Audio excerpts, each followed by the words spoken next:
Seiring dengan perkembangan teknologi dan informasi, Universitas Terbuka menyediakan layanan terbaik untuk mahasiswanya.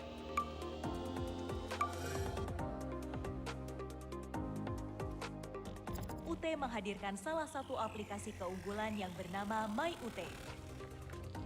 Aplikasi MyUT ini hadir untuk mempermudah mahasiswa dalam mendapatkan berbagai informasi yang berhubungan dengan perkuliahan. Aplikasi MyUT ini sudah menerapkan teknologi single sign-on atau biasa dikenal dengan SSO. Aplikasi ini merupakan sistem layanan autentikasi guna membantu mahasiswa dalam proses masuk ke suatu situs atau aplikasi. Dengan sistem ini, mahasiswa hanya perlu login dengan akun Office 365 untuk masuk ke beberapa aplikasi sekaligus. Melalui MyUT, mahasiswa sudah dapat melihat dashboard personal, diantaranya adalah data mahasiswa dan perkembangan akademik mahasiswa tersebut. Dalam hal ini, mahasiswa akan melihat status pembayaran dan mata kuliah yang diambil. Selain itu, mahasiswa juga dapat melihat pengumuman dan kalender akademik. Informasi yang mudah didapat melalui WhatsApp dan email mahasiswa. Pembayaran yang mudah karena sudah menerapkan teknologi to-C-to-P.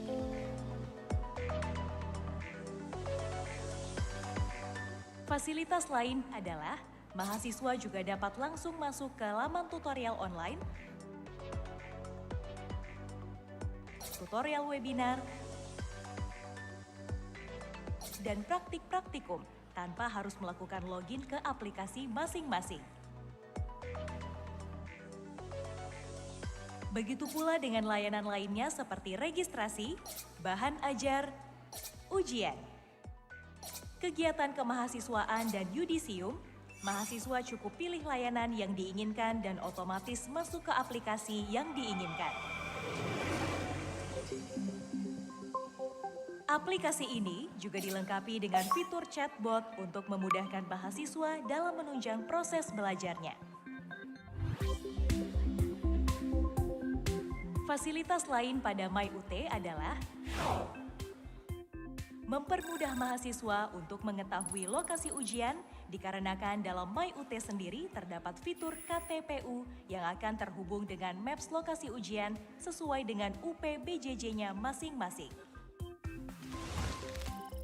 Dengan hadirnya MyUT dalam dua versi, yaitu versi website dan versi mobile, mempermudah mahasiswa mendapatkan layanan kapan saja dan di mana saja.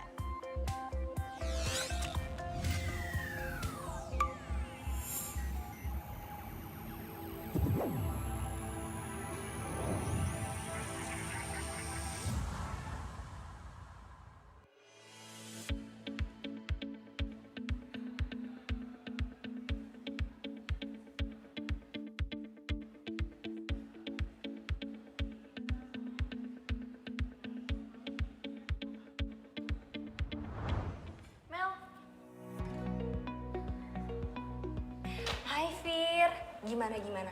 Kamu sudah dapat email validasi sebagai mahasiswa UT? Udah dong, aku udah dapat email validasi sebagai mahasiswa UT. Terus aku harus apa lagi ya, Mel? Kemarin aku ambil jurusan hukum. Di UT aku lihat ada jurusan hukum, Mel. Iya pasti ada dong, di UT banyak pilihan jurusannya kok, Fir. Oh iya, kamu mau registrasi mata kuliah jurusan hukum kan? Gini nih caranya.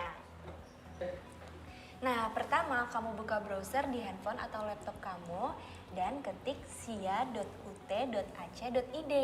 Kemudian kamu pilih admisi calon mahasiswa dan mahasiswa. Oh iya.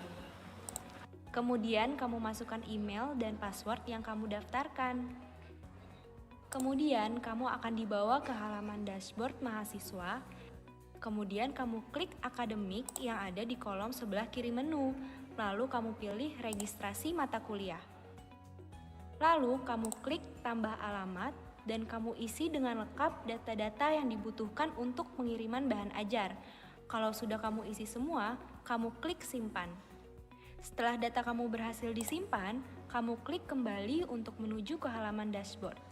Dan kamu pilih lokasi ujian kamu untuk menjadi daerah tempat ujian kamu nanti sesuai domisili kamu. Nah, kalau sudah, sekarang kamu bisa memilih mata kuliah apa saja yang akan kamu ambil. Caranya dengan mengetik mata kuliah di kolom "Cari mata kuliah". Kamu cari mata kuliah apa saja yang kamu ingin ambil, lalu klik "Tambah ke daftar kuliah". Kalau ada mata kuliah yang kamu ambil di luar prodi kamu, maka akan ada notifikasi atau pemberitahuan kalau kamu mengambil mata kuliah yang beda prodi.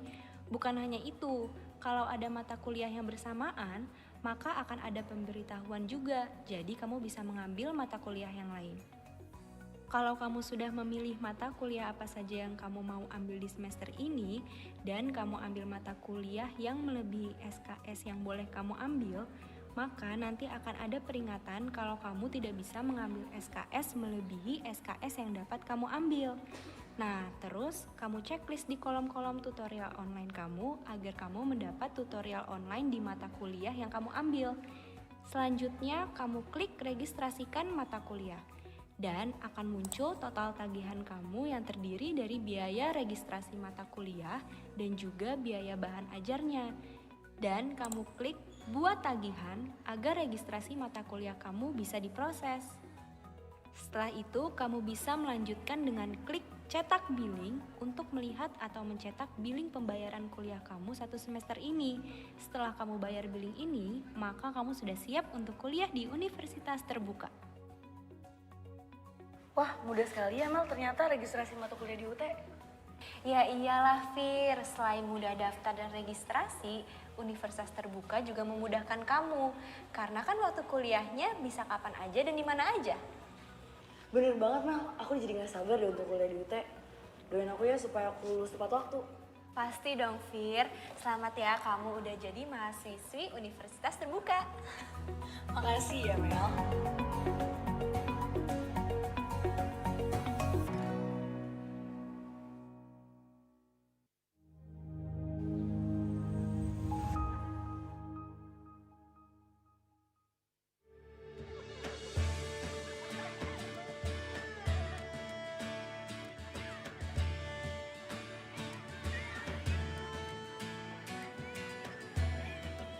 Dapatkah langkah kecil di antara sunyi menuntun pada cita yang tak terbayangkan?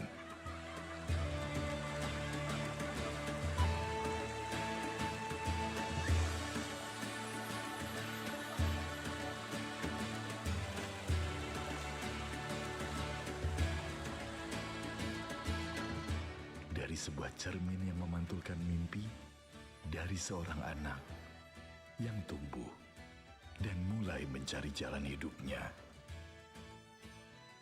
Dunia yang dulu terasa jauh, kini ada di genggaman.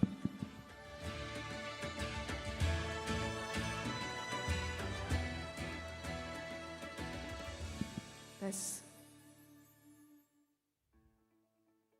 Universitas Terbuka hadir membuka jalan bagi siapa saja, dari mana saja, untuk terus belajar dan berkembang. UT menawarkan fakultas dan jurusan yang beragam untuk menjangkau segala minat dan potensi.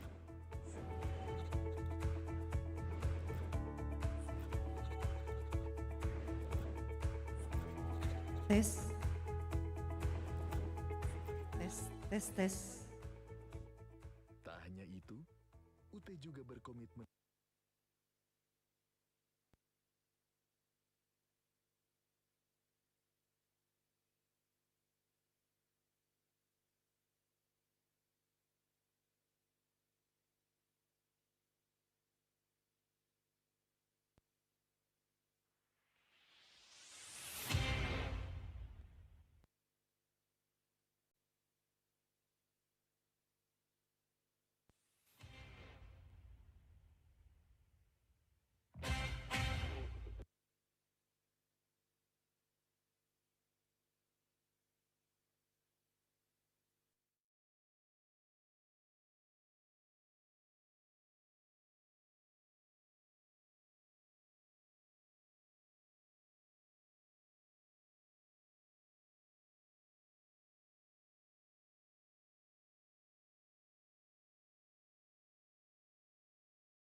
Assalamualaikum warahmatullahi wabarakatuh.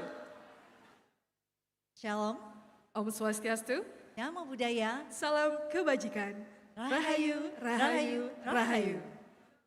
Welcome to the Fourth International Conference on Teaching and Learning 2026. Right, proudly presented to you by the Faculty of Teacher Training and Education, Universitas Terbuka. It's an honor for us, two of us here, to be with you here, serving as your host on this remarkable occasion. My name is Ayubi, and alongside is my beautiful partner. Hidayah. Yes, and we're so delighted to serve as your host today. And yeah, Okay, first and foremost, please allow us to extend a warm welcome to our honorable guest today, Professor R.D. Vidyantini, Director of Strategy and Transformative Learning System, Ministry of Higher Education, Science and Technology, Dr. Benny Bandana Jaya, Director of Learning and Student Affairs, Ministry of Higher Education, Science and Technology, Professor Dr. Arim Tianto, Rector of Universitas Terbuka, Professor Hanif Nurholis, Chair of the Academic Senate, Professor Ainul Naim, Chair of the Board of Trustees, Vice Rectors, Professor Ahmad Budiman, and Dr. Handrian, Dr. Kurnia Endahriana, University Secretary, Professor Ucu Rahayu Dean of Faculty of Teacher Training and Education, Vice Deans, and a Faculty of Teacher Training and Education. we would also like to acknowledge and welcome our honorable guest. We have Professor Peter Raymond from University of Sydney, Australia, Professor Ari Widodo from Universitas Pendidikan Indonesia, Professor Lidwina Sri Ardiasi from Universitas Terbuka Indonesia, Professor Myung Hung from Korean National University of Education, South Korea, and of course all the invited speakers, professors, head of institutions, deans, vice deans, chairs, head of study programs, and our dearest participants, whether you're joining us here at UTCC or online through the Zoom application or YouTube. Welcome and welcome and welcome. Right, so ladies and gentlemen, the fourth ICTL this year brings out the theme, Transformation Through Technology-Enhanced Pedagogical Innovation for Sustainable Development Goals. Yeah, sounds big, doesn't it? But to simply put, this theme reminds us that education is continuously growing, that we see how the technology, it slowly has become an important part of our lives in how we navigate, how we learn, how we connect, and how we grow. And innovation in education should also lead to something meaningful, to create something, an environment that is inclusive, accessible, and impactful for everyone, right? Right. I truly agree with you, IB. And it's truly a pleasure to see educator, researcher, and participants from different backgrounds here and different countries together here all together with one shared passion, improving education, a better and more sustainable future. Through this conference, we can learn from one another, exchange fresh ideas, and perhaps even find new inspiration that we can bring back to our new institution and communities.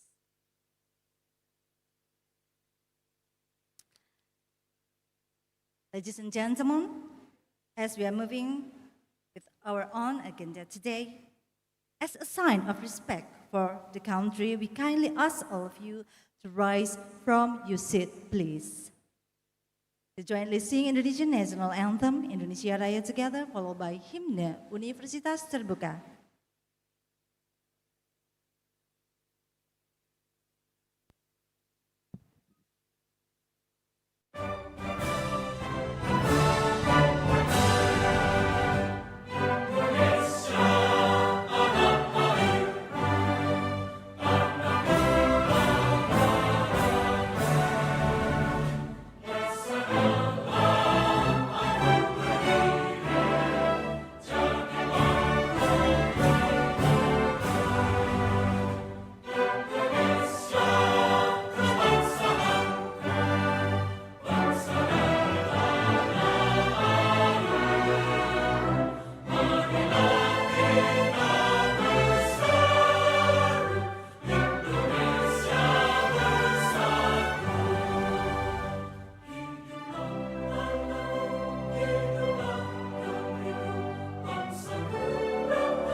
Please be seated again. Thank you.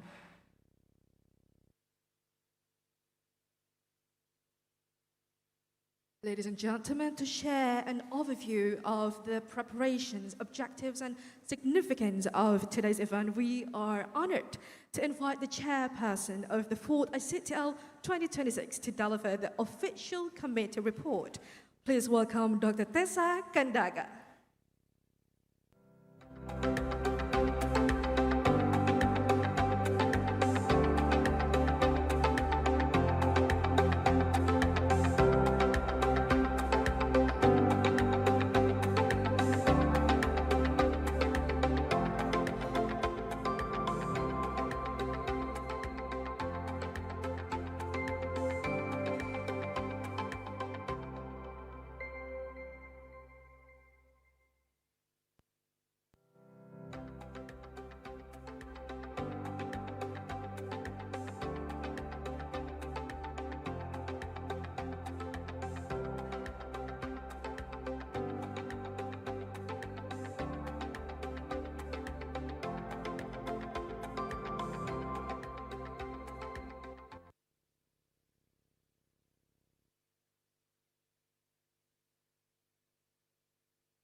The distinguished Dean of the Faculty of Education and Teacher Training, Universitas Terbuka,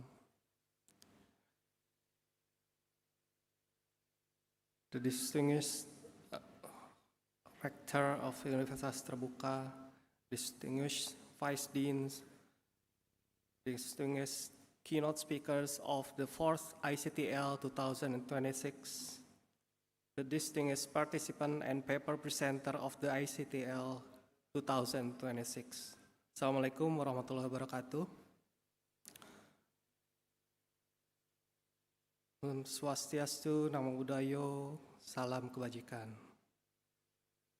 Let us begin giving thanks to the opportunity to gather here today on May 13th, 2026. For the opening of the 4th International Conference on Teaching and Learning, or ICTL 2026. This conference is organized by the Faculty of Education and Teacher Training, Universitas Terbuka, under the theme Transformation through Technology Enhanced Pedagogical Innovation for Sustainable Development Goals. Ladies and gentlemen, this year marks an important milestone of ICTL. The conference has grown not only in the breadth of its topic, but also its geographical reach. and the diversity of its participants. In total, ICTL 2026 brings together 213 paper presenters from various educational institutions across Indonesia and abroad. Among of them, 16 are international presenters from 9 countries across these 3 continents, Asia, Europe, and Australia, namely Indonesia, Australia, South Korea, Finland, Malaysia, Japan, Pakistan, Palestine, and China. The diversity reflects in growing recognition of ICTL as an academic forum that is relevant not only regionally but also to the global level. The 6 sub-themes from the selected for this year are designed to respond to increasingly complex challenge facing contemporary education.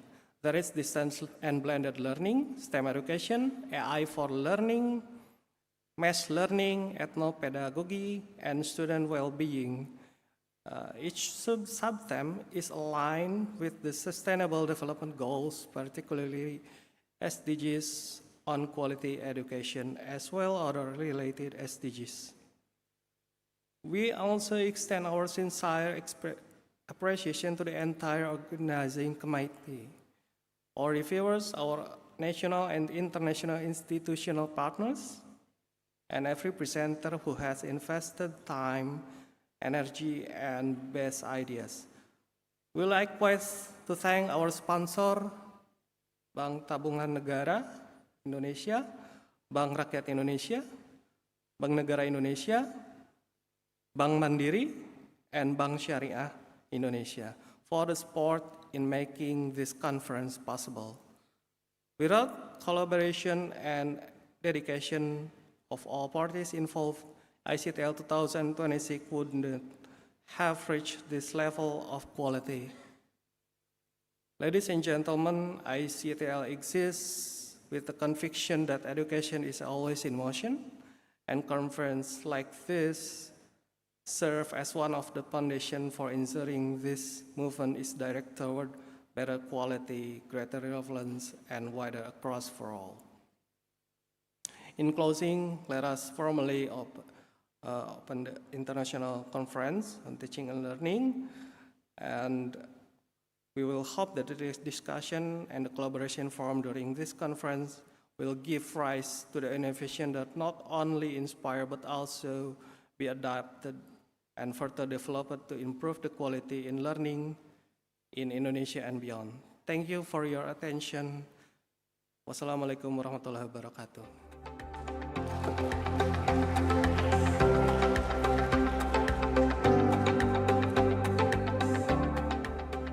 Right, thank you very much to Dr. Tessa Kandaga for your report.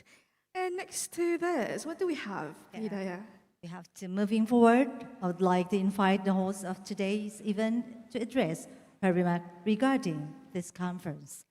Please join me welcoming to the Dean of the Faculty of Teacher Training and Education, FKIP, to the stage.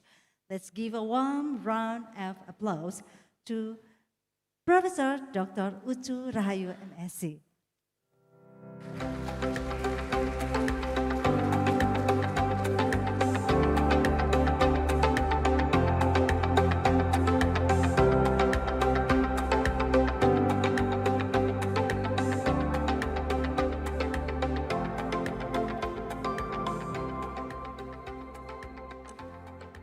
Bismillahirrahmanirrahim. Assalamualaikum warahmatullahi wabarakatuh. Om Swastiastu, Namo Buddhaya, Salam Kebajikan, Rahayu, Rahayu, Rahayu. Honorable our keynote speakers, Professor Dr. Ardi Vindiartini, PhD, the Director of Transformative Learning Strategy and System Affairs at the Ministry of Higher Education, Science and Technology, Professor Dr. Benny Bandanjaya, MT, the Director of Learning and Student Affairs at the Ministry of Higher Education, Science and Technology, distinguished plenary speakers, Professor Peter Raymond from the University of Sydney, Australia, Myung Hong, PhD from Korea National University of Education, Profesor Dr. Filosofi Ari Widodo, MED, from Universitas Pendidikan Indonesia, and Profesor Dr. Lidwina Sri Ardiasih, MED, from Universitas Terbuka. Distinguished invited speakers, Dr. Christoph Venifesi from the University of Jyväskylä, Finland, Dr. Prakash Arumugam from Wawasan Open University, Malaysia, Dr. Naila Nasir from Allama Iqbal Open University, Pakistan, Professor Kumiko Aoki, PhD, from the Open University of Japan, Dr. Richie Taiki Kim from AI Psychometrics, Canada, and invited speakers from Universitas Terbuka, Profesor Dr. Amalia Sapriati, Profesor Dr. Siti Aisyah, Dr. Siti Juleha, Dr. Della Remena Jovanka, Siti Chandrawati, MED, PhD, and Dr. Sri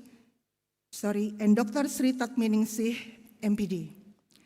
Honorable Rector of Universitas Terbuka, Profesor Dr. Ali Muktianto, MSI, Vice Rector for Academic and Student Affairs, Profesor Rahmat Budiman, PhD, Vice Rector for Research, Innovation, Cooperation, and Business, Dr. Hendrian, MSI, Heads of Institutes, Deans, and Vice Deans, Honorable Chair of the 4th International Conference on Teaching and Learning 2026, Dr. Tessa Kandaga, MPD, distinguished heads of study program within the Faculty of Education and Teacher Training, presenters, participants, and all members of the organizing committee of ICTL 2026, whom I deeply appreciate.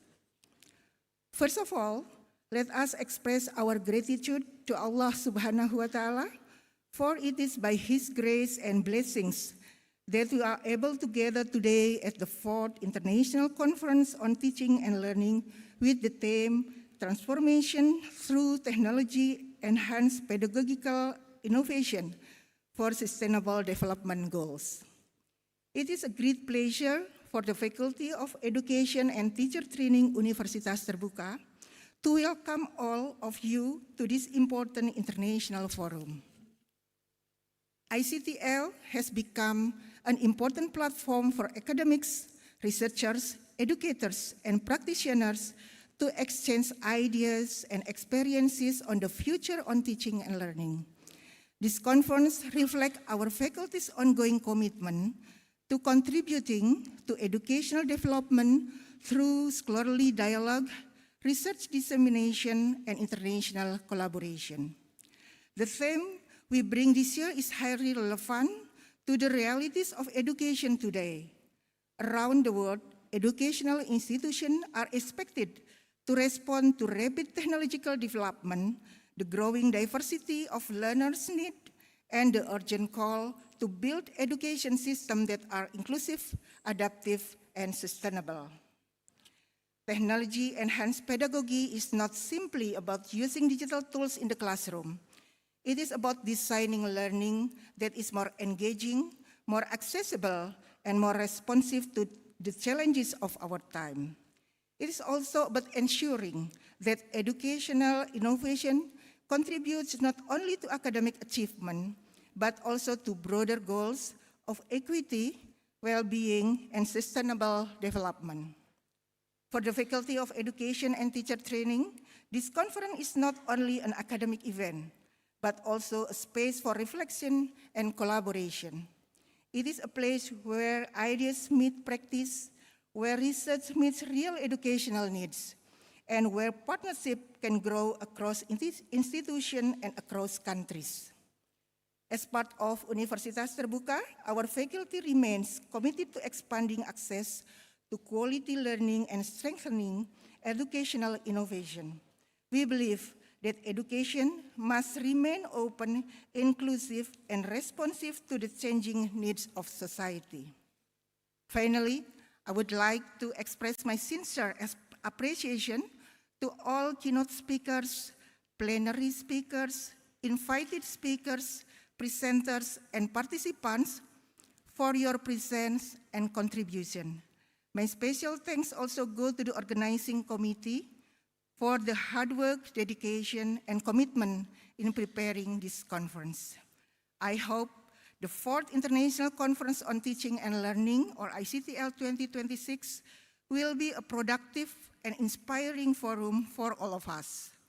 May the discussion, ideas, and collaboration developed through this conference lead to meaningful contribution to the advancement of education, both nationally and internationally. Thank you for being part of this conference. I wish you a fruitful, engaging, and inspiring event. Wassalamualaikum warahmatullahi wabarakatuh. Waalaikumsalam warahmatullahi wabarakatuh. Thank you, Professor Dr. Ucu Rahayu, MSc, for sharing the goal of this conference. Right. Ladies and gentlemen, as we continue to move forward with our agenda today, it is now our honor to hear from the leader of the institution that has long been at the forefront of open and distance education in Indonesia, Universitas Terbuka. This time, let's watch and listen to the opening remarks by the Rector of Universitas Terbuka, Professor Ali Muktianto. Bismillahirrahmanirrahim. Assalamualaikum warahmatullahi wabarakatuh. Om Swastiastu, Namo Buddhaya, Salam Kebajikan, Rahayu, Rahayu, Rahayu. The Honorable Professor Dr. Ardi Vindiartini, PhD, Director of Strategy and Transformative Learning Systems, Ministry of Higher Education, Science and Technology, Republic of Indonesia, Professor Dr. Beni Bandanajaya, STMT, Director of Learning and Student Affairs, Ministry of Higher Education, Science and Technology, Republic of Indonesia, esteemed plenary and invited speakers, the Dean of the Faculty of Education and Teacher Training, ladies and gentlemen. Good morning and a warm welcome to all participants joining us at the Universitas Terbuka Convention Center and those attending virtually from across the globe. It is a profound honor to open the 4th International Conference on Teaching and Learning, ICTL. This year, we gather around a theme vital to our collective future: transformation through technology, enhanced pedagogical innovation for sustainable development goals. Prof. Titin and Prof. Benny, as our keynote speakers, who will share his insight on the future of education and technology. Furthermore, our discussion will be enriched by a remarkable assembly of global experts in our plenary session. Professor Peter Raymond from the University of Sydney, Australia, Professor Myung Hong, PhD from Korea National University of Education, South Korea, Professor Dr. Philosophy Ari Widodo, Magister Education from Universitas Pendidikan Indonesia, Professor Dr. Lidwina Sri Ardiasih, MED, from our own Universitas Terbuka. We also welcome our distinguished invited speakers who will join the parallel session, Dr. Christoph Venifesi from University of Jyväskylä, Finland, Dr. Prakash V. Arumugam from Wawasan Open University, Malaysia, Dr. Naila Nasir from Allama Iqbal Open University, Pakistan, Professor Kumiko Aoki, PhD from the Open University of Japan, and Dr. Richie Taiki Kim from Al Psychometric Incorporation, Canada, and Yonsei University, South Korea. At Universitas Terbuka, we believe that technology-driven pedagogical innovation is the cornerstone of achieving the Sustainable Development Goals. This conference is a platform to bridge ideas and build collaboration that will redefine learning in the digital age. I would like to extend my sincere gratitude to the Faculty of Education and Teacher Training for their hard work in organizing this international forum. With the blessing of God Almighty, I hereby declare the 4th International Conference on Teaching and Learning, ICTL 2026, officially open. Thank you, and I wish you all a highly productive and inspiring conference. Assalamualaikum warahmatullahi wabarakatuh. Waalaikumsalam warahmatullahi wabarakatuh. Right, ladies and gentlemen, that marks the official opening of our conference today. But before we move on to the very main agenda, we will capture the moment together. So we will have a few photo sessions together. For the first photo session, we would like to invite Professor Hanif Nurholis, Professor Ainun Naim, Professor Rahmat Budiman, Dr. Hendrian, also Professor Ucu Rahayu, Dr. Subekti Nurmawati, Professor Dewi Artati Padmaputri, Professor Maman Rumanta, and Dr. Aka Wihadata to come forward to the stage, please, to capture this moment together.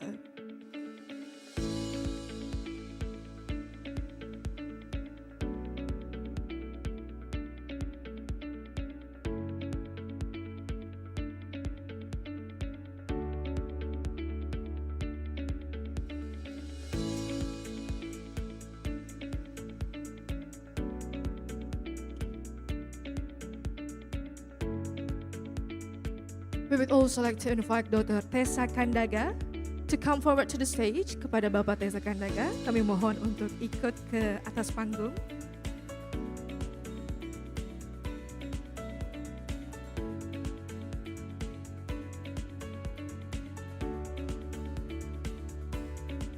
And we would also like to have assistance from our photographers over there. Kami mohon kepada Bapak fotografer untuk membantu memfoto.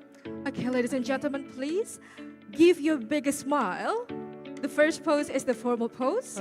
And look at the camera in 3, 2, 1. All right. And then the second pose, please put the UT symbol on your fingers. Right. We're taking the pictures in 3, 2, 1. All right, all done? All right. Thank you very much, ladies and gentlemen. Please, yes? Sorry? Oh, that will be the second session. And for the first session, we would also like to invite the Vice Deans of Faculty of Education and Teacher Training kepada para wakil dekan FKIP. And then also the plenary speakers, Professor Peter Ryman, Professor Lidwina Sri Ardiasi. We also would like to invite the professors in Faculty of Education and Teacher Training, Professor Aminuddin Zuhairi, Professor Juhana, Professor Mary Novianti, Professor Benny Agus Pribadi, Professor Rini Fatmasari, Professor Sargio, Professor Sugilar, Professor Paulina Panen, Professor Udan Kusmawan, Professor Made Yudi Setiani, Professor Tian Belawati, Professor Tita Rosita, and also Mr. Wijanarko, Mr. Yasir Riyadi, to come forward to the stage. Kepada Bapak Ibu yang kami panggil untuk ke atas panggung, Profesor, terima kasih, Profesor Dr. Amalia Suprati, silakan untuk ke atas panggung. Kepada invited speakers juga kami undang. The internal invited speakers from Universitas Terbuka. Kami mengundang para invited speakers sekali lagi untuk ke atas panggung. Ibu, terima kasih. Kepada Direktur Palu, Mr. Wijanarko, please to come forward to the stage.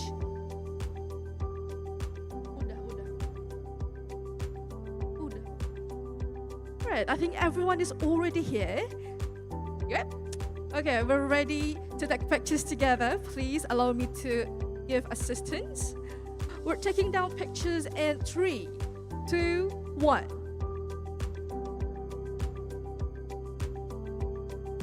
Amazing. Are we ready for the second pose?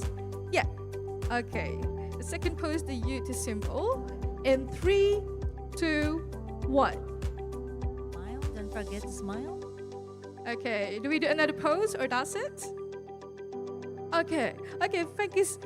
Oh, the other one is the chiayo. It's the fighting pose that we usually do. Okay, yeah. Okay, ready in 3, 2, 1. Okay, break leg.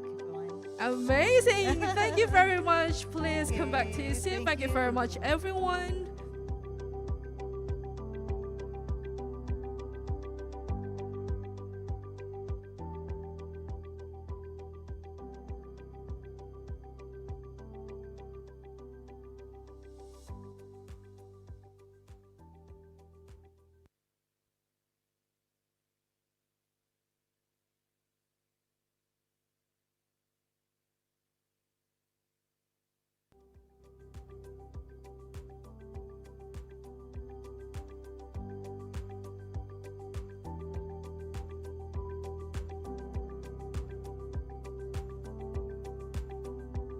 Okay, now that our conference is officially open, let's take a moment to pause and seek blessing for our gathering today to lead us in prayer. I would like to invite Mr. Sulaiman to the stage.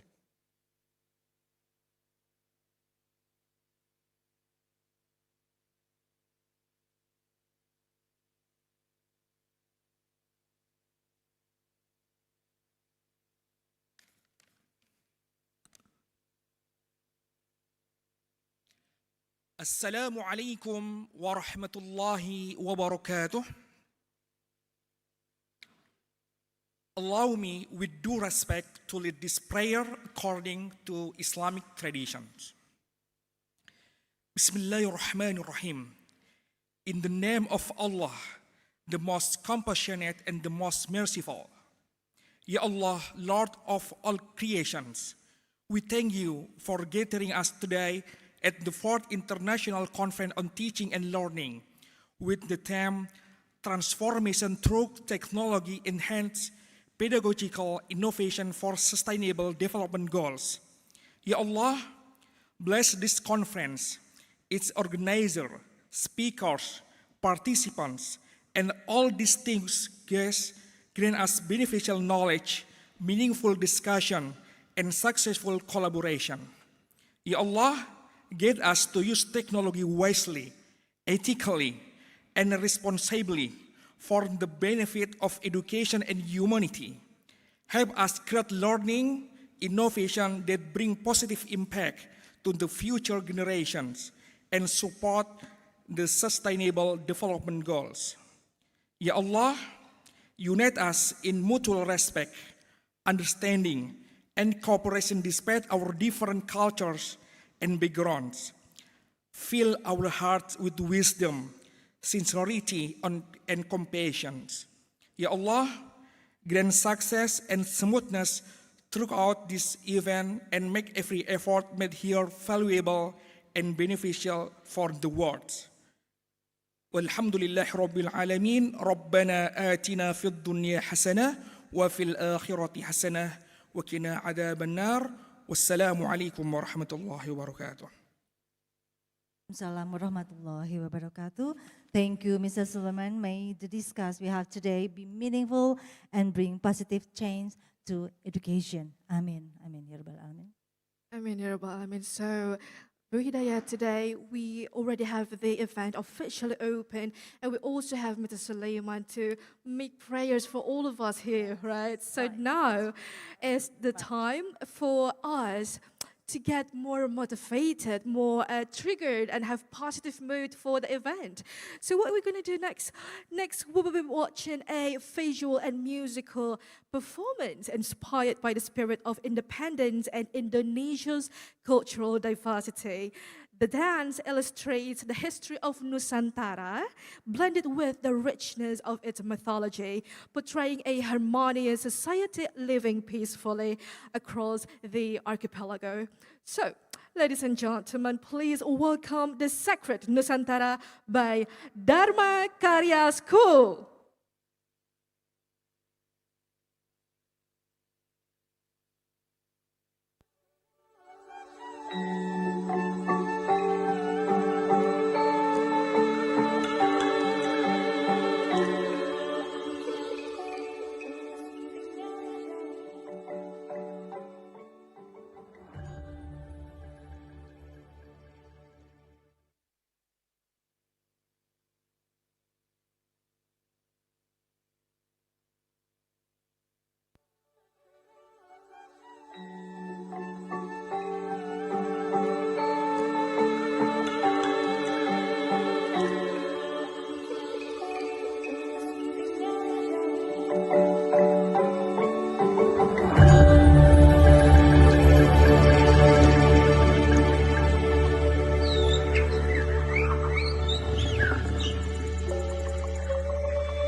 Tahta indah terukir prasasti, tata krama terlukis abadi. Di tanah ini kita terlahir, langit memanggilnya tanah Nusantara.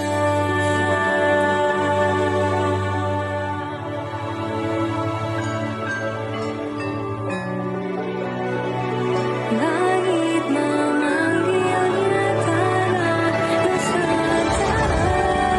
Once upon a time, there was a princess who lived in a beautiful land, which everything in it lived peacefully. She spent all her time in the depth of a forest with her 8 little friends. There was a hidden secret place, so magical and dangerous at the same time. This is the story where the culture had start. And now, let me take you on a journey. So welcome to Wonderland, Indonesia, the sacred Nusantara.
Sumping dari Jawa, datang nih cipu bawa kepiting 2 ekor, jajah budel belang api cak hidung gigi ronggang, sapi ketawa dolong dipacu raja tunggal.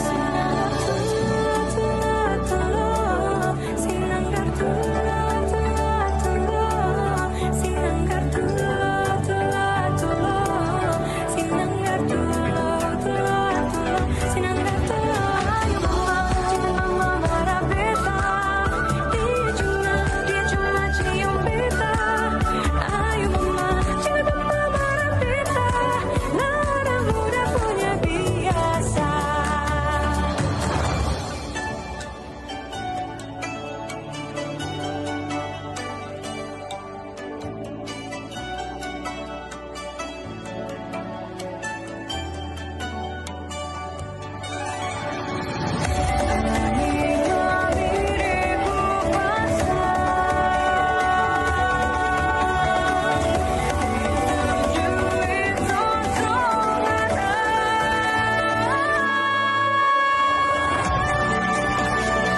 give another big round of applause for Dharma Career School students, ladies and gentlemen. What a beautiful dance. Yes, Right, Ayubi? I feel like watching it over and Yes. over again. Always love the traditional dance show like that. Beautiful. Yeah, well, we have to move on now with the agenda, Right. Hidayah, right? Okay. As we move into our first major session, let's remember that technology is a tool, but teachers are the one who make the magic happen. This leads us to our fingers guests. We are honored to have two keynote speakers today who will share the insight on the theme we bring up. Right, and it's really special this time because we have two keynote speakers today. So before we allow and let the first speaker, I would like to inform you all that our first speaker is a graduate from Faculty of Medicine of Universitas Indonesia in 2002, and she also took her PhD in medical education from University of Melbourne in 2012, and her expertise and research focus is on medical and health professions education. And now, a part of the education and academic area, she also serves as the Director of Strategy and Transformative Learning Systems at the Ministry of Higher Education and Science Technology. So, ladies and gentlemen, please welcome virtually Professor Dr. Ardi Vindiartini.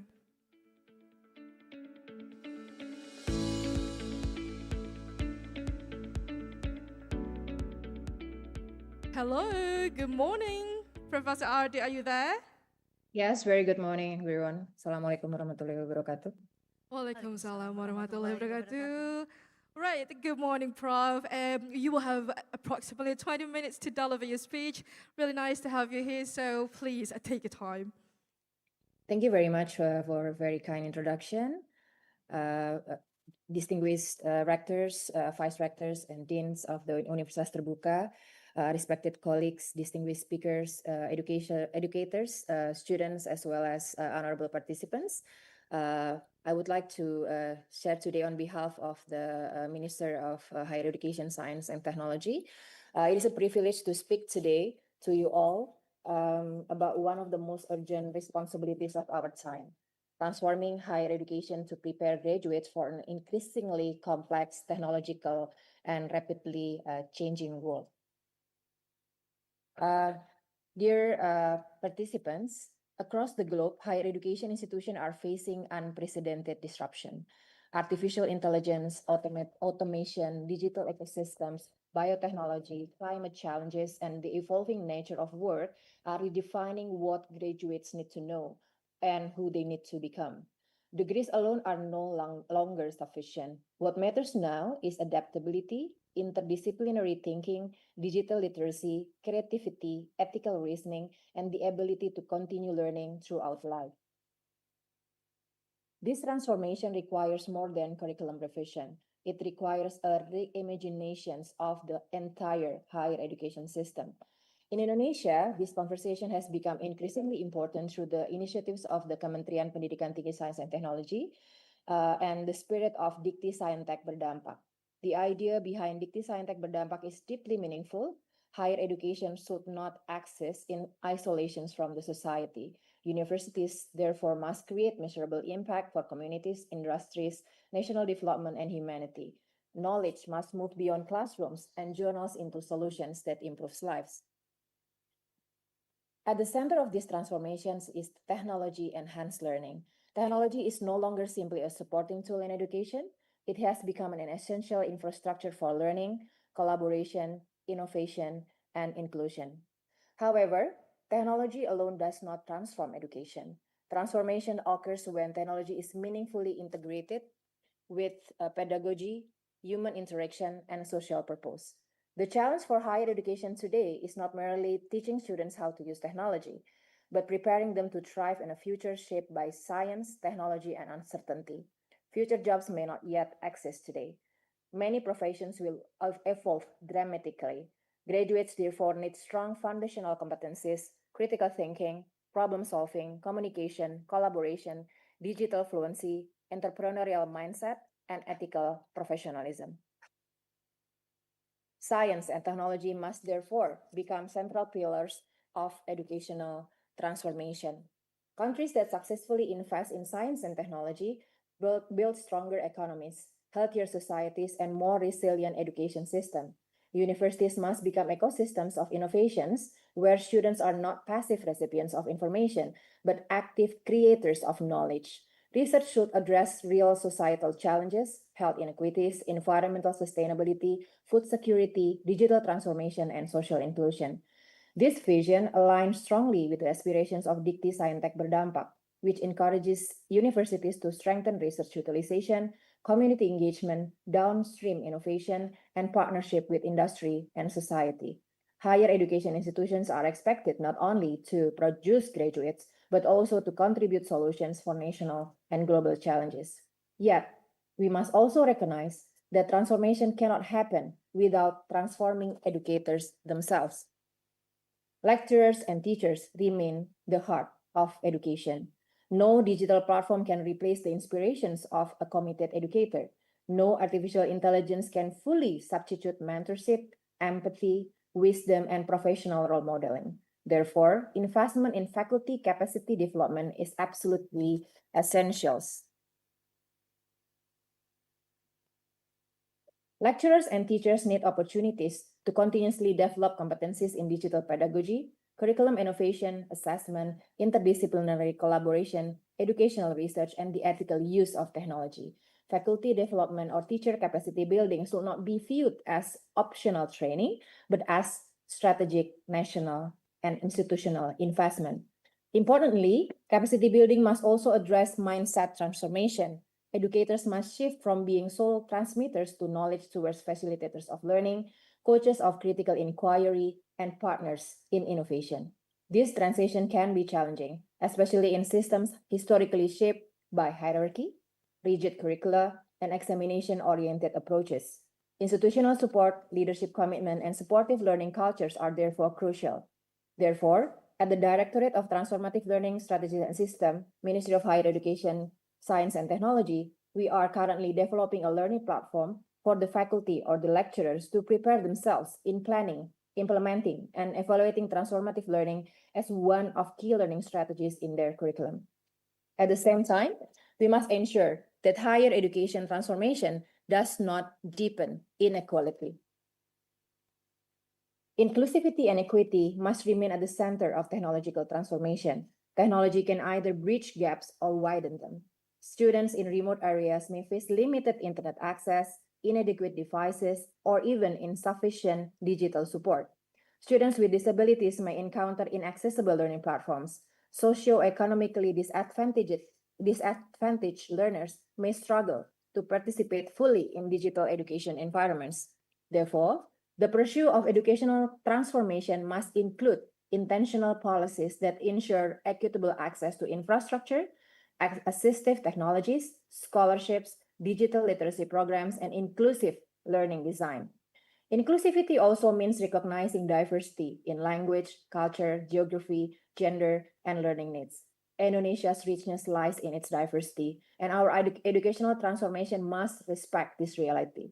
Technology-enhanced learning should empower all learners, not only those in urban and privileged contexts. In this regard, Dikti Saintek Berdampak offers important opportunities by encouraging collaboration among universities, industries, local governments, and communities. Higher education can become more responsive to local needs while remaining globally connected. Universities in different regions can develop contextually relevant innovations that address local challenges while contributing to national development. Nevertheless, several important challenges remain. First, there is unequal institutional readiness. Some universities possess advanced digital infrastructure and strong international networks, while others continue to struggle with basic technological capacity. Second, there is the issue of sustainability. Educational innovation cannot depend solely on short-term projects or temporary funding. Sustainable transformation requires long-term policy alignment, institutional commitment, and continuous investment. Third, we face the challenge of balancing technological advancement with humanity. As artificial intelligence becomes more integrated into education, we must ensure that ethical values, empathy, professionalism, and social responsibility remain central. Higher education must not only produce technologically competent graduates, but also compassionate and ethical citizens. Finally, transformation always requires collaboration. Governments cannot work alone. Universities cannot work alone. Industry cannot work alone. Communities cannot work alone. Educational transformation requires collective responsibility, shared vision, and actions. Today, we are not simply discussing digitalization. We are discussing the future of humanity through education. The question before us is not whether transformation will happen. Transformation is already happening. The real question is actually whether we will shape it wisely, inclusively, and ethically. If we succeed, higher education can become a powerful force that prepares graduates not only for future jobs, but also for future leadership, future innovation, and future societal contribution. Indonesia possesses extraordinary potential. We have a young population, growing technological capacity, dynamic universities, and resilient communities. Through science, technology, inclusive education, and empowered educators, we have the opportunity to create a higher education system that is impactful, equitable, and future-ready. Let us therefore move forward together with courage, collaboration, and commitment to ensure that higher education truly becomes transformative for all.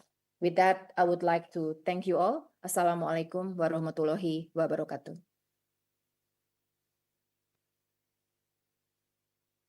Waalaikumsalam warahmatullahi wabarakatuh. Thank you very much, Professor Adi, for your insights there. And Budaya, what do we have next? We have a second speaker now. Okay. Okay. We have second speaker here. He's an Indonesian academic engineering educator and senior government official currently serving as a director of learning and student affairs at the Ministry of Higher Education, Science and Technology. He has extensive experience in engineering and vocational education, particularly in material engineering and manufacturing technology, and previously held leadership roles in vocational higher education. His work focuses on curriculum development, digital learning transformation, industry collaboration, project-based learning, and student development initiative in higher education. Ladies and gentlemen, please welcome Dr. Benny Bandanajaya. The screen is yours.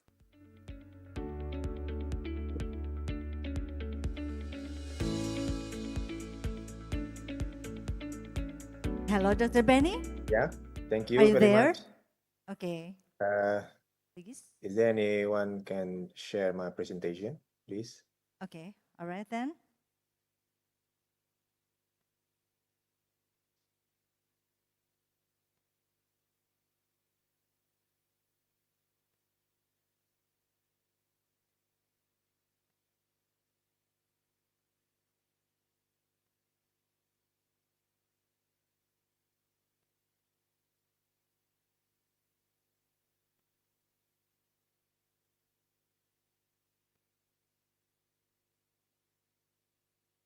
Okay, I think you can remove my pin because I cannot see my presentation here.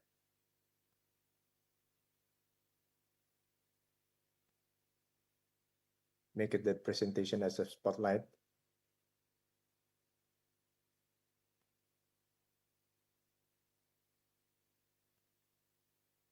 Okay, things that's great. Thank you. Good morning, everyone. Before I start my presentation, I would like to welcome our distinguished guest, Professor Dr. Ardi Vindiartini, PhD from the Ministry of Higher Education, Science and Technology, the Rector of Universitas Terbuka, along with the Vice Rectors of Academic Affairs, and also the Vice Rector for Research, Cooperation and Business, the Dean of FKIP, and the Chairperson of LPPM, Directors of Graduate School, and the Chairperson of the ICTL Committee. Yeah, I think this is a a good opportunity for me to be here in the 4th International Conference on the Teaching and Learning, or ICTL 2026.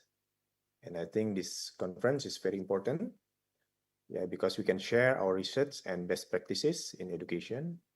And the theme, I see that how technology and innovation can help us to reach sustainable development goals. And I think it is wonderful to see many researchers and students from different country and university to collaborate here.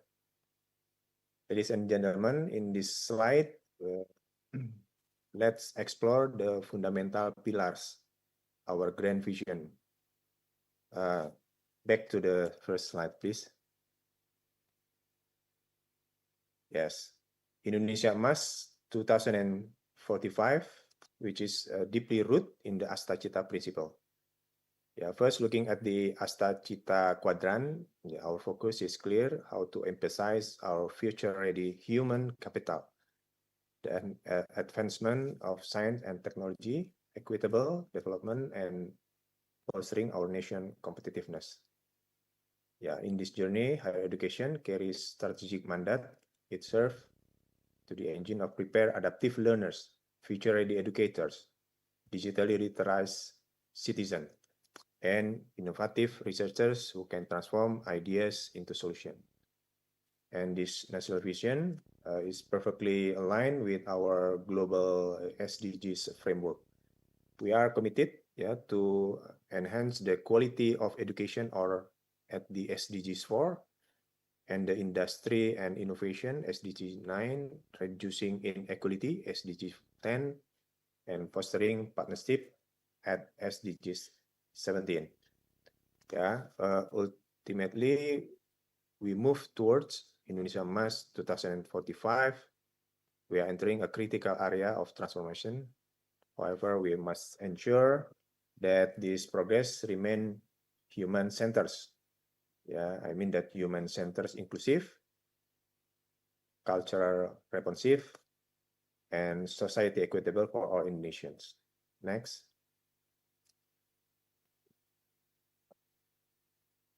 Ladies and gentlemen, as we look toward Astacita and our collective vision for Indonesia Emas 2045, we must recognize that fulfilling the SDGs 4 about the quality of education, it goes far beyond just opening higher education doors. The real challenge and our primary mission is to empowering our teachers. We need educators who aren't just teaching subject, but actively facilitating inclusivity, technological driven, and future ready for environment for every student. Next. We have the schematic of the roadmap for what we are trying to achieve. I like to break down into the 3 pillars. The first, we have acknowledged that education transformation is not just the academic goal. It is the engine behind our national competitiveness, social inclusion, and the excellence of our human capital. It is the foundation of everything we want to become 2045.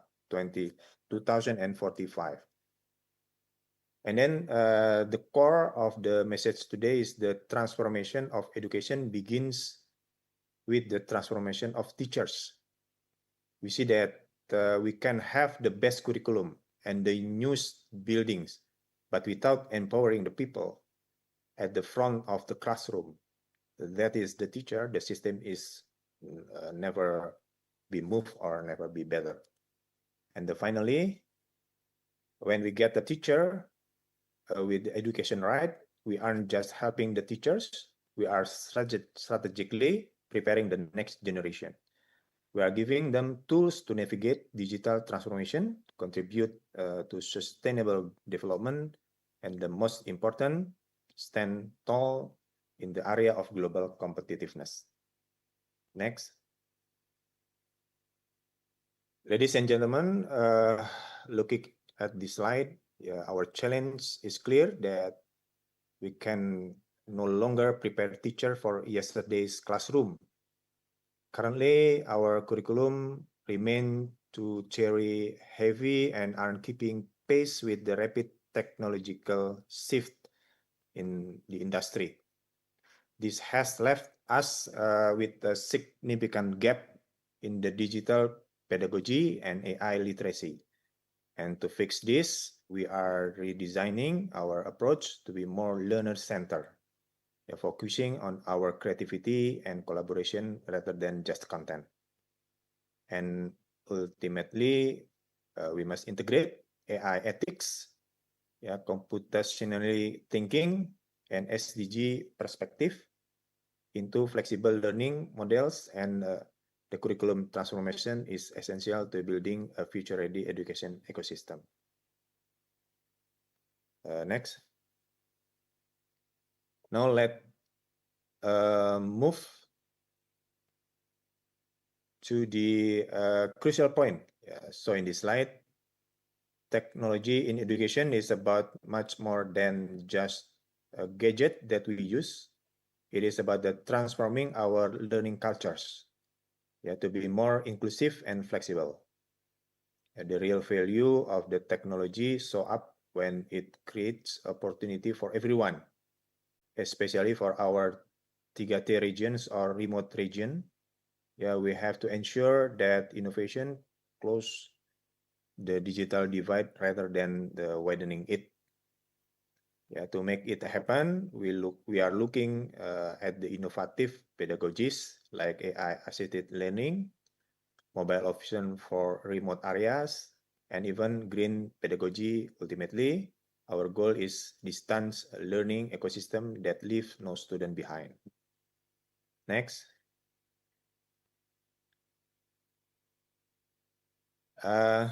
Moving on, I want to address a question we often hear. Will AI replace the teachers? As you can see here, the answer is definitely no. In the age of AI, the role of teacher actually becomes more important as they are transitioned into being a mentors, facilitators, and ethical guides.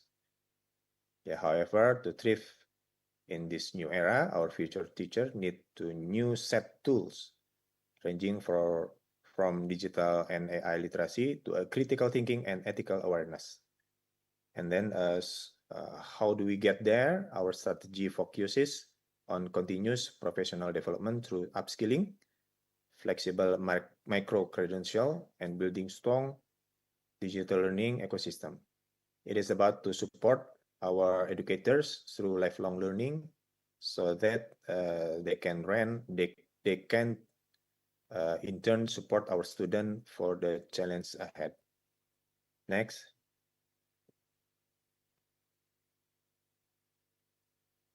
As we can see in this slide, our final goal is to build a learning future that both human-centered and sustainable. We are doing this by preparing our teachers through technology and innovation that align with the SDGs.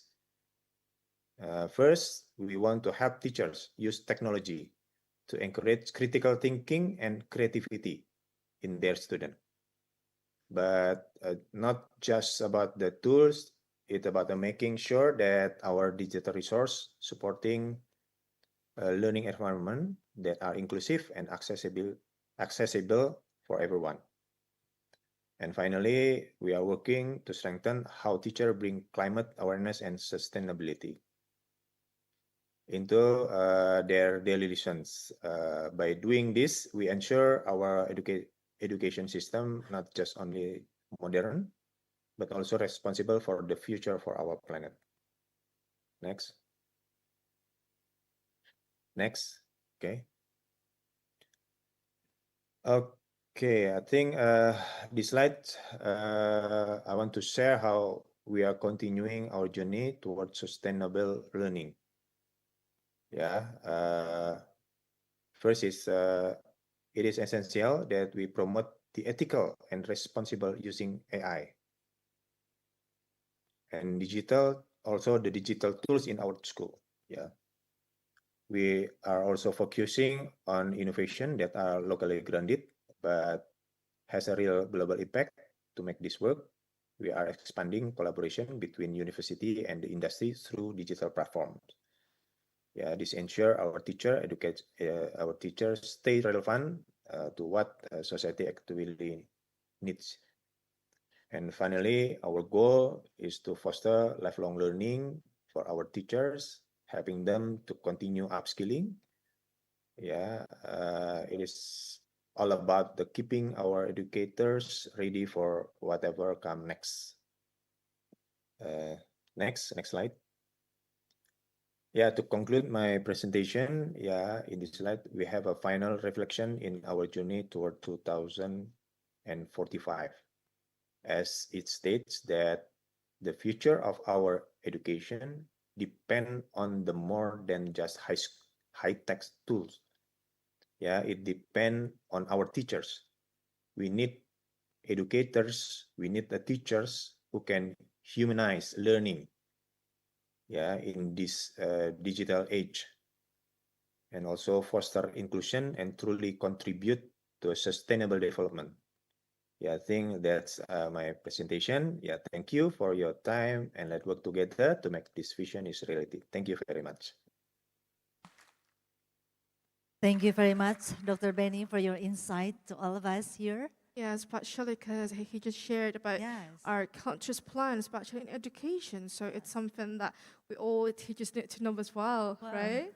And through Prof. Ardi and also Dr. Benny, please stay on the screen because we're going to hand over the token of appreciation in a form of certificate of appreciation. For that matter, we would like to invite Professor Rahmat Budiman, also Professor Ucu Rahayu to come forward to the stage.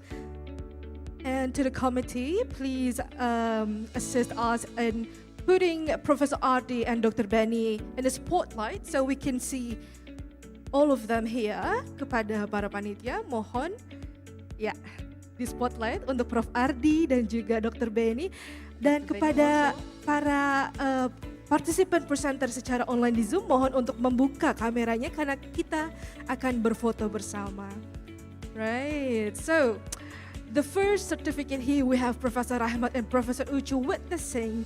This is the first certificate for Professor Dr. Ardi Vindiartini. Ladies and gentlemen, please give a warm of applause for Professor Ardi. Thank you so much, Professor Ardi. Thank you so much for your sharing today. And the second one is for Dr. Benny Bandanajaya.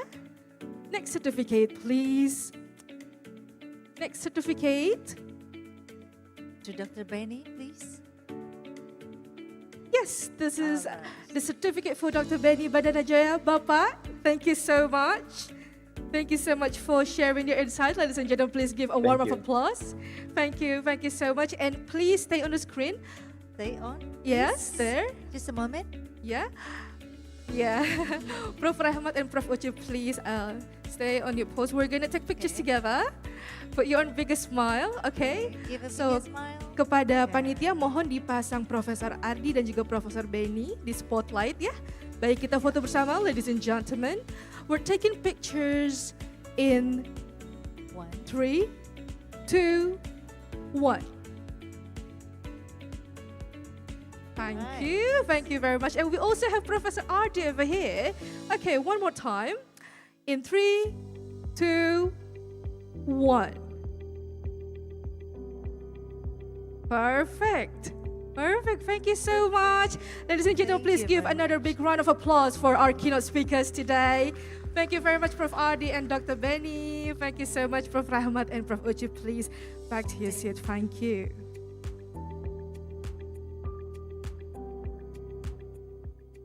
All right, ladies and gentlemen, we're almost halfway through our event today, and now we're going to have a 15 minutes of coffee break, so please enjoy your coffee break time, and we're going to be back here with another exciting session, that is plenary session later on. So for now, enjoy your coffee. Thank you.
kenaikan ketimpangan itu nyata ya. Ini bukan masalah ketimpangan antara kualitas pembelajaran aja.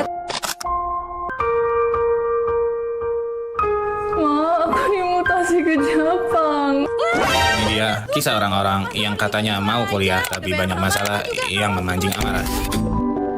Cari ilmu memang tanpa batas, tapi banyak kampus yang terbatas.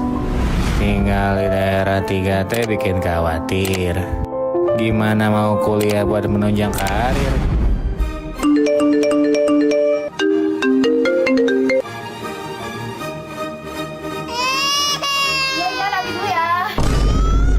Ibu memang kuat, walau berkeringat, kerja harus cepat, asal jangan kuliah sampai terhambat. Mau kuliah nggak ada dana, astaga, bingung gimana bikin bangga.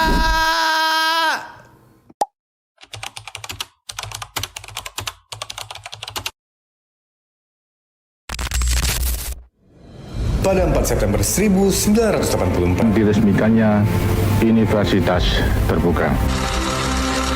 Universitas Terbuka lahir sebagai perguruan tinggi negeri pertama yang menerapkan pendidikan tinggi jarak jauh tanpa batas waktu, tempat, usia, dan latar belakang mahasiswanya. Dengan 4 fakultas dan 48 program studi, mahasiswa dapat menggali potensi yang dimiliki. Kini, UT memiliki 671.967 mahasiswa aktif dan 2.078.342 alumni yang tersebar di seluruh penjuru tanah air dan di lebih dari 50 negara di dunia. UT telah menghasilkan alumni yang gak kalah berkualitas. Lebih dari 70% lulusan UT sudah bekerja di perusahaan besar bergengsi seperti instansi pemerintahan, BUMN, multinational company, dan banyak juga yang sudah menduduki posisi dari top manajemen sampai manajerial hingga berkecimpung di dunia entertainment.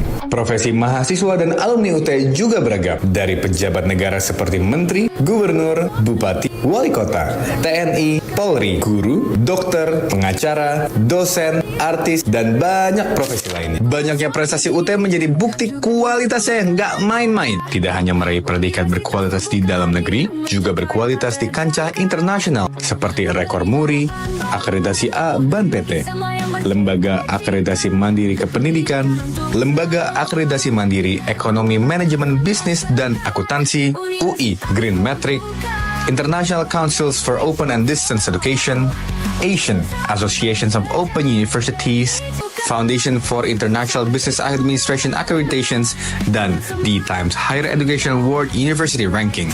Tidak berhenti sampai di situ, prestasi mahasiswa UT terus terukir. Dari meraih kejuaraan pada kompetisi PON 21 Aceh Sumut 2024, kejuaraan nasional, beasiswa ISMA ke luar negeri, summer camp di Shanghai, China, hingga delegasi yang mengharumkan nama Indonesia di berbagai event internasional. Ekonomi memang sulit. Sekalipun keluargamu menjerit, semangat belajarmu terus melangit. Satu-satunya kampus negeri dengan biaya yang sangat terjangkau. Kan? Kamu juga bisa atur sendiri jumlah mata kuliah yang diambil pada setiap semester. Hanya satu mata kuliah dengan biaya paling murah 36.000 per SKS pun bisa, sesuai kondisi aktivitas dan keuangan kamu. Sibuk bekerja bukan lagi halangan. Mengejar cita-cita bukan cuma angan-angan. Sejauh apapun kamu mutasi kerja, jangankan dalam negeri, bahkan ke seluruh penjuru dunia, pembelajaran jarak jauh UT akan selalu mengikutimu. Jadi nggak perlu cuti kuliah, apalagi berhenti kuliah. Jangan ya. Lebih asik desak semangat belajarmu daripada desak-desakan kayak gini. Kamu jangan khawatir. Meskipun kamu tinggal di daerah terpelosok Indonesia, bahkan di daerah tertinggal, terdepan, dan terluar, tenang aja. Pelayanan kami selalu dalam jangkauan. Meskipun jualan bikin sentimen, ngurus keluarga nggak pernah absen. Bahkan sambil kuliah online. Semua bisa akses pendidikan tanpa terkecuali, hanya dalam satu klik.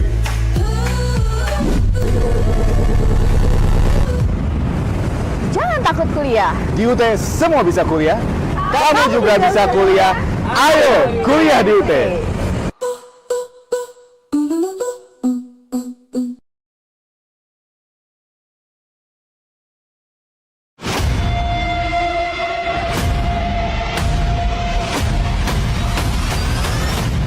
Selamat datang Pak Mari, kereta ini menuju stasiun akhir.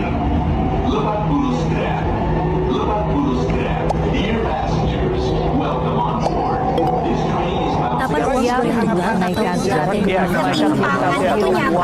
Ini bukan masalah ketimpangan antara kualitas pembelajaran aja. Aku dimutasi ke Jepang. Ini dia kisah orang-orang yang katanya mau kuliah tapi banyak masalah yang memancing amarah. Cari ilmu memang tanpa batas, tapi banyak kampus yang terbatas. Tinggal di daerah 3T bikin khawatir. Gimana mau kuliah buat menunjang karir?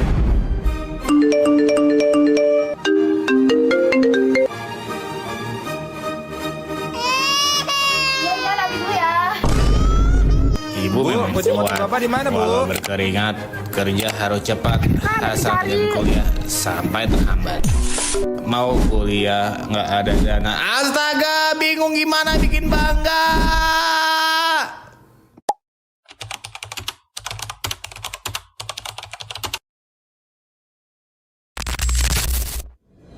Pada 4 September 1984 diresmikannya Universitas Terbuka. Universitas Terbuka lahir sebagai perguruan tinggi negeri pertama yang menerapkan pendidikan tinggi jarak jauh tanpa batas waktu, tempat, usia, dan latar belakang mahasiswanya. Dengan 4 fakultas dan 48 program studi, mahasiswa dapat menggali potensi yang dimiliki. Kini, UT memiliki 671.967 mahasiswa aktif dan 2.078.342 alumni yang tersebar di seluruh penjuru tanah air dan di lebih dari 50 negara di dunia. UT telah menghasilkan alumni yang gak kalah berkualitas. Lebih dari 70% lulusan UT sudah bekerja di perusahaan besar bergengsi seperti instansi pemerintahan, BUMN, multinational company, dan banyak juga yang sudah menduduki posisi dari top manajemen sampai manajerial hingga berkecimpung di dunia entertainment. Profesi mahasiswa dan alumni UT juga beragam, dari pejabat negara seperti menteri, gubernur, bupati, wali kota, TNI, Polri, guru, dokter, pengacara, dosen, artis, dan banyak profesi lainnya. Banyaknya prestasi UT menjadi bukti kualitasnya nggak main-main. Tidak hanya meraih predikat berkualitas di dalam negeri, juga berkualitas di kancah internasional seperti rekor Muri, akreditasi A BAN PT, Lembaga Akreditasi Mandiri Kependidikan, Lembaga Akreditasi Mandiri Ekonomi Manajemen Bisnis dan Akuntansi, UI Green Metric, International Councils for Open and Distance Education, Asian Associations of Open Universities, Foundation for International Business Administration Accreditations, dan The Times Higher Education World University Ranking. Tidak berhenti sampai di situ, prestasi mahasiswa UT terus terukir. Dari meraih kejuaraan pada kompetisi PON 21 Aceh Sumut 2024, kejuaraan nasional, beasiswa ISMA ke luar negeri, summer camp di Shanghai, China, hingga delegasi yang mengharumkan nama Indonesia di berbagai event internasional. Ekonomi memang sulit.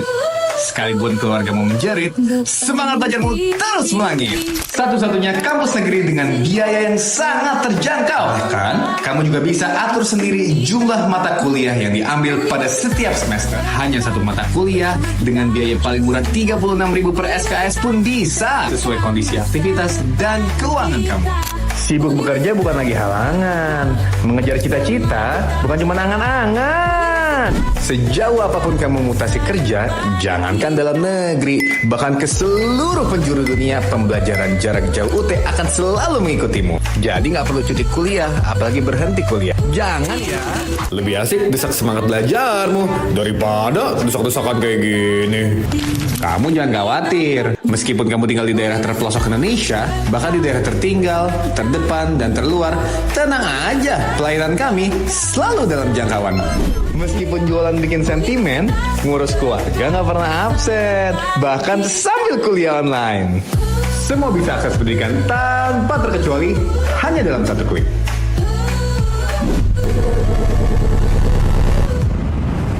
Jangan takut kuliah. Di UT semua bisa kuliah. Kamu juga bisa kuliah. Ayo kuliah di UT.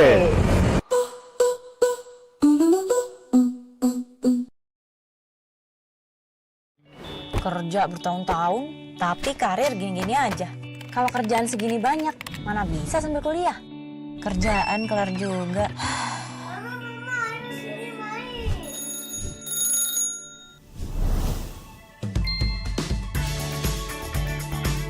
Kuliah di tengah tumpukan kerjaan, main sama anak, orang tua butuh perhatian, semua itu bukan alasan.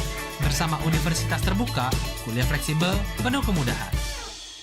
Udah jam segini. Mau berangkat kuliah aja kok susah. Apa nggak usah kuliah ya? Gue fokus konten aja kali ya. Siapa tahu cuan. Hidup kok gini-gini aja. Gak usah dipikirin. Mau kuliah fleksibel kapanpun dan dimanapun, sambil ngelakuin hal yang lo suka dan ngarahin passion lo, cuman Universitas Terbuka solusinya.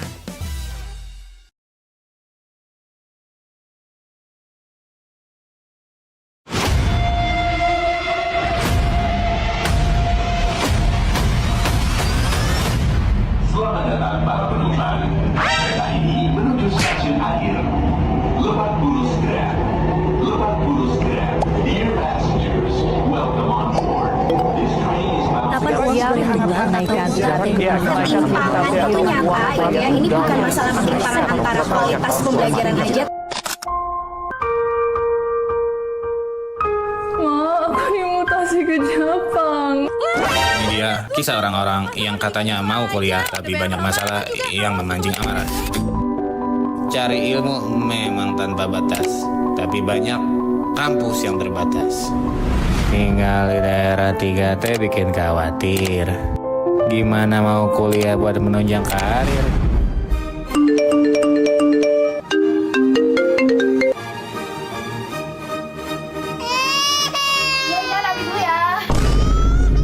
Ibu memang kuat, walau berkeringat, kerja harus cepat, asal jam kuliah sampai terhambat. Mau kuliah nggak ada dana, astaga, bingung gimana bikin bangga.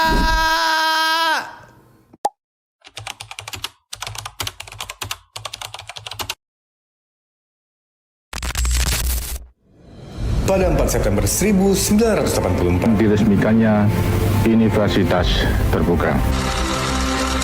Universitas Terbuka lahir sebagai perguruan tinggi negeri pertama yang menerapkan pendidikan tinggi jarak jauh tanpa batas waktu, tempat, usia, dan latar belakang mahasiswanya.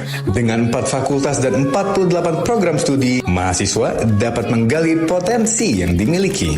Kini, UT memiliki 671.967 mahasiswa aktif dan 2.078.342 alumni yang tersebar di seluruh penjuru tanah air dan di lebih dari 50 negara di dunia. UT telah menghasilkan alumni yang gak kalah berkualitas. Lebih dari 70% lulusan UT sudah bekerja di perusahaan besar bergengsi seperti instansi pemerintahan, BUMN, multinational company, dan banyak juga yang sudah menduduki posisi dari top manajemen sampai manajerial hingga berkecimpung di dunia entertainment. Profesi mahasiswa dan alumni UT juga beragam, dari pejabat negara seperti menteri, gubernur, bupati, wali kota, TNI, Polri, guru, dokter, pengacara, dosen, artis, dan banyak profesi lainnya. Banyaknya prestasi UT menjadi bukti kualitasnya yang nggak main-main. Tidak hanya meraih predikat berkualitas di dalam negeri, juga berkualitas di kancah internasional seperti Rekor Muri, Akreditasi A BAN PT, Lembaga Akreditasi Mandiri Kependidikan, Lembaga Akreditasi Mandiri Ekonomi Manajemen Bisnis dan Akuntansi, UI Green Metric, International Councils for Open and Distance Education, Asian Associations of Open Universities, Foundation for International Business Administration Accreditations, dan The Times Higher Education World University Ranking. Tidak berhenti sampai di situ, prestasi mahasiswa UT terus terukir. Dari meraih kejuaraan pada kompetisi PON 21 Aceh Sumut 2024, kejuaraan nasional, beasiswa ISMA ke luar negeri, summer camp di Shanghai, China, hingga delegasi yang mengharumkan nama Indonesia di berbagai event internasional. Ekonomi memang sulit. sekalipun keluargamu menjerit, semangat belajarmu terus melangit. Satu-satunya kampus negeri dengan biaya yang sangat terjangkau. Bahkan, kamu juga bisa atur sendiri jumlah mata kuliah yang diambil pada setiap semester. Hanya satu mata kuliah dengan biaya paling murah 36.000 per SKS pun bisa, sesuai kondisi aktivitas dan keuangan kamu. Sibuk bekerja bukan lagi halangan. Mengejar cita-cita bukan cuma angan-angan. Sejauh apapun kamu mutasi kerja, jangankan dalam negeri, bahkan ke seluruh penjuru dunia, pembelajaran jarak jauh UT akan selalu mengikutimu. Jadi nggak perlu cuti kuliah, apalagi berhenti kuliah. Jangan ya. Lebih asik desak semangat belajarmu daripada desak-desakan kayak gini. Kamu jangan khawatir, meskipun kamu tinggal di daerah terpelosok Indonesia, bahkan di daerah tertinggal, terdepan, dan terluar, tenang aja, pelayanan kami selalu dalam jangkauan. Meskipun jualan bikin sentimen, ngurus keluarga nggak pernah absen, bahkan sambil kuliah online. Semua bisa akses pendidikan tanpa terkecuali, hanya dalam satu klik.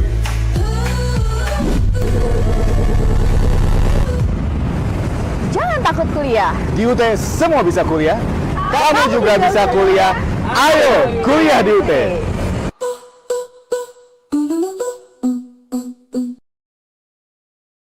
Udah jam segini. Mau berangkat kuliah aja kok susah. Apa nggak usah kuliah ya? Gue fokus konten aja kali ya. Siapa tahu cuan. Hidup kok gini-gini aja. Nggak usah dipikirin. Mau kuliah fleksibel kapan? So, ladies and gentlemen, next to our agenda is the plenary session, which invite distinguished expertise from different countries. So, as exciting as it sounds, our plenary session will be led by one of the most well-known figure here in Universitas Terbuka. He is a professor at Faculty of Teacher Training and Education, a motivator, a skilled researcher as well, if you may say, and he's a certified public speaker. So pretty sure that his presence will, freshen up our discussions and elevate our experience throughout this session. So, ladies and gentlemen, without further ado, please welcome Professor Dr. Maximus Gorky Sumbiri.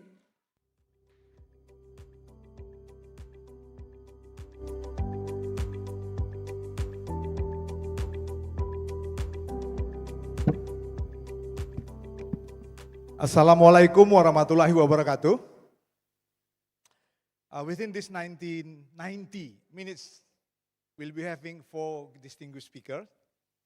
I was inspired this morning by Pak Benny, let me quote his name, Benny Bandana Jaya. He said just now that the transformation of education begins with the transformation of teachers. And we have 4 distinguished panelists today. The first is Peter Raymond. He will be talking, we met last year during the inaugural in Batam. I have a great impression at the time that I have at least one thing I learned from you, that teaching to designing learning system, you put teacher as a designer. I think that's a great inspiration for us, at least for me. And then the second speaker later on is Ibu Lidwina Sri Adisi. She will be talking about open and distant learning related to the digital learning ecosystem and how we put them together. So even though the advancements of technology faster than the pedagogy, we still have an opportunity to make them in an appropriate way. And we also have a professor from Fakultas Pendidikan Indonesia, Ari Widodo. He will be joining us through online. He will be talking about technology enhancements, pedagogy for sustainability. So it relates with our main theme to the Sustainable Development Goals. And we are happy because our Faculty of Education and Teacher Training here in Universitas Terbuka put them as our main theme today. And later on, I heard from the committee that Professor Mi Yong Hong, she is in Serbia right now, and it is still a very late, almost morning, I guess, 7 hours difference. Pak Ari, Professor Mi Yong Hong will share later on designing future classroom for human flourishing, the convergence of education for student well-being. By that introduction, I would like to invite Professor Peter Raymond from University of Sydney. You may have one of the chairs over there. Since you are our special guest, you may have a center chair. And then I will invite Ibu Didwina Sri Adisi from Universitas Terbuka. Welcome. And I would like also to inform you that Pak Ari Widodo, Professor Ari Widodo and Professor Mi Yong Hong will be joining with us from online system. And also I heard from the committee that we are having almost 175 online participants. And we give applause for all of those online participants and also for you all here. Okay, we'll start. We have, for each presenters, we have 15 minutes. I hope that's enough. Yeah. We start with Professor Peter Raymond first, and then will be followed by Ibu Lidwina and Pak Ari Widodo, plus Ibu Professor Mi Yong Hong. Okay, in the beginning, I said that to have a transformation in terms of education for Indonesia related to sustainable development goals, we must, I guess, we must pay attention not for the curriculum alone or to the system or the pedagogy or whatever the name, but we start with the teacher. And then I see in your presentation later on, you have a title, Teacher as a Designer. What do you mean by that? So, teaching to designing learning system will be appropriate for us, even though the advancement of technology always faster than the pedagogy as a designer teacher. Please have time, maybe you may use the presentation as well. Yep. Yeah. Big applause for Professor Peter Raymond. Do you want me to stand or to sit? It's okay. Yep. Yeah. And can I progress my slides? Yes. Yeah. Slide. Yes, there is. I can see my slides over there. Oh, too fast. Don't go so fast.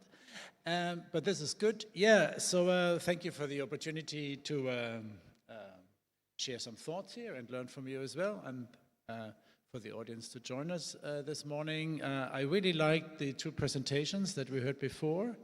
They mentioned all the things that really encourage, I guess, us researchers to also follow up on the focus on teachers and their capacities.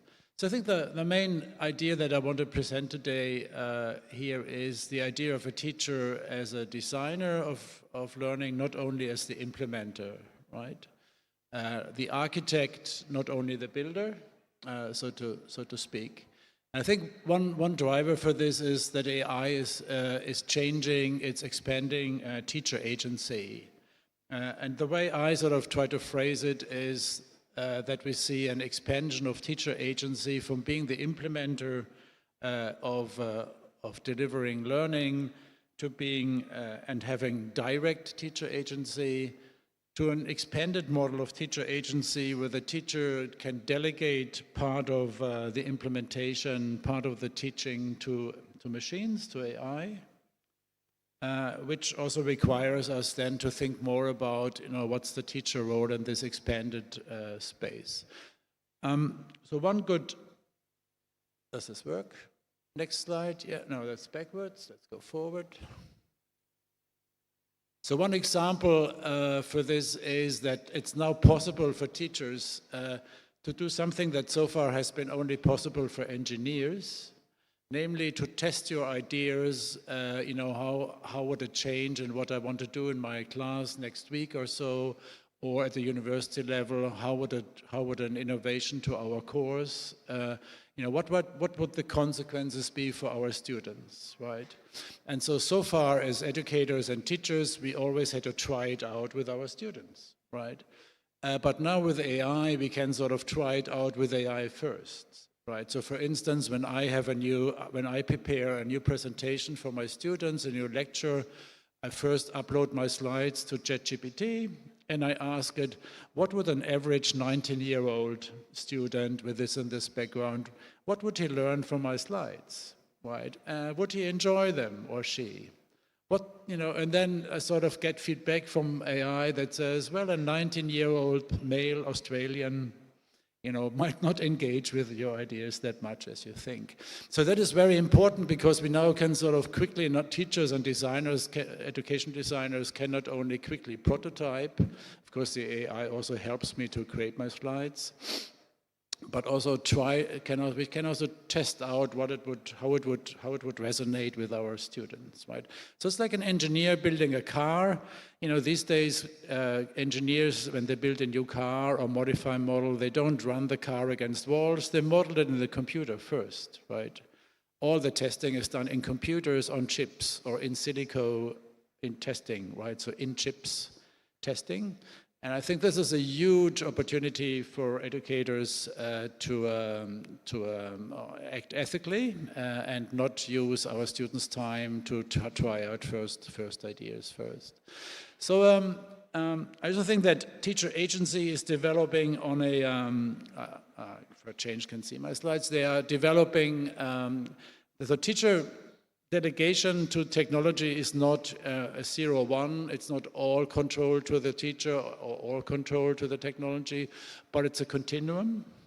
And I like this model that has been developed by colleagues in the Netherlands, right, where we have teacher-only teaching or full automation, but in the middle, between those, we have, the technology assisting the teacher, we have partial automation, we have high automation, and then we have full automation. So there's a range of opportunities for teachers to sort of think about what parts of their teaching, what parts of the implementation they want to delegate. It's not either nothing or everything. So I think a lot of current discussions are too much black and white, but there are many shades of gray, and I think this is an important framework to help us understand what the choices are. I think there are no ready-made answers. We are really in an era now, in a phase of rapid learning, and I think what we need to acknowledge is that particular teachers will feel a massive need for innovation. They will need to experiment, and that also means that they will make mistakes. We all will mistakes in our role as teachers. They need to be learning on the individual level as professionals, and they also need to learn on the level of a profession, right? So the question is also, how can insights that are gained by individual practice, how can they rapidly be shared in the system? So I think we'll need to do a lot on, think more about how can we connect teachers' innovations and ideas to each other. We don't start from scratch. The idea is that teachers are designers is not a new one. Teachers have always been designing lesson plans. They have been designing tasks and assessments. In the past years, they have been designing digital environments and experiences for their students. And there has been, of course, research on that plenty. Also theoretical frameworks, conceptual frameworks such as TPEC, right, the combination of technology, pedagogy, and curriculum knowledge, and how that has to be coordinated for teachers to deliver instruction with technology. We have seen activity theory as a main tool, mainly for researchers to understand how technology mediates teacher action and students' action, and how that affects the division of labor between technology and humans, but also between humans amongst each other. And we've seen theories such as theory of practice architectures to help us make sense of these findings. And maybe most to the point, we have seen, at least in Australia and America and Europe, we're most aware of, we've seen a huge uptake of design thinking and learning by design pedagogy. So for instance, in Australia, the Stanford model of design thinking with an emphasis, gain insight into your student, into your learners, phase, ideating, brainstorming, rapid prototyping and testing. So design thinking is now is now practiced in many schools by teams of teachers who are doing innovation at the school level. So we have research on those topics. Still, the question remains: how can teachers produce design knowledge that is trustworthy and transferable? And here are a couple of suggestions before I end.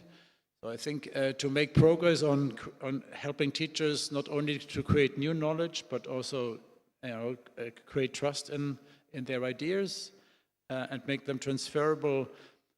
I'm suggesting that we need to revive earlier research that we had between 2000 2010, for instance, at the Open University in the Netherlands, the group by Rob Koper that worked on learning design, how to represent learning designs as part of instructional design, to make it readable and interpretable by machines, by computers. We had work at the Open University of the United Kingdom in Milton Keynes by colleagues like Isabel Falcone and others on how teachers and higher education teachers express design ideas in various forms, graphically, as flowcharts, in tables, etc. I think that work needs to be revived and sort of brought into the age of semantic technologies. So I see a huge potential of semantic web technology and Gen AI to help us make progress on that.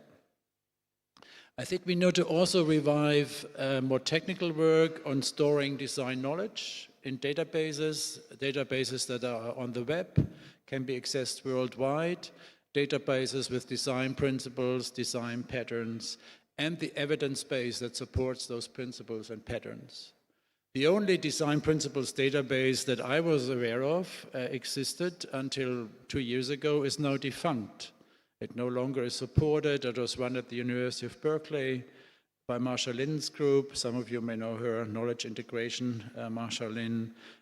But that design principles database for STEM education in particular is no longer running, and I think that's a shame, and there's a big need to come up with and revive the idea that we store design knowledge in databases that can be accessed around the world. Again, I would suggest that for the next years we should use semantic technologies, Gen AI, as well as web semantics to produce a more distributed, a more international, a less language-dependent databases that store design principles, store design patterns, store the evidence that supports these, and make them available in multiple languages around the world. And in ending, just sort of 2 examples of our own work. So currently in my group, we work on a design pattern and a design principles database for nano-education. So nano-education, nano-computing, nanotechnology, nano-factoring is a very big topic in industry, along with AI. We are working on a design principles database that captures and makes accessible what we have learned about how to use technology for nano-education. And we use semantic technologies is to make design knowledge actionable by sort of making sort of helping teachers and education designers to engage in what-if analysis. What if I would change, this element in my class tomorrow?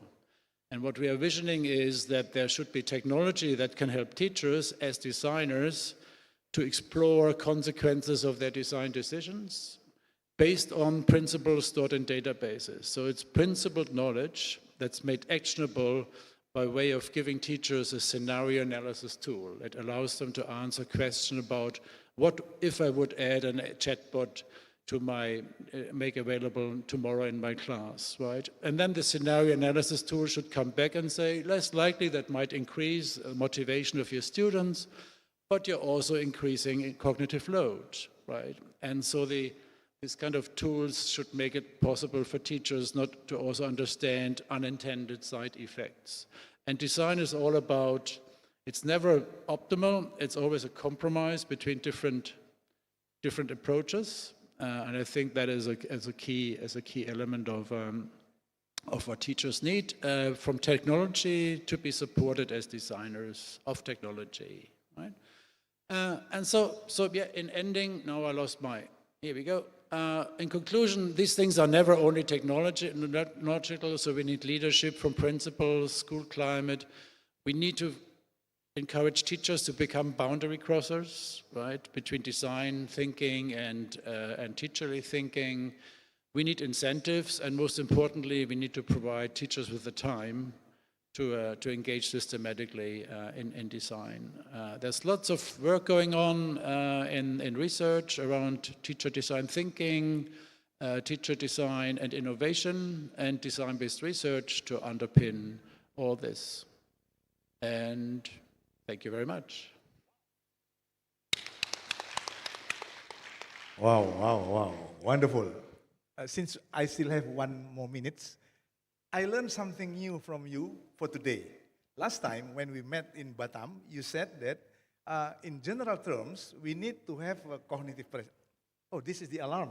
So, yeah, 2 minutes before. You said last year that as long as you have a cognitive presence, teaching presence, and also social presence from community of inquiry framework, but now as a teacher, if you are going to be a teacher as a designer, you said 3 things here: saying, doings, and relatings. I think this is the fundamental one for teachers here. How to be a teacher at the same time as a designer. I got that very important things. And then you say also that experimenting, learning, and then knowledge building. I would like to add experimenting, learning, experiencing, and knowledge building. Yeah, that's probably good. Nice layer, yeah. So thank you. we have a discussion later on, and also we'll ask some questions from the floor and also from online participants from home. Now we lead to Ibu Lidwina. Well, thank you, Prof. Gorky. May I stand up? I think more relaxed here. So, Assalamualaikum warahmatullahi wabarakatuh. Om Swastiastu, Namo Buddhaya, Salam Kebajikan, Rahayu. Well, it is a privilege for me to discuss or to present the presentation entitled Optimizing ODL Practices Through Digital Learning Ecosystem. This is from the point of view operational perspective. But I think this presentation will not only discuss the current ODL practices, but more importantly, I would like to try to critically examine how these practices are embedded in more integrated and adaptive system. Okay. Yes. Now we can learn from some terminologies that is used related to ODL and digital learning currently and in the future. And we have some terminologies here or some terms, and I try to categorize or classificate into some categories here. The first is core concept of ODL. So this is the foundation of ODL itself. So we have the open and also distance. So we all know that open refers to or emphasizes accessibility and also inclusivity. While distance, we know that it is a physical separation between these educators and also with the learners or teachers with the students. And modes of and learning environment. So I'd like to clarify that some people still misunderstand about the distance learning and online learning. They think that distance learning is identically with online learning, but based on the in line with the development of technology, we can see that distance education is broader than just online learning. So online learning is one mode, yeah, of the distance education, because we have some other modes like hybrid and then blended, and then we also have HyFlex now. Flexibility where the students or the learners are given autonomy to decide when, where, and what resources they they choose for their own learning process. And then regarding the technological foundation, the terms here also, we have a flexible, digital itself, and then technology enhanced and AI powered, and we cannot deny that the AI powered or AI used here or assisted here are very, very well known and used in different institutions. And then regarding the pedagogical approach, this is the principle of ODL itself, actually, that we focus on the learner. So we have learner-centered learning. And then also adaptive. Yeah, we try to give learners a different paths or maybe different ways of learning according to their own learning style. And then about the system characteristics and qualities, I think it is related to our long-term goals, yeah, like sustainable and then scalable, and then we have also flexible and innovative. So here are some terminologies that we need to think about for in the current and in the future. Okay, we talk about the role of digital technology in modernizing ODL, and we know that now in ODL practices, the traditional has transformed into a modern ODL practices. This can be seen from the use of online platforms where students can get or can access the learning materials easily and then do learning collaboration in the online platforms. So for example, like open educational resources and data systems, we have learning analytics. I think it will help the institution to monitor the learning services for our students, both academically and also administratively. And then regarding the interactive learning, now the integration of multimedia is very important for helping or encouraging students to be actively engaged in their learning process. And educational technology also encourage the use of or the principle of lifelong learning, and then also to build learners' 21st century skills like collaborative, communication, critical thinking. So if we talk about the role of digital technology, this is not just a tool, not only a tool, but it is a driving force to enhance accessibility, flexibility, and quality. So I tried to discuss the broader context in Asia and the growth of ODL or ODE, open and distant education here, that there are 5 key points that I underline. The first is Asia, the most populous region. Now, of course, with the populous regions here, there are many challenges or some challenges that we need to overcome. For example, the uneven digital literacies, and then infrastructures. So that's why ODL as a strategic solution here has demonstrated the encouragement or the support for accessibility, flexibility, and lifelong learning. And based on Belawati 2022, that we can see the impact at scale, that where in Asia we have millions learners reach using the ODL system. And rapid growth of internet, e-learning markets, transition to digitally mediated learning has also become the key points to be focused on in enhancing learners' support for studying.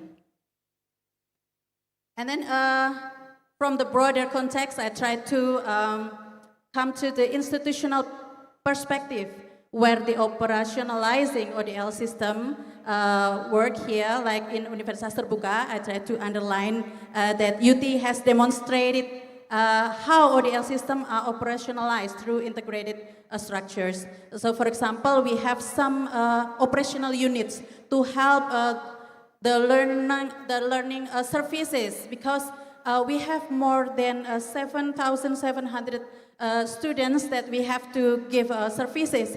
I think it is impossible if we don't have a kind of these operational units. So we have a curriculum development, this is on the faculties, and then learning material production, as well as the learning material distributions, yeah, because we have some students to get the printed learning media and also the digital one.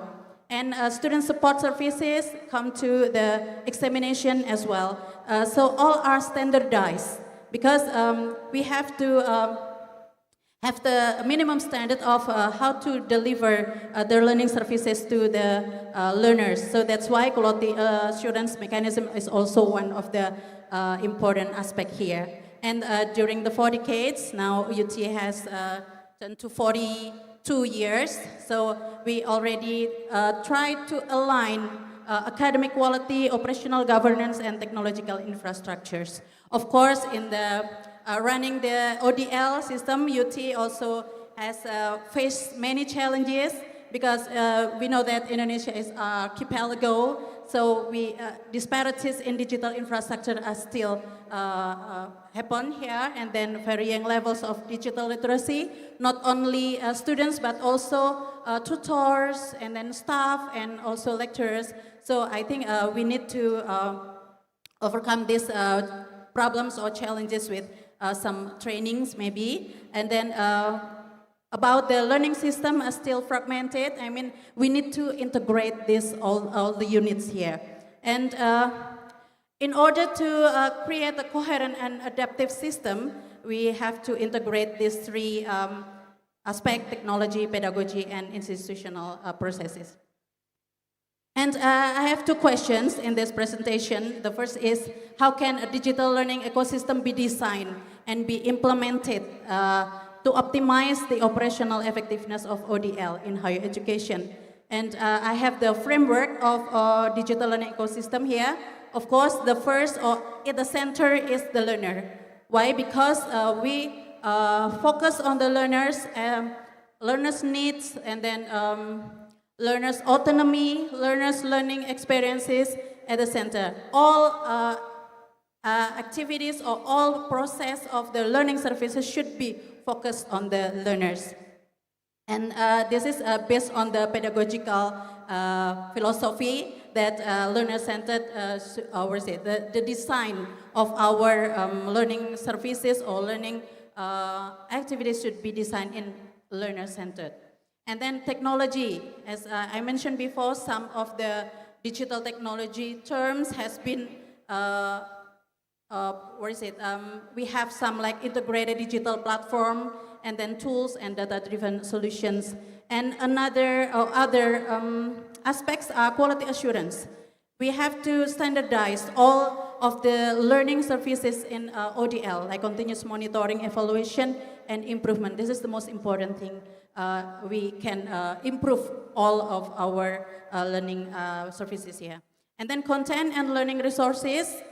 This is also part of one of the important aspects that we have to focus on, like quality, accessible, and relevant digital learning materials.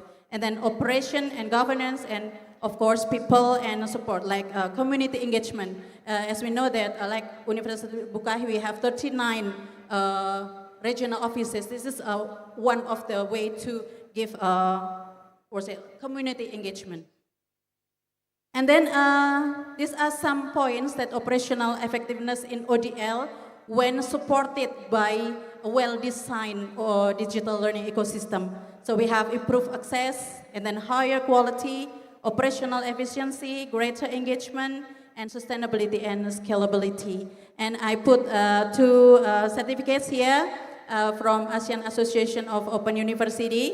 So this is the accreditation is for recognition of the quality, while International Council for Open and Distance Education, or ICTL, give the quality review. So we have to to think about the difference here, that review is not only give or assessment, but also give evaluation and improvement. They give recommendations. So that's why we continuously be reviewed by ICDE. So as the point is, by integrating pedagogy, technology, people, processes, content, and quality assurance, higher education institution can optimize ODL operation and deliver inclusive, effective, and future-ready learning experiences. The second question, what are the key challenges? So I must work fast here. So there are some challenges affecting ODL in Asia. And the first is digital infrastructure, as I mentioned, and then digital literacy, also system integration. Yeah, for example, the challenge is lack of interoperability and data integration. This is very important. And then, of course, about the student engagement. Okay, 2 minutes. Addressed through digital learning ecosystem approach. So we have some the way our solutions, yeah, strengthen digital infrastructure, enhance digital literacy, integrate systems seamlessly, yeah, unified platform into integration, and then boost students' engagement and ensure quality and sustainability. So I give some examples of the ODL practices in Asia. We have 8 open universities that try to have their own strength in operating the ODL. Like here, emerging pattern digital learning ecosystem. So we have to change the paradigm from the disparate units into integrated units. So the key integration are technology, pedagogy, operation, and support. And as the conclusion, converging model built on integrated academic, technological, and administrative system, strong student support and regional delivery mechanism, and increasing reliance on digital infrastructure and economical thinking. So I will close this presentation by borrowing Eric Pearson's quote: "It's no longer the big beating the small, but the fast beating the slow." So let's work fast and faster. Thank you very much for your attention. Wow, wonderful. Okay, before we move to Pak Ari Widodo, I have learned something. It is not too new, but it's okay for me to make it, to open wider my perspective. You said just now that ODL much bigger than online learning. That's the first one. And then you propose the ODL, optimizing the ODL through digital learning ecosystem must focus on learners. Otherwise, we'll miss the quality. And then you have, you have five, what do you call it? 5 aspects, yeah? Technology, pedagogy, institutional processes, and coherent adaptive system. And you call it quality assurance. That's how all of the, let's say, practitioners in distance education.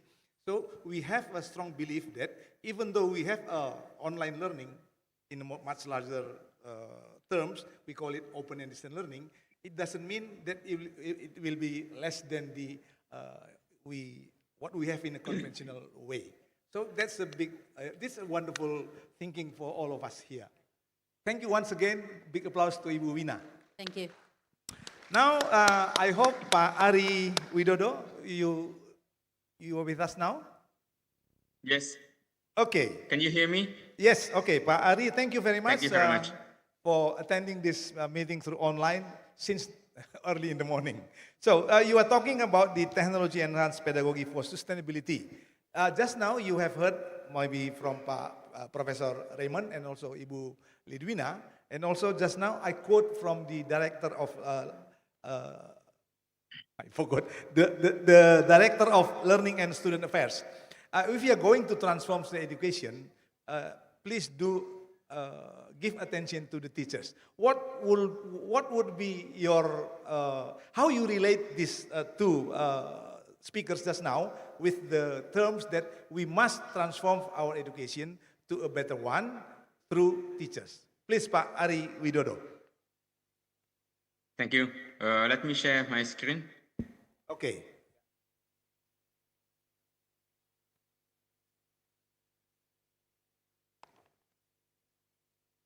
Can you see my screen? Yes. Yes. Okay. Okay, thank you. Bismillahirrahmanirrahim. Assalamualaikum warahmatullahi wabarakatuh. First of all, I'm really sorry that I cannot join you directly there. I was a bit sick last week, so I prefer to do it online from my office today. So I'm going to talk about technology enhanced pedagogy for sustainability. This is one of the themes required by the committee. So this is the content of my presentation. I will talk on it about 3 points. First, I'm going to talk about sustainable development goals, and then the position of pedagogy and the technology, and then enhancing pedagogy with the technology, especially for the teaching sustainable development. Okay, let me start with my first topic, this sustainable development goals. It's all started here with the UN resolution in 2015 about the 17 sustainable development goals. And then, because these goals becoming goals for all countries, including universities and also our education, of course, then we have to also to focus on these goals in our education. So then here, when we are trying to achieve these goals through education, but your education, as you see in number 4, SDGs number 4, quality education.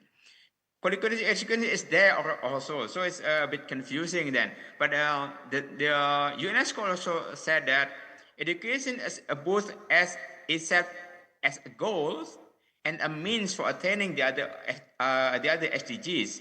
So it means that education, quality education, is in itself a goal. So we have to achieve quality education. That's our goals. But quality education is also a way so that we can improve, we can achieve other sustainable development goals. So, so this is the importance of education that here. So, oops. So, and then when we look at the SDGs number 4, quality education, goal number 7, it said that by 2030, ensure that all learners acquire the knowledge and skills needed to promote sustainable development, including, among others, through education for sustainable development and sustainable lifestyles. So I will just put here, this talking about education for sustainable development and sustainable lifestyles. So we are trying to have education for sustainable development so that our people have sustainable lifestyles. So then if I summarize these points, then actually through ESD, we can promote sustainable, promote student sustainability, knowledge, awareness, and behavior. So I formulate lifestyles into knowledge, awareness, and behavior. So if we have ESD in our schools, in our university, for example, we will be able to achieve the other SDGs like that. Okay. So and according to UNESCO, the ESD learning objectives is also covers 3 areas. They formulated in the terms of cognitive learning objectives. So students have to have knowledge about the SDGs, and then so in the second they have to develop socio-emotional. I mean that not only knowledge but also in the emotional, socio-emotional. I call it awareness. And then lastly, the most important is actually number 3, behavioral. So actions, because there's almost no points we are talking about sustainability if there is no action. So the most important, I think, and when we are talking about sustainability is the real action, not only the understanding or the feeling, social, emotional, or the awareness, but we have to end up with action. Okay. So that was my brief talk about sustainable development goals and the role of education. Now I'm going to talk about the second point, the position of pedagogy and technology. As I already mentioned by the previous speaker, talking about TPEC, it depends on what view you are holding. If you're talking with about PCK and pedagogical content knowledge, then we are talking about pedagogy and content. But we are talking about technological pedagogical content knowledge, TPEC, and then we talk about pedagogy, content, and technology. So in the PCK, then technology is a part of the pedagogy.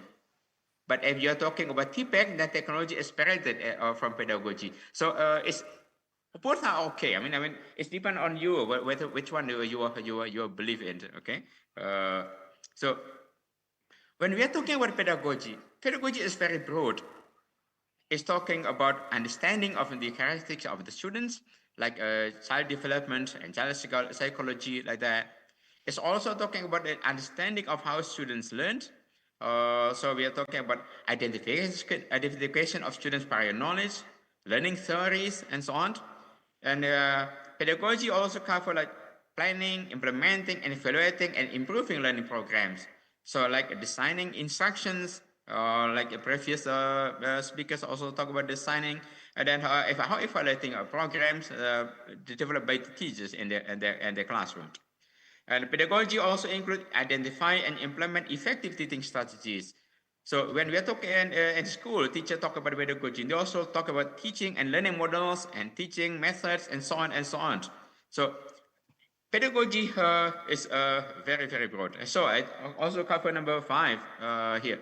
Pedagogy also cover about the use of media, teaching media, and technology to facilitate students' learning.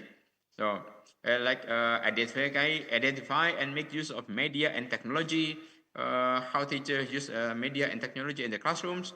Then pedagogy also cover creative, supportive learning environments. The learning environments here include physical and psychological learning environments, so that students can have a safe and supportive learning for them to learn. And pedagogy also includes assess students' learning, like create and use appropriate assessment. So when we are talking about pedagogy, it's very, very broad. Then we are talking about how technology can be used to improve pedagogy. Then it can be very, very broad. Okay. And then number 3, I'm going to talk about enhancing pedagogy with technology. And how we relate this into Sustainable Development Goals, as I mentioned earlier.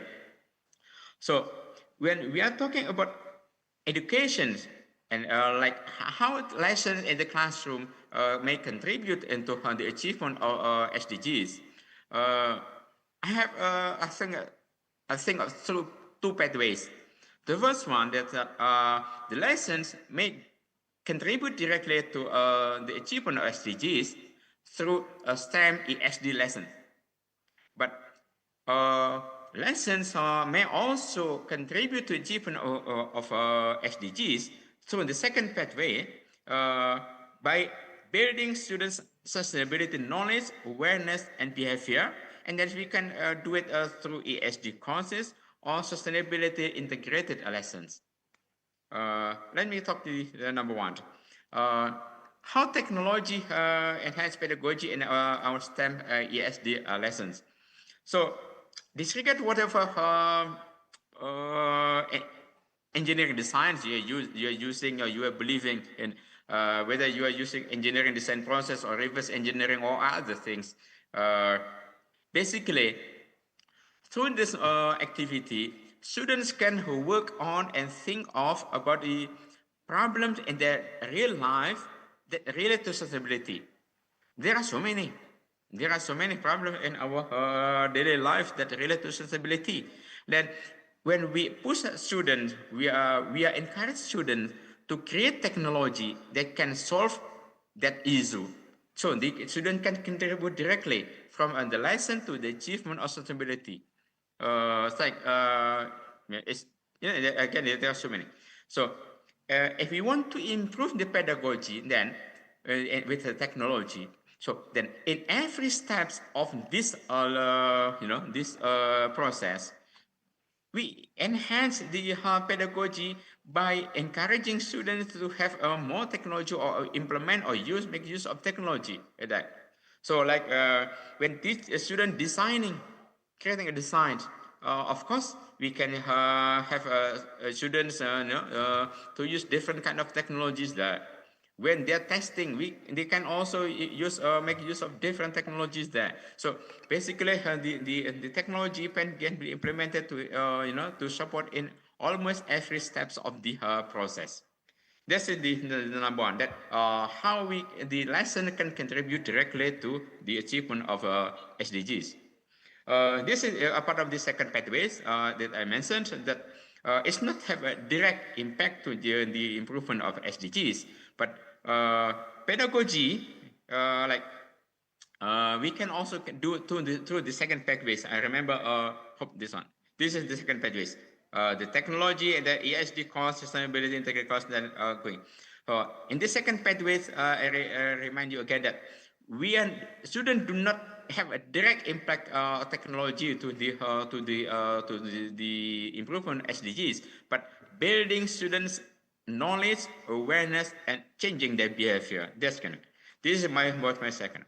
So there are some strategies teachers can use through ESD courses, like for example, having student experiential learning. Give student a real experience, with the problem of the sustainability, and then or maybe student doing STEM projects, student doing problem-based projects that on the sustainability issues, and then in these courses, of course we can have you have technologies to support our lessons, either experience learning, STEM project, or problem-based learning, and through these courses, students may develop knowledge, awareness, and then hopefully they have perform some actions, real actions that promote our sustainable development goals. Okay, and then the second strategy, sustainability is in our case, even in our case, is integrated into certain subjects, especially science. So sustainability is integrated into whole science, but teachers may teach science and that. So the content of the subject is very important for the teacher, for the science teacher, for example. But we also can have add accessibility then. So then in this case, the technology that relate to the subjects, in this case science lessons, but also we can add a technology that relate to accessibility. Or maybe, if we are lucky, we can have technology that can relate directly to the subject and also to the accessibility. So I think that's all what I can say. Thank you very much. Wow, wonderful. I think we get the same bottom line now. How you become a teacher as a designer, and how to assure, as long as you have a digital learning ecosystem, so ODL is effective to improve learning by focusing on learners. And right now, just now, Pak Ari Widodo told, I learned from him that there is a technology, it could be used to improve the subject, and at the same time, how to make it sustainable. I think this is wonderful. Thank you, Pak Adi. Now we move to Professor Mi Yong Hong. Are you with me now? Professor Mi Yong Hong? Yes, I'm here. Okay, so you have about 15 minutes. Sorry, because you are not in Korea now. I heard from the team that you are in Serbia. This is the early morning right now. Right, so I have some teacher training in Serbia and Germany. But here in Serbia, actually the internet connection is not stable, so I'm a bit worried. Yeah. I'm going to, to. Okay, please It's present my your honor to be here. papers for 15 minutes. Okay. Thank you. Thank you. So could you share my slide there? Okay, thank you.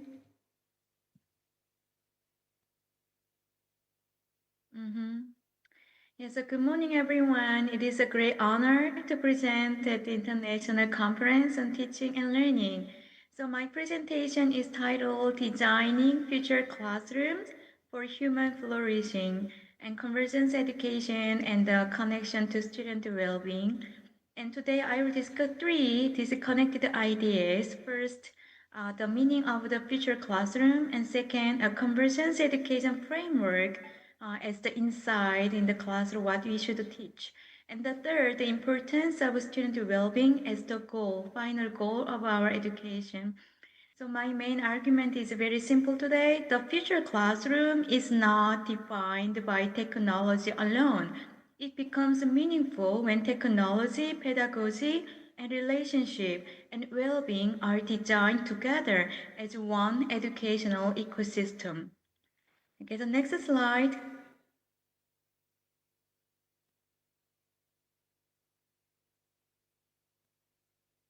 Okay, thank you.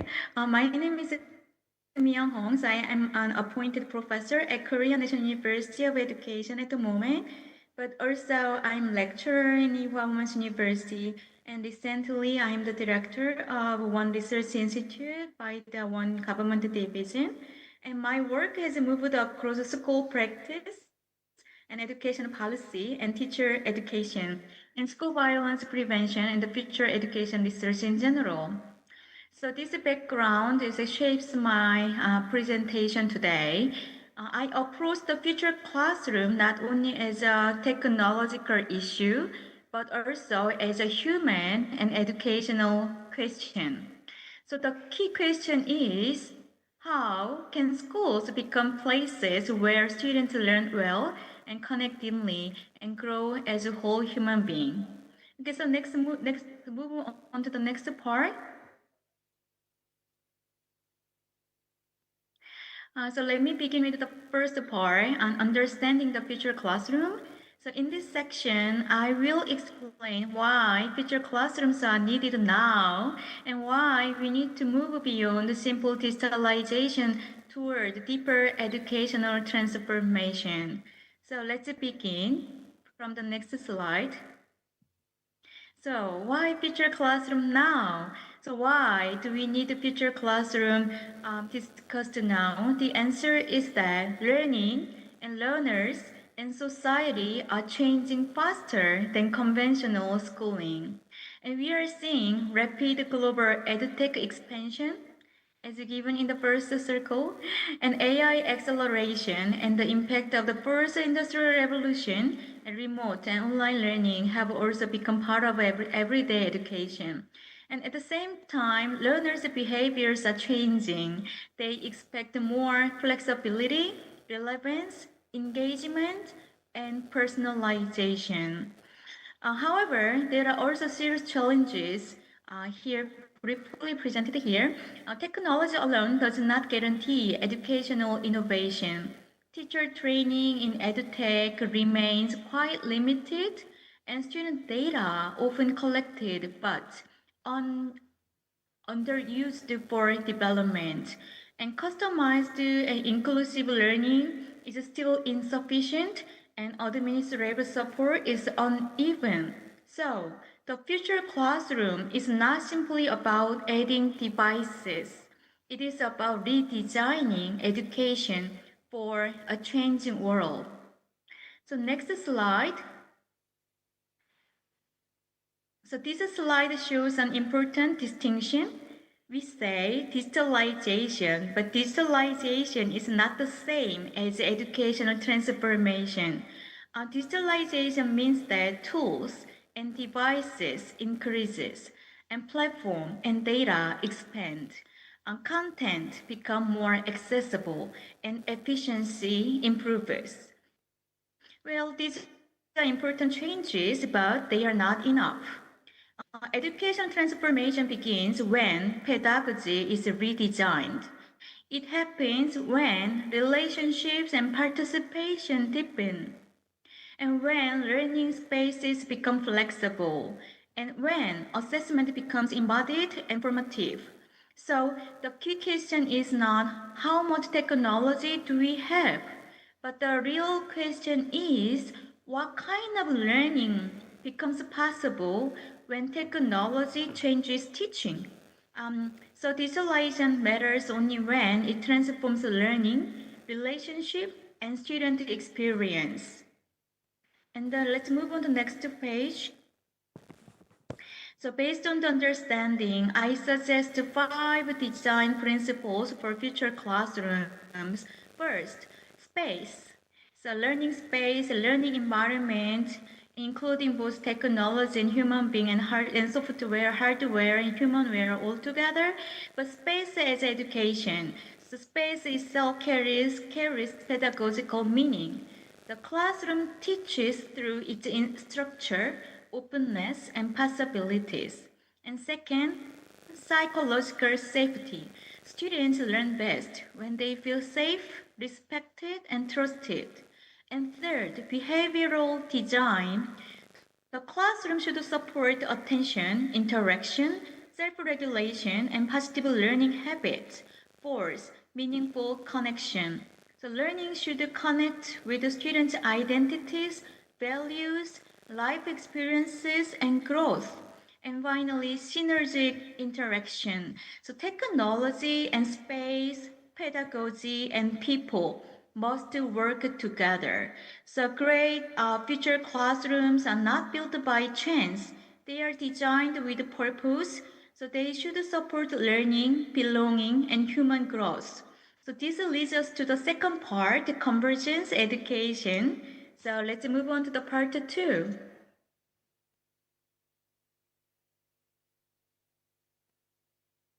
So now I move to the second part, convergence education framework.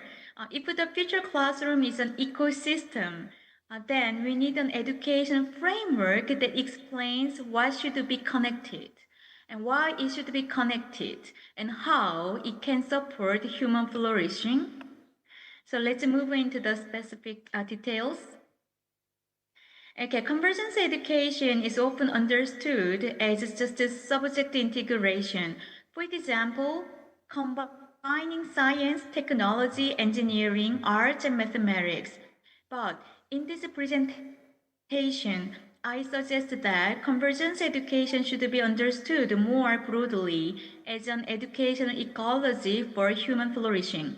So it is not just simply about connecting subjects, it is about connecting learning with life. So the models shown here include 6 dimensions: knowledge, value, thinking, method, experience, and policy.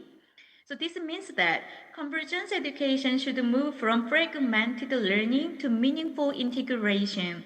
Students should not only acquire information, they should learn how knowledge connects to real-world problems, ethical judgment, and personal meaning and social responsibility. So, convergence education not only about what we connect, it is about why, how, and toward what kind of life. Okay, next slide. Then what should convergence education integrate? This 6-dimensional model here suggests that education must integrate knowledge, value, thinking skills, experience, method, and policy. First, knowledge asks how curriculum and pedagogy and governance can be aligned to sustain convergence education. Second, value asks how education can cultivate ethical decision-making and personal flourishing. And third, thinking asks how learners develop critical, creative, and connective thinking. And fourth, methodology asks what pedagogical strategies can make convergence real in the classroom. And experience asks how students' lived experiences can become central and transformative in learning. And finally, policy asks how disciplinary knowledge can be connected to real-world problems and institutional support. So the implication is quite clear. Education should not only ask, what do we teach? It should also ask, what does it matter? And how does learning connect to human life? Next slide. So to conclude this part, the 6-dimensional framework is more than a strategy for combining just subject. It is an educational philosophy and also a practical design framework. The goal is not simply to produce learners who know more. The goal is to support human beings who can learn well, judge deeply, and live responsibly. So this framework can be applied to AI, future classroom design, life-based learning, sustainability education, teacher education, classroom design, and recently I applied to textbook analysis. So more importantly, it gives us a shared language for connecting educational design, research, and innovation. And this naturally brings us to the final part, student well-being, because students cannot flourish through knowledge alone. They need safety, connection, dignity, and hope. Okay, so next slide. Thank you. So finally, I turn to the third and final part of today's presentation, the importance of student well-being. Here, I would like to emphasize that well-being is not just an additional topic after learning. It is the condition that makes meaningful learning possible. Okay, let's get into the next, okay? So why does joyful learning or student well-being matter? Because learning does not happen only through content, curriculum, or technology. So learning happens when students feel safe, connected, and emotionally ready to participate. So this slide places student well-being at the center. Around, we can see emotional safety, relational connection, help-seeking, and joyful learning. So when well-being powers learning, students show deeper engagement, more active participation, and academic and social growth, and stronger protection against risk.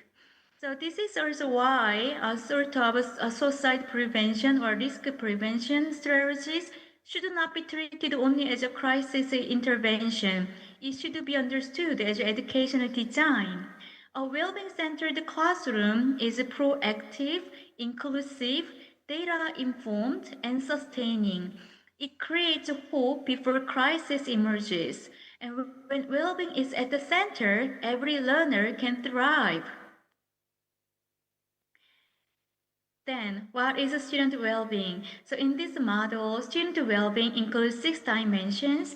First, emotional stability, the ability to understand and express emotion in healthy ways. And second, psychological safety, so feeling safe enough to be oneself, take a risk, ask questions, and make mistakes. These are important qualities the future students should be equipped with. And third, relational belonging, so feeling accepted, valued, and connected to others in the school community. And fourth, help-seeking capacity, so having the comfort and confidence to seek support. And fifth, resilience, the ability to adapt, recover, and grow through challenges. And finally, meaningful daily functions, so having routines, purpose, and responsibility in everyday life. So these dimensions interact with one another. Well-being is not what comes after achievement. It is what makes learning, participation, and growth and connection possible. So this is why well-being must be the frame. So on the left, previously and in Korea as well. So we see here the crisis-only model. It acts quite late. Of course, crisis response is quite necessary, but if schools only respond after crisis and after some risks, they miss earlier opportunities for connection and prevention. So on the right, we see the well-being framework. It acts earlier. It asks about connection and safety and belonging before crisis emerges. It sustains dignity, support, and trust, and it is proactive and community-informed. The key message is this: prevention becomes more effective when support begins before crisis escalates. So I would say well-being is not separate from education. It is the frame through which education becomes humane and preventive. So here to the next slide, I would like to suggest the Professor designing Myung of Hong, well-being system. excuse me, Okay. 1 more minute, please. Okay, so this final content slide brings the whole presentation together. A future classroom becomes meaningful when it functions as a well-being system. So students need 4 things. They need to learn well, they need to connectively, and they need to seek help safely. And when they face difficulty, they need to return with dignity. So at the center of this slide is the well-being system. Around it are learning, relationship support, participation, recovery, then the future classroom, and convergence education.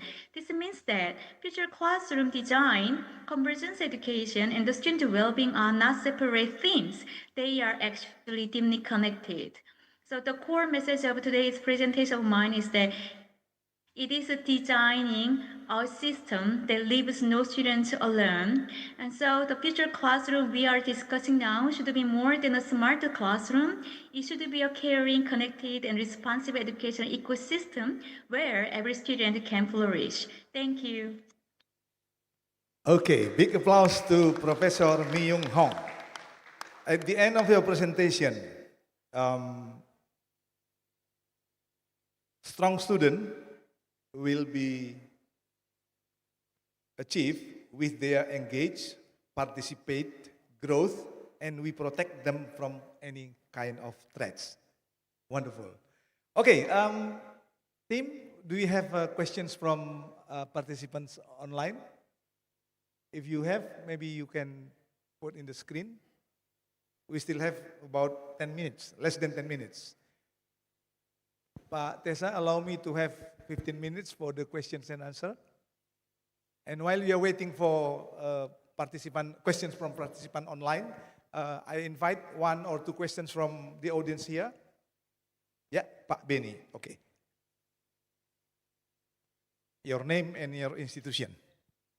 My name is Benny from Universitas Terbuka.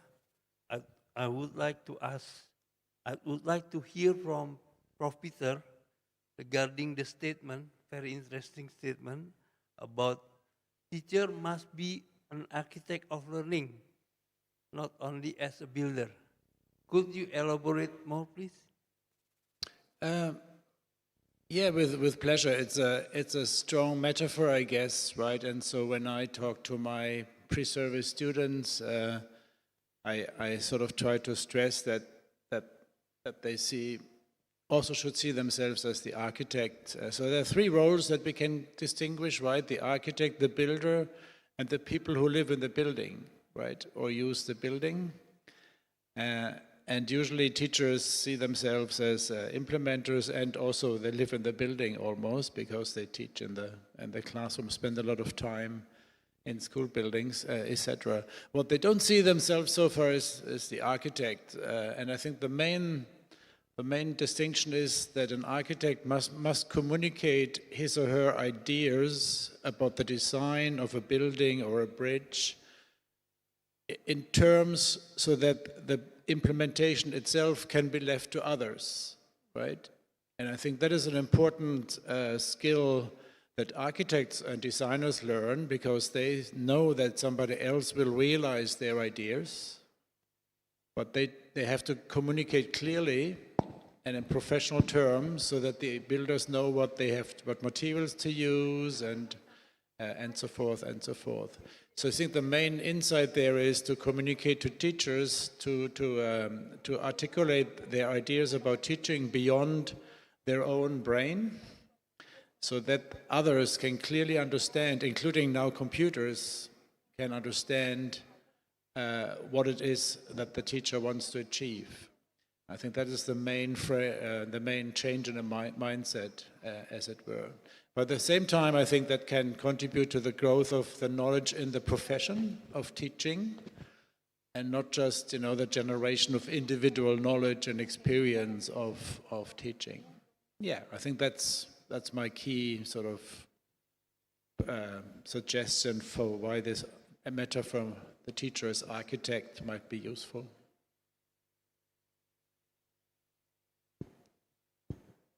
Okay, my name is Risa Jaini Putri, student of Universitas Terbuka Teacher Professional Education Study Program. I want to ask to Prof. Arif Widodo. Okay, science education for sustainable development aim not only to develop student knowledge, but also their awareness and behavior. What technology enhanced pedagogical strategies are most effective in helping students internalize the SDGs in classroom learning? Can you hear the questions correct, Pak Yes, Ari? I can. Okay. Yes, please. I can. Yeah. Thank you. So thank you for the questions. So that's a very challenging questions for me. So the first point I want to make very clear that accessibility is not a matter of understanding. You know, previously we have in Indonesia like Pendidikan Lingkungan Hidup or whatever like that, similar like that. Or now that we have in our daily life, we have been trying, to push our people to, jangan buang sampah sembarangan. It's always everywhere. It starts from kindergarten until university. But do we have a clean environment? Don't we have a find rubbish or letters there in our rivers, in our streets? But why? We have educated our people from many years, starting from the kindergarten until the university, but still they do not, really act or behave as what we expected. So there's something wrong in our education. So then we need to change this. We need to focus on action rather than on knowledge. And then what technology do we need to teach this? The technology can be very simple. Let's see. If we are talking about people throwing rubbish on the streets like that, the technology can be very simple. We can start like taking videos. We can take a CCTV from our streets, then how people freely throw rubbish on the streets, and then from the video we can start like how can we avoid how can we deter people from doing this again. Then we can ask a student to develop technology, a better technology. How can we, what kind of technology so that people will not, throw rubbish on our street again? And this can be a challenge technology that a student can do. Or actually, there are so many technologies, so many possible technologies we can use in our lessons so that to deter people from throwing rubbish on our street. That's just an example for me. Yeah, I hope that you understand my point. Thank you. Okay, thank you, Pak Ari. The next, Pak Solah. Yeah, thank you for the opportunity given. I'd like to ask to Prof. Mi Young Hong that... Your name, please. Your name. Oh, yeah. My name is Abdi Aswalah. I'm from UT student that right now in program Profesi Guru. I'd like to ask about the future classroom.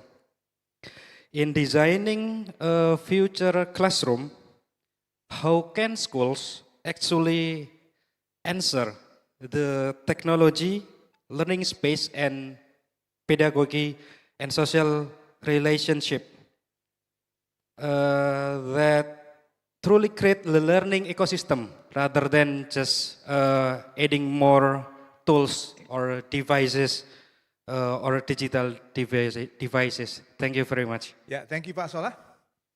Professor Mi Young Hong, can you hear the questions? I can hear. Yeah, okay. Thank you for asking me. Okay, thank you for asking me the question. Abi Ashula.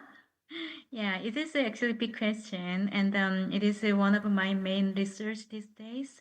And I have been framing future classroom, the meaning of it. But firstly, I found the most important thing is the purpose of education. So if we lose the purpose of education, which is the fundamentals of what we are doing, actually it is useless whether we have really equipped in a good technological devices or whatever. So, and there are three main factors. As you mentioned briefly, it's like a hardware part, which is like infra and technology and physical spaces and what we have outside of us. But inside, we have this humanware. So humanware includes people. So in the classroom, we have teachers and students, and there are students' needs and the teachers' expectation and teachers' goal of the classroom. And the technology is a tool. In this case, the teachers can manipulate according to their students' needs in that particular context.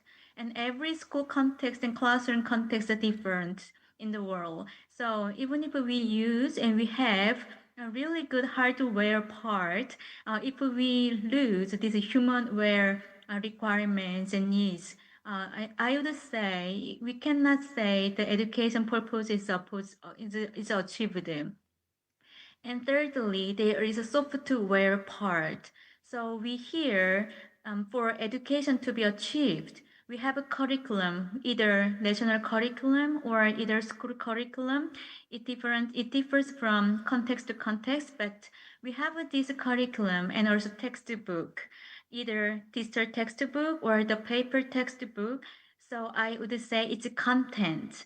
So education content, what we are teaching is one of the necessary factor in education. So when these three factors, the hardware part, software part, humanware part, considered together, especially in the right direction that we are pursuing, what kind of value we are pursuing, what kind of content or living knowledge we want to teach to students, and then what kind of methodology the teachers want to employ to achieve these particular educational goals in this classroom. So I would say the future classroom sounds like a very luxurious, but I don't think it is like that. It is happening every day in the schools in every country. So these three dimensions circulate together, aligned together, but on the basis of it, there should be a fundamental of education and what we want teach and what we want our student to be and what we want our students in the future they would like to be. So I want, for example, my student to be a flourishing human being who are very happy and who could pursue their well-beingness independently, but also in an ethical in ways they can implement what they have learned in different contexts in the future. So as an educator, all of us here, I want you to ask this question: what kind of value you want to put it in your classroom? And then the technology can be employed in aligned to this. So let's not lose this fundamental. This would be my final answer. Thank you. Okay, thank you, Professor Myung Hong. There is one question from the online participation. Can you put in the screen, please? Okay, I am looking it into. Well-being, yeah.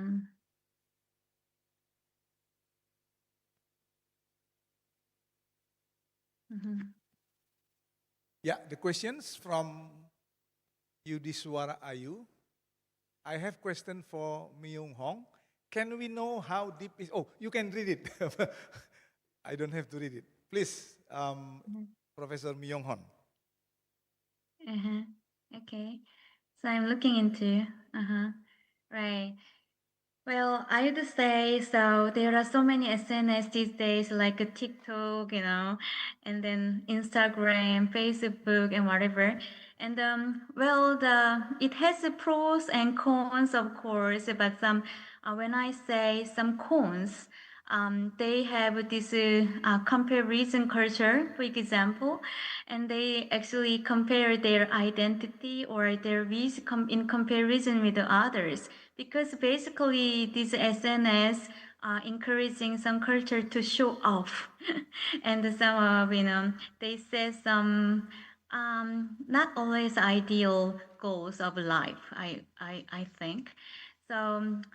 This generation, and I want to say just one example of one project I was recently involved in. It was like preventing students suicide here in Korea, because now this new generation has is a digital native, and they are equipped with so many technologies, and they have this SNS channels. But I think they need to know how to use these SNS channels wisely, and also for realizing their identities or what they wish as their own. But I don't think these are encouraging that kind of part, because recently in Korea, one of the hot education agenda is the rapid increase of students committing suicide. So especially in the early ages from elementary school to the high school. And I found that some critical factors affecting these phenomena among the young generation. We thought it is an individual matter, but it was not actually. It's not like an individual emotional level. It could affect, but it is quite minor to the attempt incidents.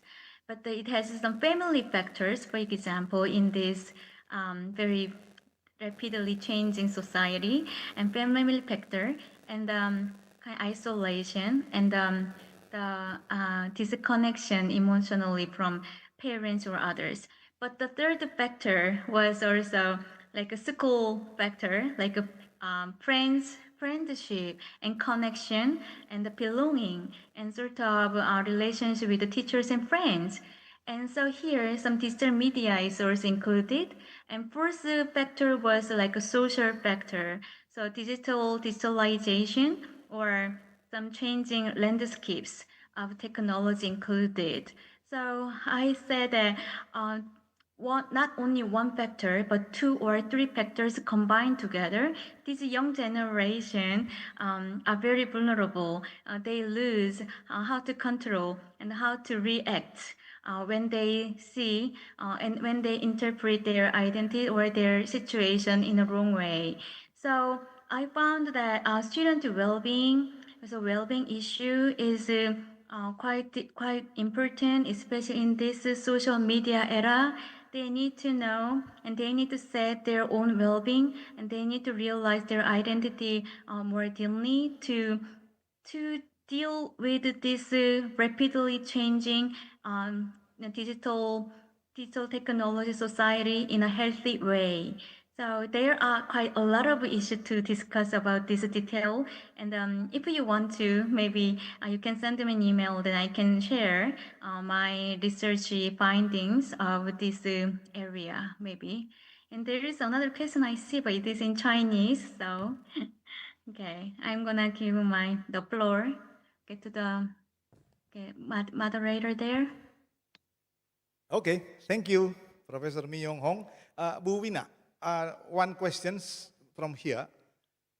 Just now you said that by using the technology, it gives us opportunity to open all the access and flexibility. But usually, in terms of like in Indonesia, for example, when we are going to expand the access, it sometimes influence the quality.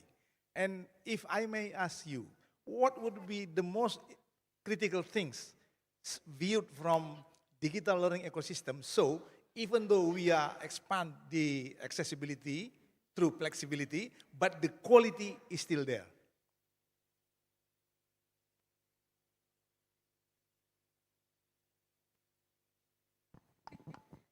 Well, thank you very much, Prof. Gorky. This is a challenging question for me. Well, actually, if we talk about the quality of the learning services for students, especially in ODL system, I think we have to think about how can the system itself can be integrated to each other.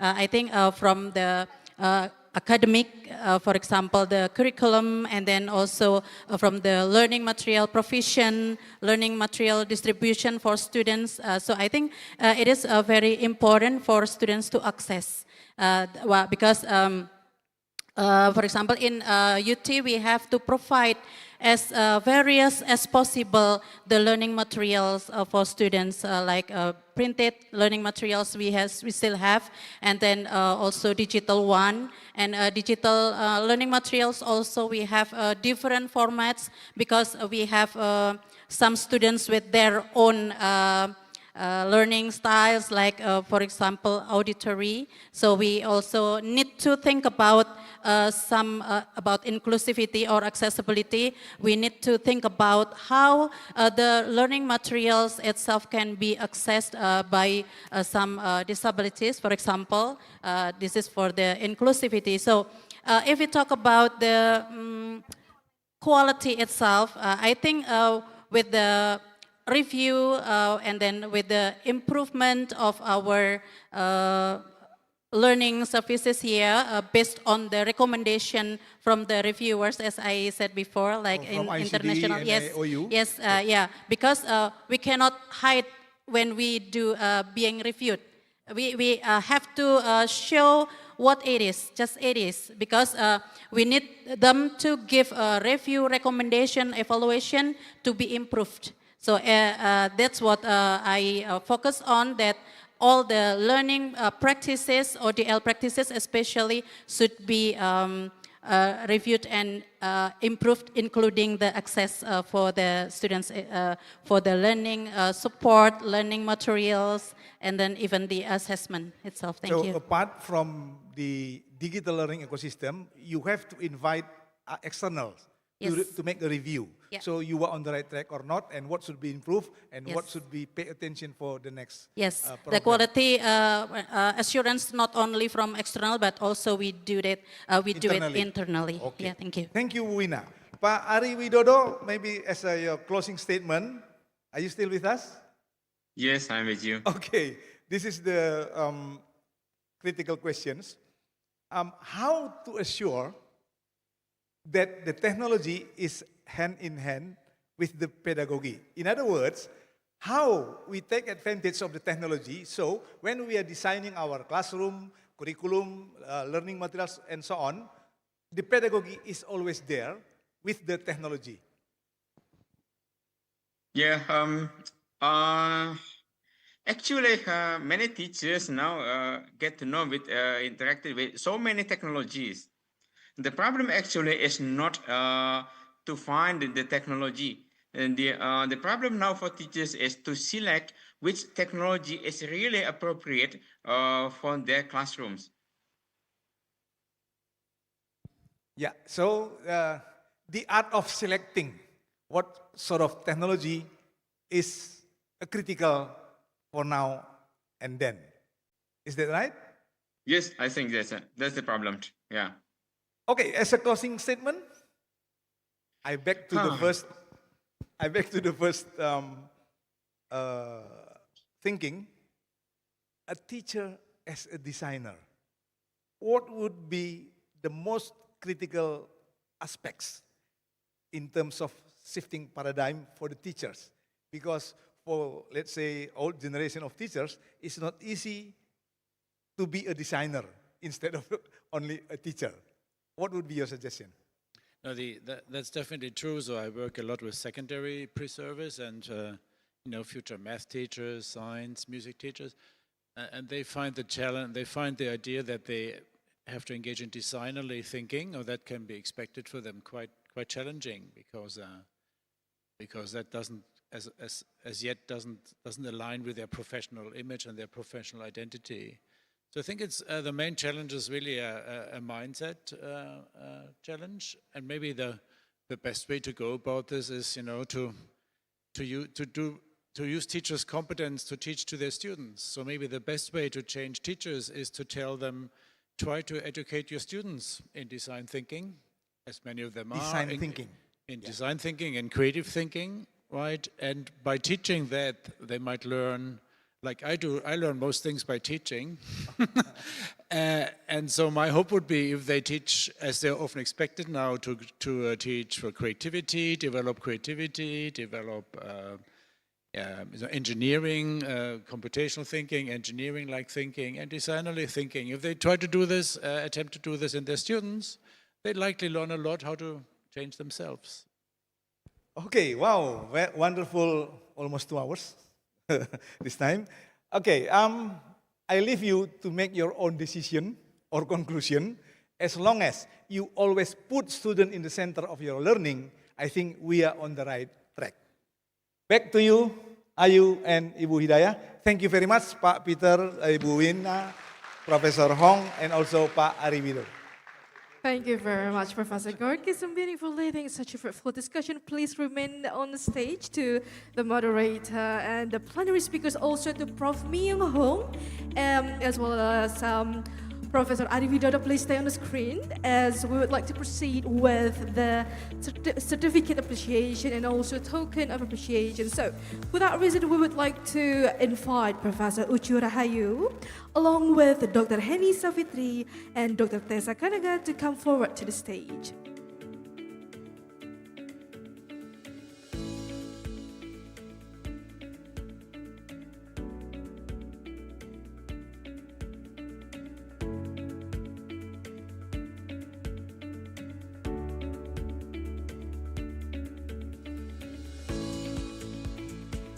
Right, we have everyone here on the stage right now at UTCC, and maybe our first giving of certificate will be given to our speakers from Zoom, which is Professor Myung Hong and Professor Ari Widodo. Right, ladies and gentlemen, and to all plenary speakers, Professor Ucu, Professor Tessa Kandaga, Dr. Heni, we first will witness the certificate of appreciation to Professor Ari Widodo. Professor Ari Widodo, are you there still? Yes, I'm here. Yes. So, Professor Ari Widodo, thank you so much for sharing your insights and also the knowledge. It's really useful and invaluable for all of us here. This is the certificate of appreciation for you. Thank you so much. Thank you very much. Yes, we're looking forward to see you soon, maybe in person next time. Thank you so much. Ladies and gentlemen, give a big round of applause for Professor Ari Widodo, please. Thank you. Thank you. Amazing, please stay there. And the next certificate is for Professor Myung Hong. Professor Myung, are you still there? Yeah, I'm here. Yeah, Thank you. hello. Yeah, so the next certificate is for Professor Myung Hong. Thank you so much, Professor Myung Hong. We know that you're very busy, but thank you for the time and everything. Looking forward to see you in person.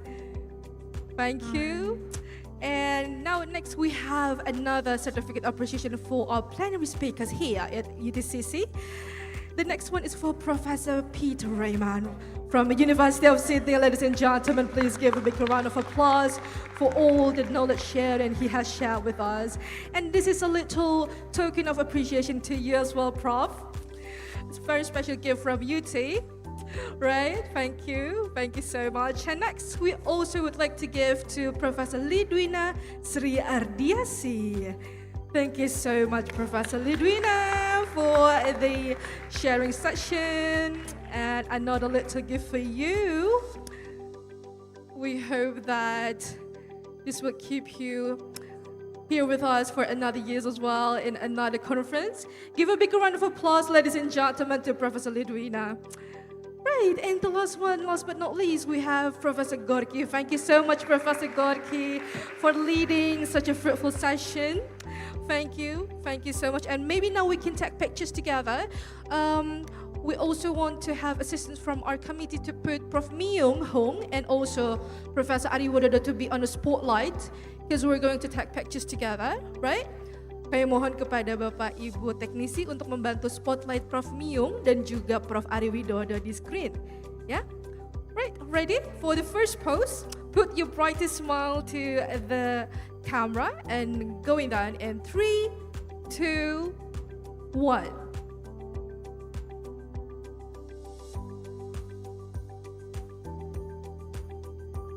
Yes. we also have, Prof. Miyung over there. Mohon untuk ditaruh di situ. Terima kasih. Dan Prof. Widodo mungkin untuk di sebelah kanan.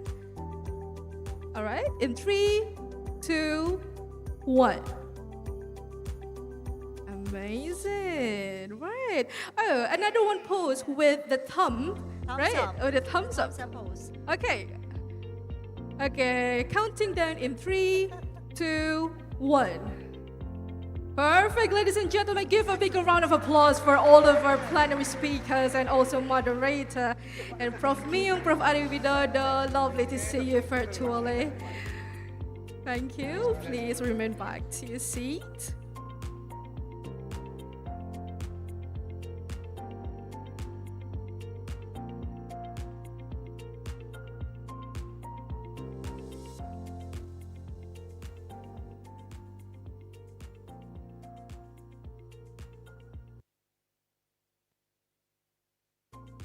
All right, ladies and gentlemen, we are now going to take a short break. This is a great time to meet new people and share your thoughts. There will be 16 parallel rooms, which consists of 6 hybrid rooms and 10 online rooms. Please join room directly according to the list of the presenters. For those here in the building, lunch is served in the UTCC. And I will inform to all of you once again, toilet location far right left side of the buildings as they exit to the main room, and prayer room location outside of the building directly across from here. For our online guests, please join us again in 90 minutes for our next session back at 1:30 p.m. Jakarta time. Thank you. Right, ladies and gentlemen, so as mentioned by Bu Hidayah just now, please come back at 1:30 Jakarta time as we will continue with the panel session. And also as mentioned before that there will be special invited guests joining 11 panel rooms to share their insights. So on the first room, we have Professor Amalia Sapriati. And room 2, we have Dr. Siti Juleha. On room 3, we will have Dr. Sri Tatmianingsi. On room 4, we will have Dr. Andayani. On room 5, we will have Dr. Dela Raimena Jovanka. On room 6, we will have Dr. Titi Chandrawati. And about room 7, we have Dr. Prakash V. Aruguman. Room 8, we have Dr. Keshav from Finland. And room 9, we have Dr. Naila Nasir. And room 10, we have Professor Komiko Aoki. And room 11, we have Dr. Richie Tai Tikem. Right, and for all the participants at the Zoom application, our committee team will share the presence link. Jadi Bapak Ibu yang ada di Zoom, jangan lupa mengisi link presensi yang nanti akan di-share oleh tim panitia kami. Alright, so for now, ladies and gentlemen, it has been really good time with all of you, and now we're going to have a lunch break. And don't forget to come back at 1:30 Jakarta time. Kembali lagi di 1:30 di ruang paralel masing-masing. So for now, enjoy your lunch and bye.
wabarakatuh.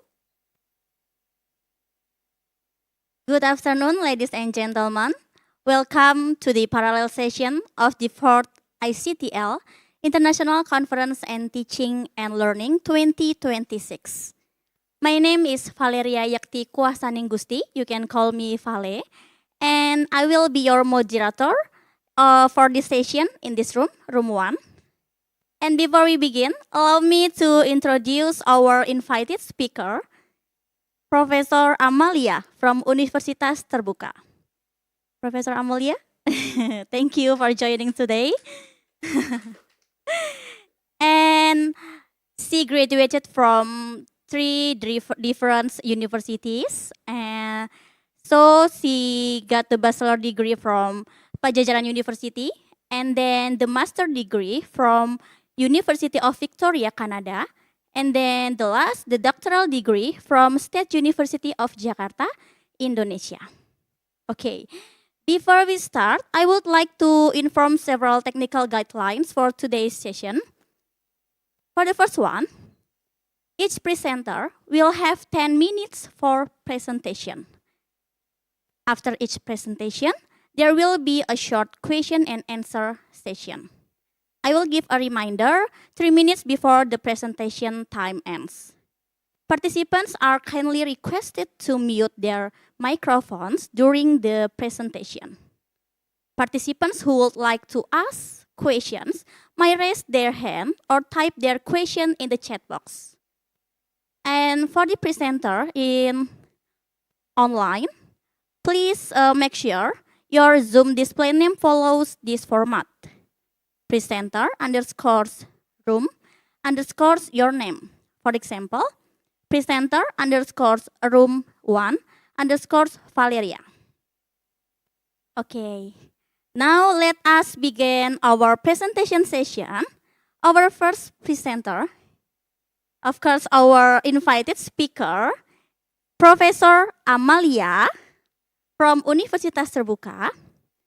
Okay, with the title of the article, From Assessment to Learning, Integrating Item Analysis and Learning Analytics for Data-Driven Instruction in Distance Education. Okay, Prof. Amalia, the time is yours. Thank you. Very good afternoon, distinguished professors, participants, and ladies and gentlemen. I am Amalia Sapriati from Universitas Terbuka. Today, I will present the study entitled From Assessment to Learning, Integrating Item Analysis to Learning Analytics for Data-Driven Instruction in Distance Education. Presentation cover 5 topics. The first, shift from assessment to learning. This is the problem statement. And the second, research gap in the analytic integration. And the third, methodology. And the fourth, key findings and frameworks, proposed framework. And then finally, implication and challenges.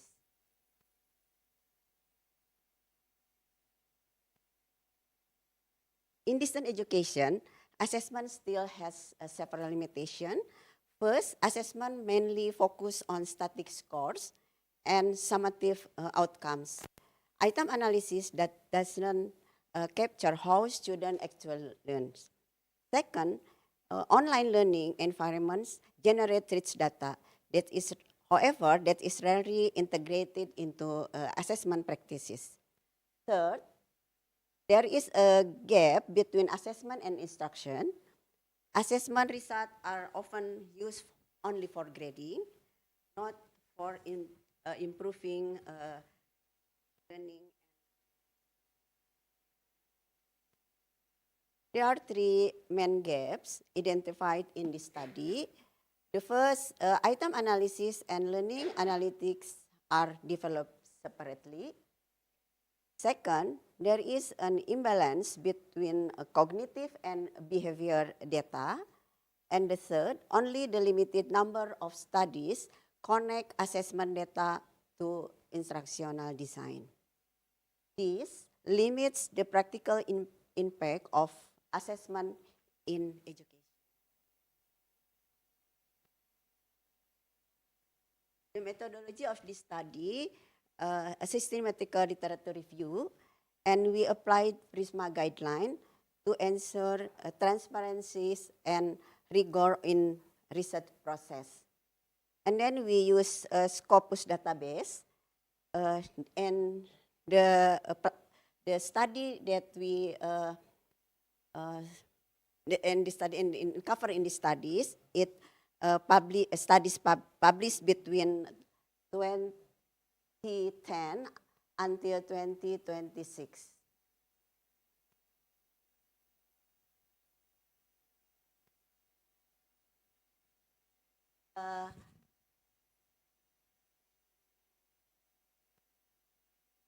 For the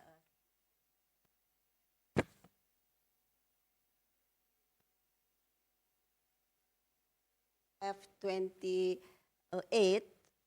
studies were included in the review.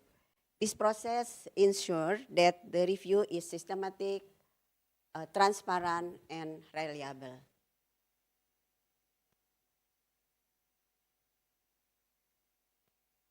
The findings show three important aspects. First, classical test theory and item response theory enhance validity and fairness. And then the second, learning analytics provide a deeper insight into student engagement and then the third, formative and adaptive assessment transform assessment into continuous learning process. This approach provides engagement and learning outcomes.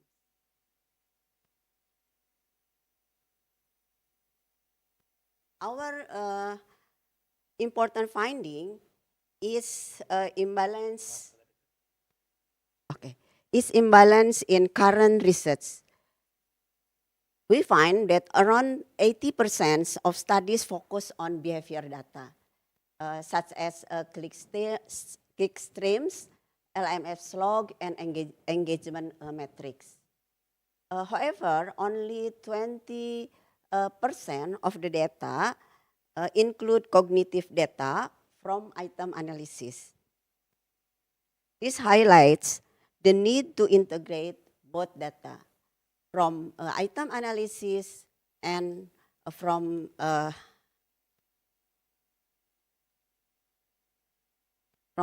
item analysis and from analytical learning.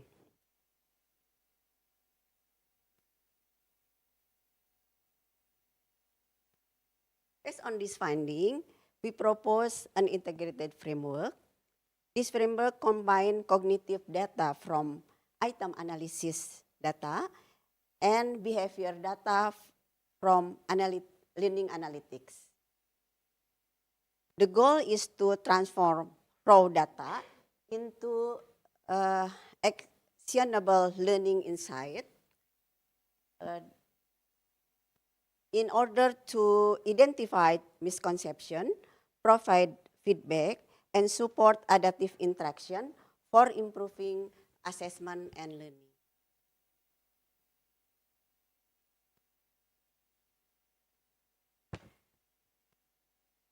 Several practical implications. First, it supports personalized learning in adjusting content and feedback. The second is support data-driven instructional design to identify learning gaps and redesign instructional accordingly. Third, it improves equity and fairness through validity-based assessment approaches.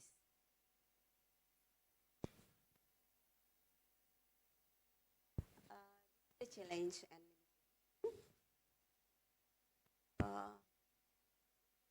limitation. The first is data quality and interpretation can be problematic. The second, they are the ethical and privacy concerning if use data from student, if we use student data. The third, advanced analytics model can be complex and difficult to implement.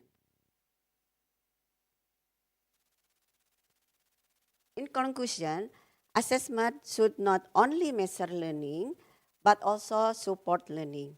Integrated item analysis and learning analytics provide deeper insight into student learning processes. This study proposed a framework that connects assessment data with instructional design. Future research should focus on improving data quality, developing standardized framework, and ensuring ethical implementation.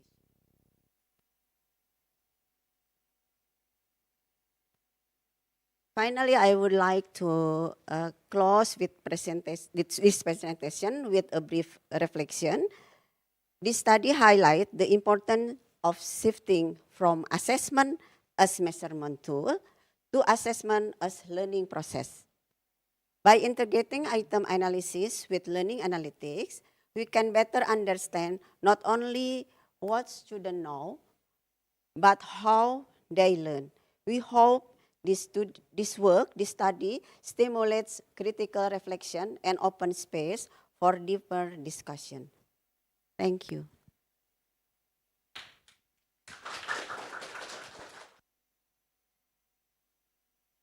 That's a good information, good presentation. And then we will now open the discussion session, maybe from the other presenters or participants in this room have a question for Professor Amalia. Maybe I need to listen from the Zoom first. Yeah. I need to turn off my mic.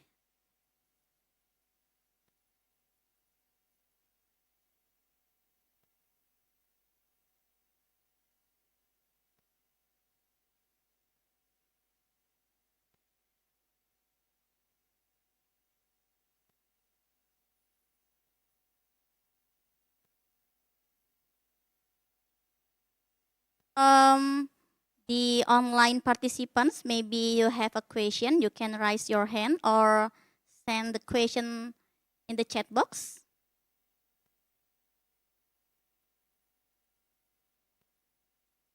And also for this room, maybe any question for Prof. Amalia? Very clear presentation, right? Okay. Okay, thank you so much, Prof. Amalia. Give applause to Prof. Amalia, our invited speaker.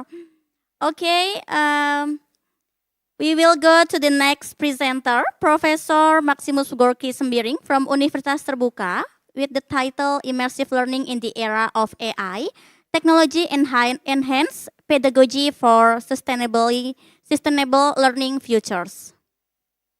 Prof. Gorky, the time is yours.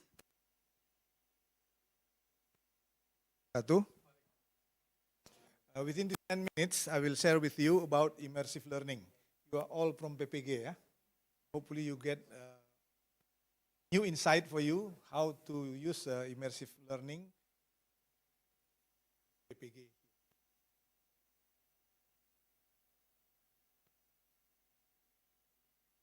So I would like to invite participants online. Have questions? Okay, let's start. This is a systematic literature review entitled Immersive Learning in the Era of AI, Technology Enhanced Pedagogy for Sustainable Development. Study explores how immersive learning enhanced by AI may redefine technology-enhanced pedagogy, sustainable learning futures. This is why this study is important. There are 5 of them. But highlight is that education is entering an era where learning is no longer only digital. So this is not only about daring, yeah, also immersive, intelligent, and sustainable oriented. What is the main problem here? The problem is fragmented knowledge. So we some literature related to immersive learning. Existing research lacks an integrated understanding of learning and AI enhanced pedagogy for sustainable futures. That is the problem.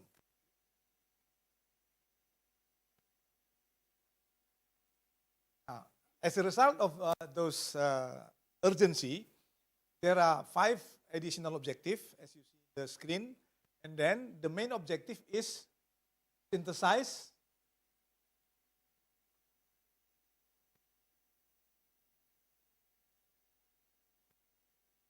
synthesize and analyze existing literature on immersive learning in the era of AI, and to understand its role in advancing technology and for sustainable learning futures. For you, PPG students,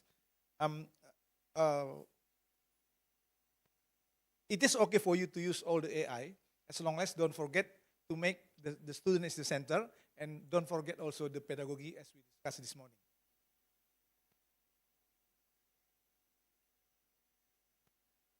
Yeah, there are 7 research questions here. Move from concept to technology. We have a concept and to technology.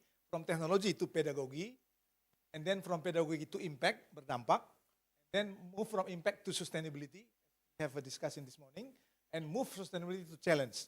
As soon as you go to your classroom later on, 2 years from now on, you will be in the classroom. So there will be many challenges over there. And then ultimately, you have to move from challenge to future needs.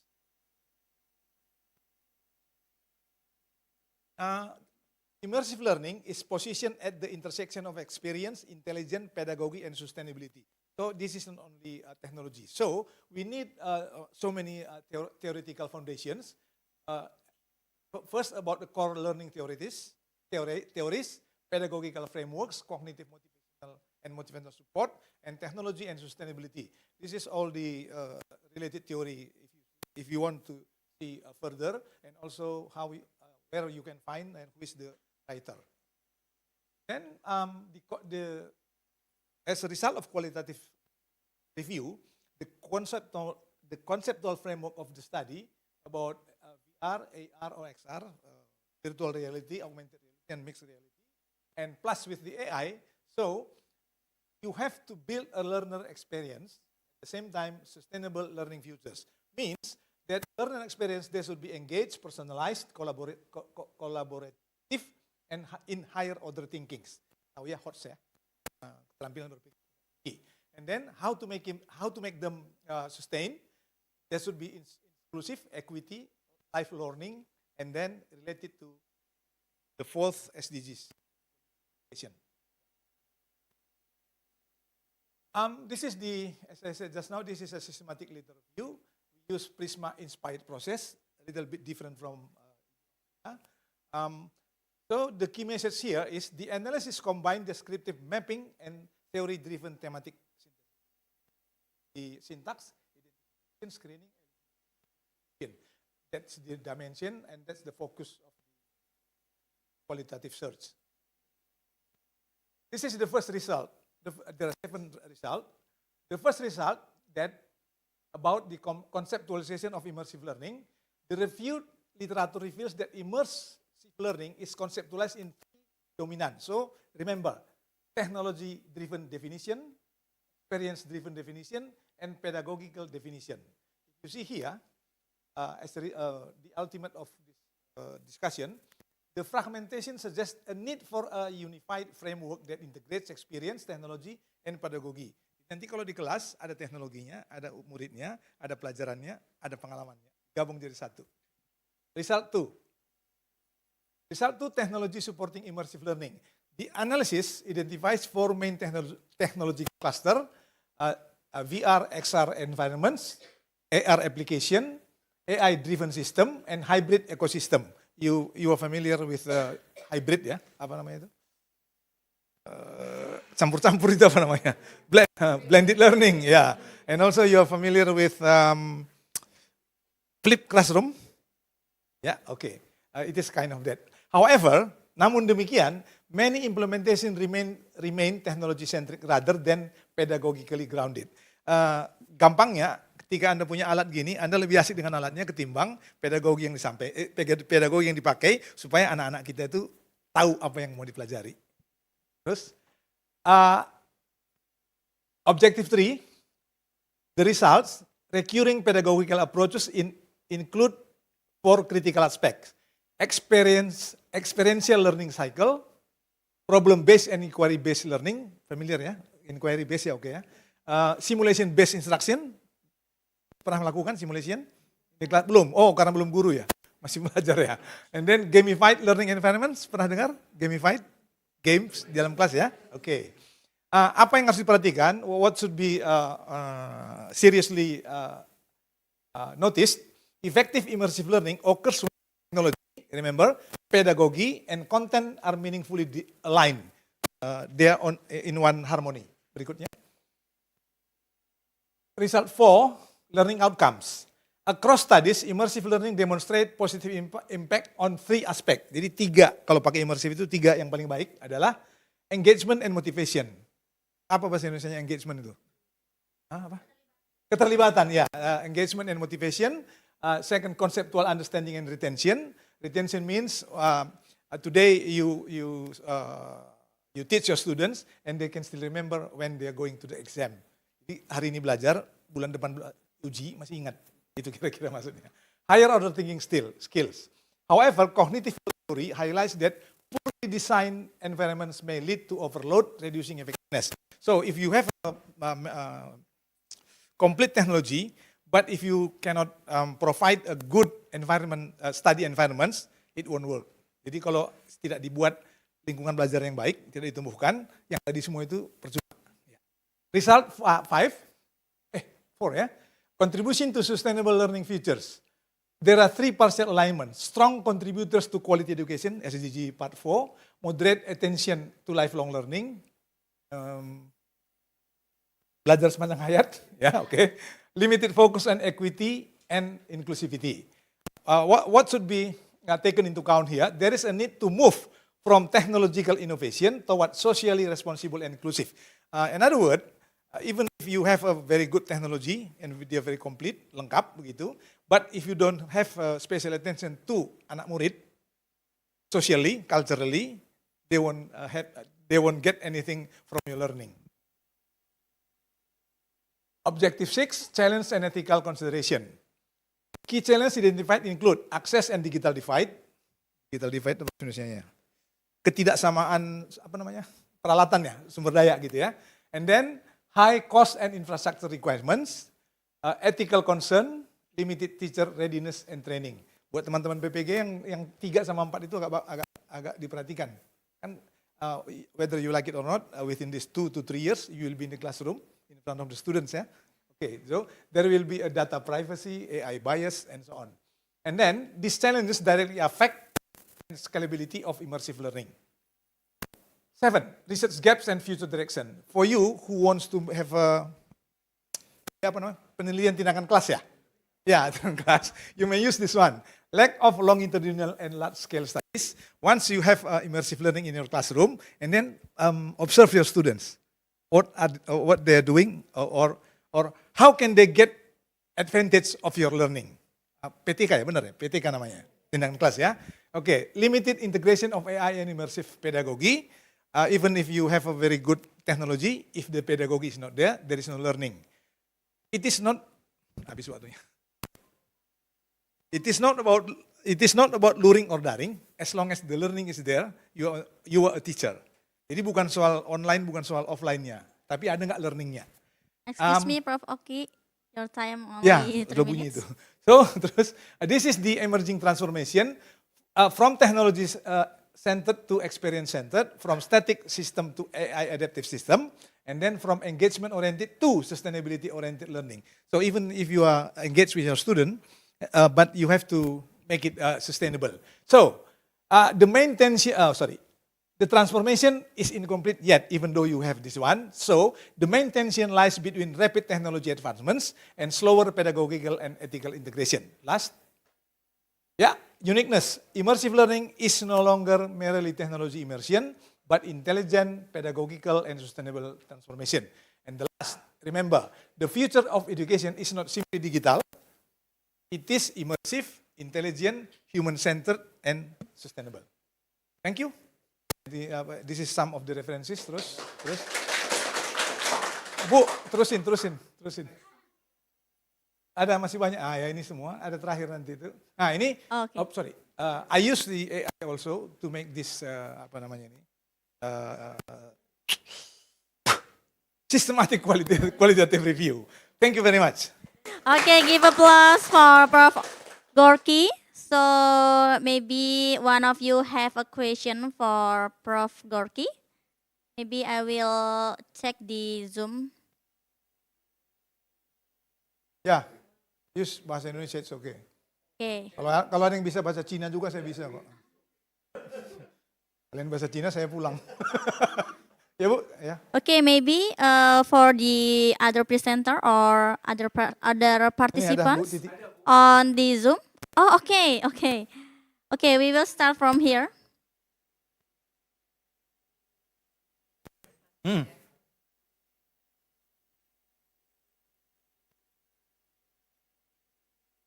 Apakah dengan teknologi itu memang bisa mewakili, Pak? Maksudnya seperti nyata kita praktek gitu. Oh ya. Seperti itu. In general, technology is supposed to help learning, but there are some conditions.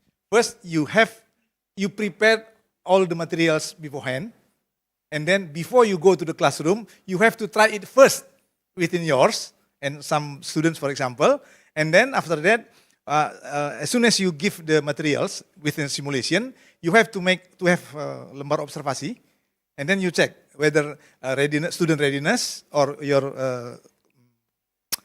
materials or your technology. And from that, you will see later on what should be improved, on what should be eliminated from the program. But theoretically speaking, if you have a technology to help you make a simulation, most of the research says that it is okay. Okay, thank you for the question. Mona? UTT, okay. Okay, Prof. Oki, we have another question from the chat box from Mrs. Suci. How visible would this teach AR, VR, XR be widely implemented in Indonesia classroom, especially with the existing digital gaps? Okay, thank you, Bu Suci. This is a real story because we are not in Jakarta only, but we also have very many classes with the digital divide. Ideally, we have to have all these equipments, ideally. But in case in one classroom, we don't have any kind of technological support, you may use your own hand, your own materials, or whatever you have. For example, let me put it in bahasa Indonesia ya, tambah kurang kali bagi. It is not easy for you to teach your students if it is in soal cerita. Ya, in soal cerita. 5 tambah 2 tambah 3 tambah 4, okay, 14. But if I say to the students, I give you 100 rupiah. Buy 15 eggs, 1 eggs, 1 rupiah. And then give another 20 rupiah to another, and so on and so on. It will be very difficult for the students. But if you have a technological support like this, it's okay. But if it is not, let's say take 100 batu kali ya, atau daun. Put it like that, and then, okay, kasih ke sana 4, kasih ke sini 3, apa yang terjadi di belakang? Use your own available resources. Because Indonesia is not only Jakarta, it's not only Java. So, what does it mean by immersive learning? Ajak muridnya masuk ke dalamnya. If you have a technology, good. But if you don't have, use another substitutes. Ya, substitute how to make them within the learning process. Immersive itu maksudnya kalau orang berenang itu nyemplung gitulah. Jangan nanti, okay, let us study piano. Tapi nggak ada pianonya gitu. Kan bingung deh. Nah, nggak ada pianonya nggak apa-apa. Tapi misalnya dibayang-bayangkan dipukul apa gitu, ini do, re, mi, dan seterusnya. The least you can do is use your own resources that are available around your school or classroom. Thank you, Bu Suci.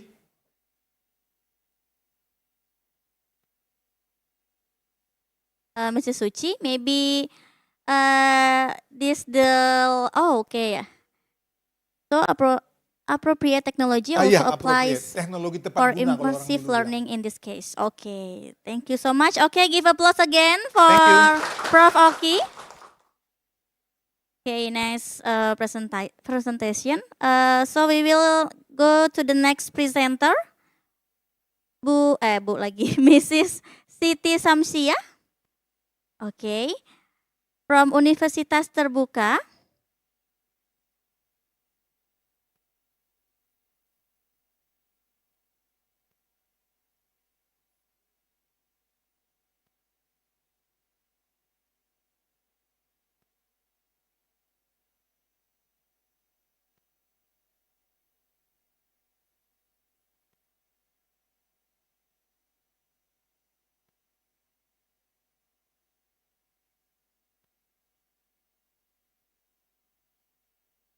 Okay, please wait a minute.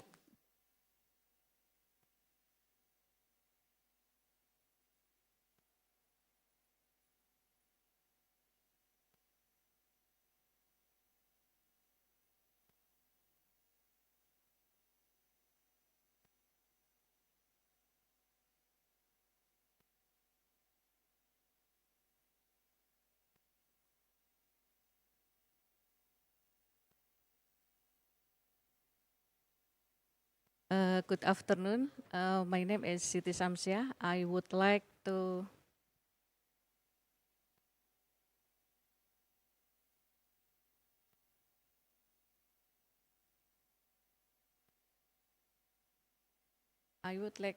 integrated vocational learning ecosystem models to produce graduate aligned with the study program competency. A study on integrated vocational learning ecosystem in the Diploma for Archive Science Study Program. Jadi bagaimana mahasiswa di 4 kearsipan yang sekarang ada di sekolah vokasi itu memiliki kemampuan dalam siap kerja ya setelah mereka lulus.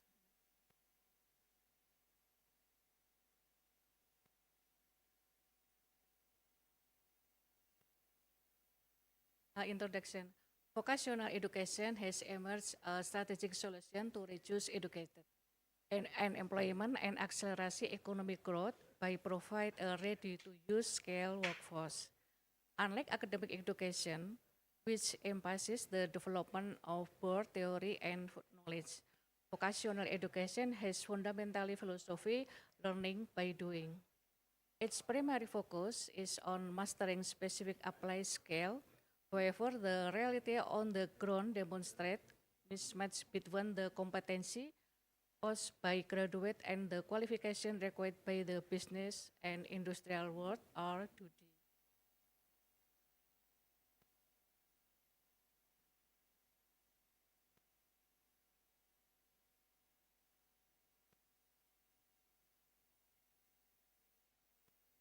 Integrated vocational learning is not simply a combination theory and practice, but rather a comprehensive integrated between education institution and the industrial sector.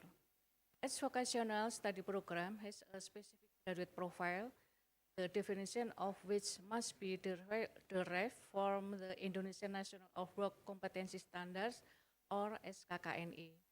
The possession of vocational program is the Indonesian National Qualification Framework or KKNI is based on the equivalency of learning outcome across education, training, and work experience. Level KKNI, vocational program are grouped into several qualification level based on their education level. Diploma 1 at level 3, Diploma 2 at level 4, Diploma 3 at level 5, Diploma 4, apply bachelor degree at level 6, and master degree at level 8, and doctoral at level 9. Tapi di sini untuk S3 dan S2-nya harus ilmu terapan, kan ilmu saintis ya, kayak di Vekon. Level 6 kompetensi karakteristik, as level 6 diploma program, terus untuk diploma arsipan, parameternya work skills, knowledge mastery, and managerial skills. Jadi mahasiswa itu harus memiliki kemampuan dalam keterampilan yang tinggi, kemudian dia memiliki knowledge yang cukup serta kemampuan dalam memanage pekerjaan yang berkaitan. Can an integrated vocational learning ecosystem model special value in the archive science study program produce graduate for our work ready and possess competency expert in the workplace. The method used in the development and archive laboratory in research and development or R&D. This approach was chosen because vocational research demands tangible growth that can be applied to address the competency gap between the academic world and industry. This research adopts the ID, analysis, design, development, implementation, and evaluation. Development model because of the generic, systematic nature, and its high suitability and developing instructional teacher education.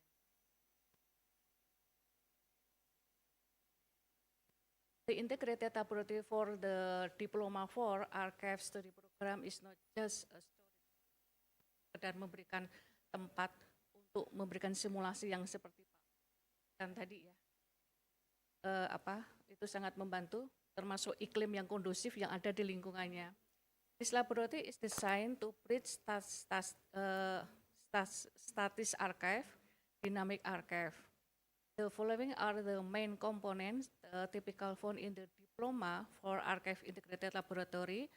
Laboratorium yang layak untuk program studi 4 kearsipan yaitu Dynamic Archive Laboratory atau Record Management, Digital Archive and Digital Preservation Laboratory, Physical Restoration and Preservation Laboratory, and Archive Depot Information Service. 4 komponen ini bisa mewakili setelah mereka lulus, mereka bisa terserap di lapangan pekerjaan baik pemerintah maupun swasta ya, seperti di pertambangan, perbankan, dan the following is a list of core courses that can support the competency of vocational program graduate. Especially the Diploma 4 Archive Study Program, ada 10 mata kuliah yang sangat mendukung, Archive Filing, Archive Classification and Thesaurus, Archive Assessment and Archive Retention Schedule, Electronic Archive, Automasi Archive, Statis Archive Management, Presenting Archive as Information, Legal Aspect of Archiving, and Archive Presentation. In the concept of the R&D research, vocational learning course can be grouped in the 3 ecosystem pillars: graduate or job ready, governance and standardization pillar, operation and technology, digital and transformation, and innovation.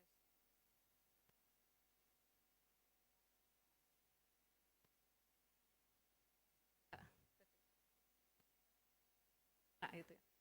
Jadi untuk program vokasi ini yang 60% praktek dan 40% teori di lulusan, terutama untuk PTJJ ya, sistem PTJJ, untuk mahasiswa ini menguasai materi apa yang sudah, karena iklimnya berbeda dengan ini sangat diperlukan simulasi yang utuh tadi dan iklim lingkungan yang sangat mendukung dalam proses simulasi. Teknologi akan percuma kalau lingkungannya itu tidak mendukung. Untuk program vokasi ini sangat diperlukan simulasi yang utuh dari hulu sampai hilir. Kasih kearsipan. Terima kasih, saya kira itu saja. Okay, please give applause to Mrs. Siti Samsia. Okay, now time for discussion. Maybe any question from you in this room? Not yet? I will move to the Zoom room.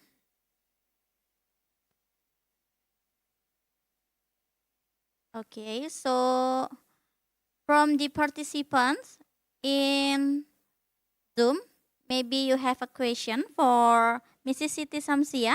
You can raise your hand or send to the chat box.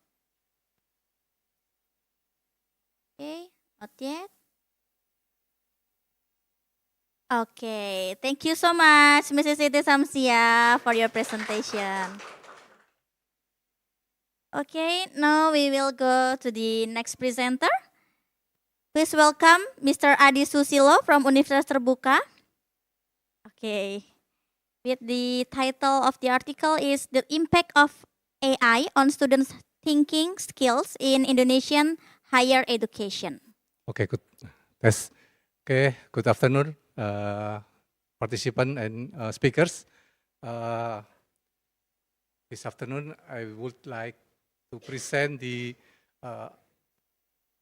article entitled Artificial Intelligence and Student Thinking Skill in Indonesian Higher Education. So, in the previous presenter, Pak Oki, doing SLR in immersive learning. So, I want to see the AI in and student thinking skill in the higher education. Okay, next. Okay, the background of this study, the integration AI integration in higher education has accelerated rapidly, reshaping teaching practice and assessment design.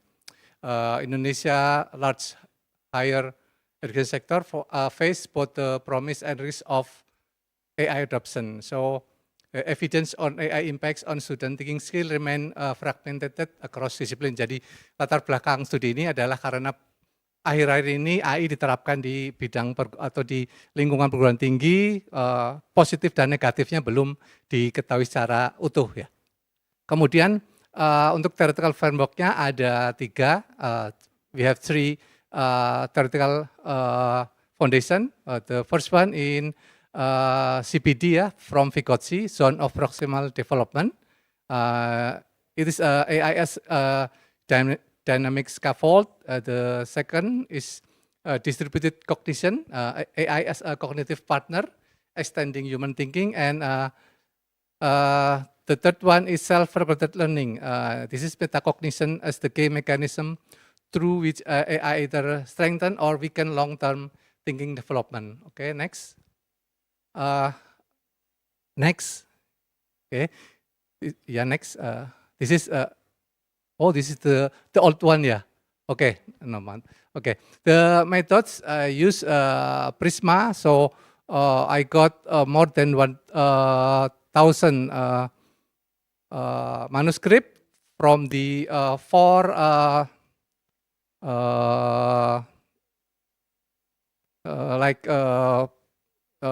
Google Scholar, PubMed, SciSpace, and from the another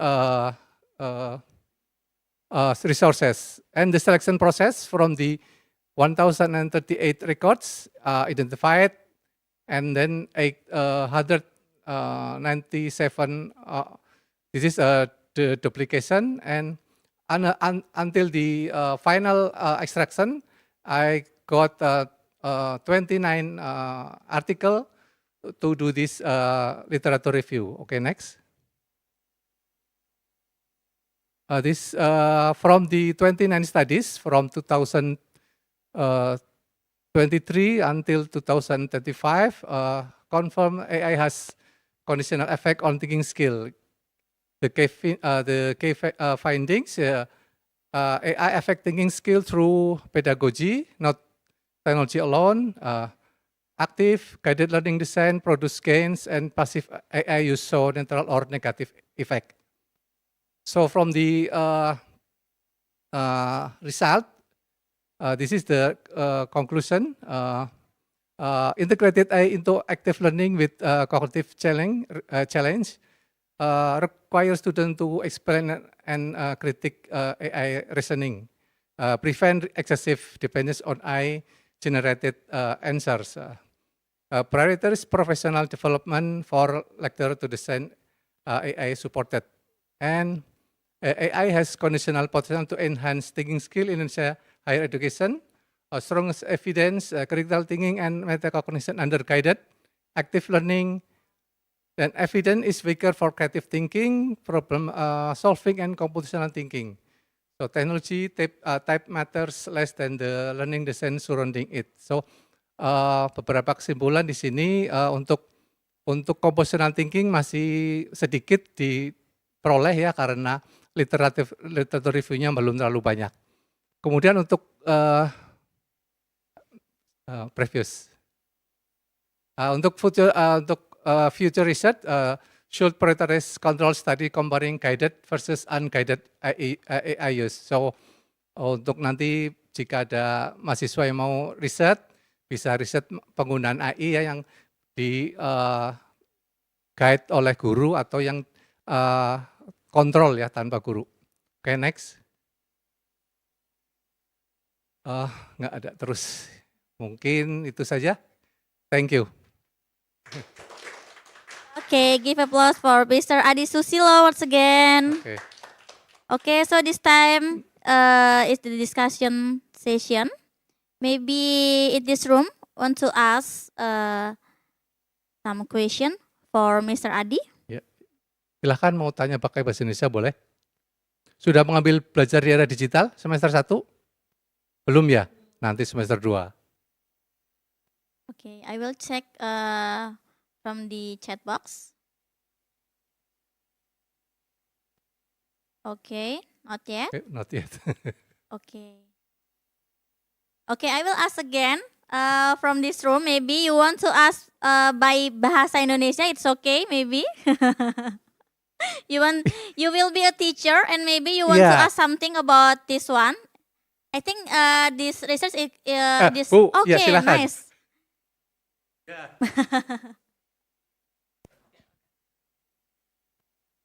Sebenarnya memang AI ini kalau menurut saya harus ada regulasi untuk mahasiswa, Pak Adi. Saya menguji coba AI ini ya dengan penelitian gitu. Penelitian yang istilahnya instan saya buat gitu. Yeah. Dia mampu menyajikan angka sampai detail gitu. Seberapa kemampuan kita memahami sebuah materi, ya seperti itulah AI akan menuntun kita gitu. Jadi kalau menurut saya ini berbahaya banget ya kalau mahasiswa tidak diberikan batasan gitu. Karena sampai detail saya meminta coba diukur dengan skala Likert sekian sense. Saya hanya memasukkan, dia akan keluar semua dalam hitungan detik gitu. Dan saya ngelihat kalau dulu AI itu dia langsung keluar. Kalau sekarang ada nih sumbernya di FB misalkan dari BRIN, dari kementerian dan sebagainya lah. Saya mungkin mahasiswa atau perlu ada regulasi. Karena itu akan mengurangi kekritisan mereka dalam berpikir. Betul, kognitif. Sangat instan sekali. Yeah. Karena kalau menurut saya seorang dokter atau profesor menggunakan AI pasti akan lebih canggih dibandingkan mereka yang akan baru kuliah. Tinggi kemampuan seseorang dia menuntun AI itu. AI itu semakin pintar.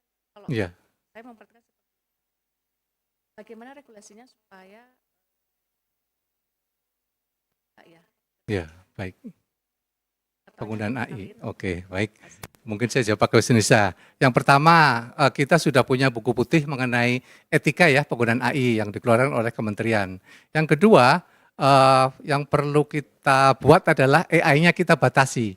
Jadi tahun ini saya juga penelitian penggunaan AI, tapi AI itu tidak menjawab secara langsung. Jadi AI itu saya perintahkan untuk menuntun mahasiswa untuk bertanya kembali. Jadi selalu diberikan pilihan, apakah kamu yang maksud ini atau itu, nanti mahasiswa ikut berpikir. Jadi sampai titik akhir itu tidak langsung ketemu jawabannya, tapi si AI juga menuntun mahasiswa untuk menggunakan logikanya agar tidak percaya 100% pada jawaban AI tersebut.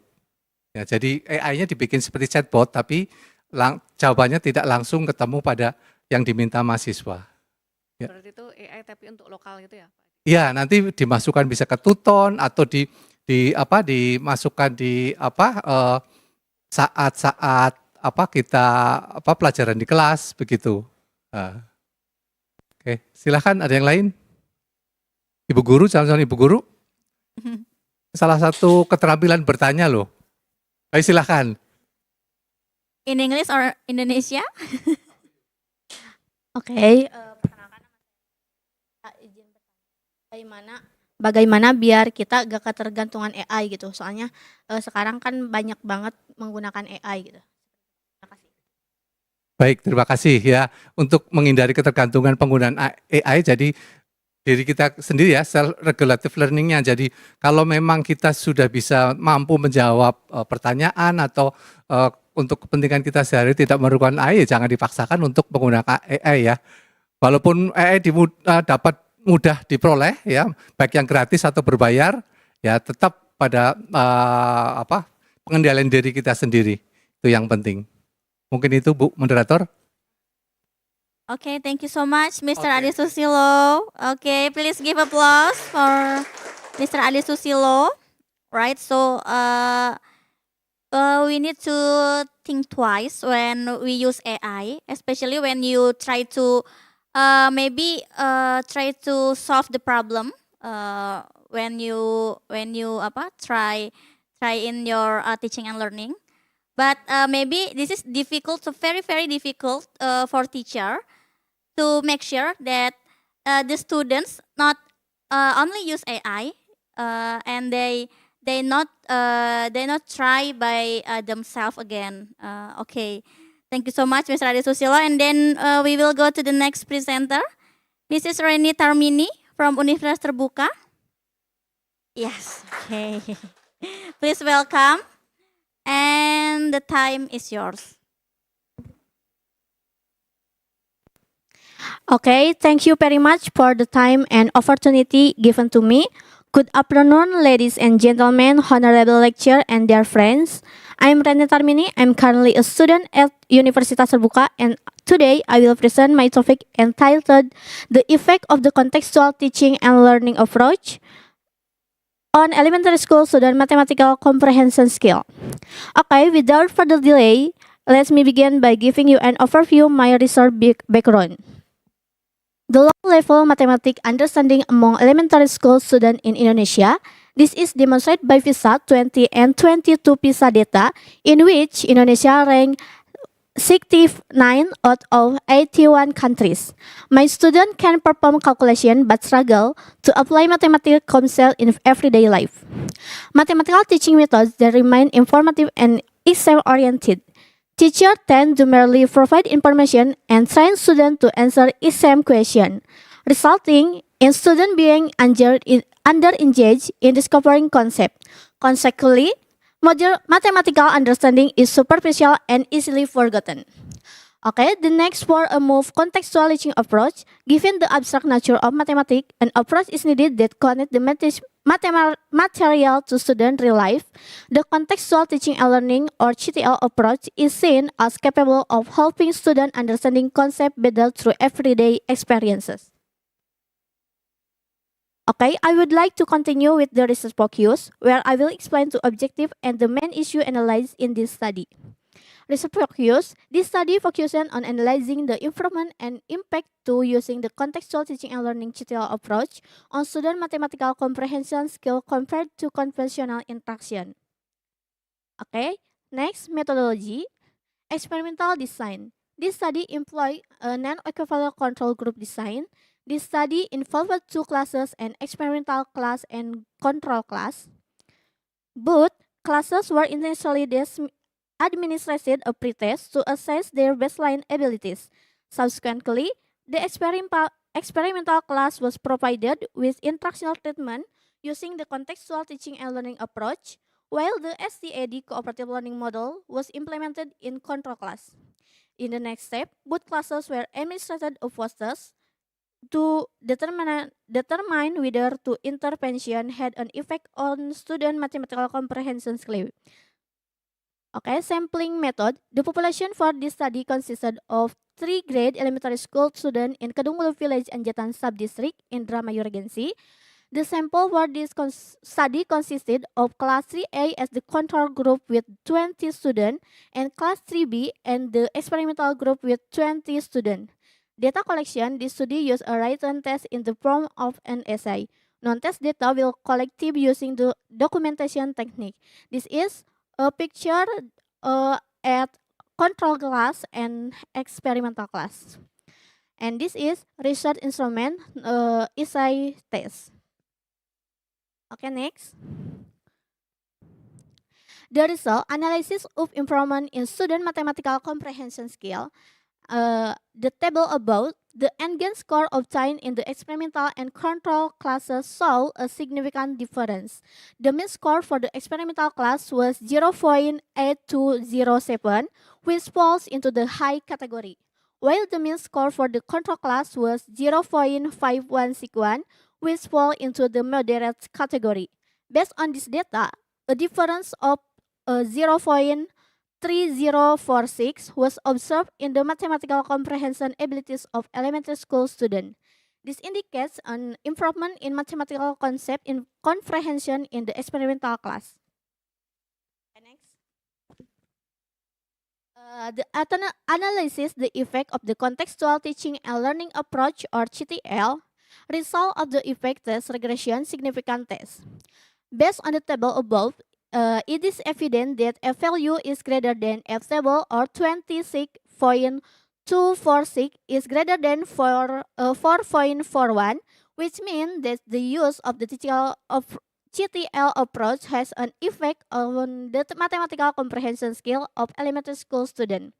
And the result of the coefficient determination test, the correlation coefficient R is 0.770.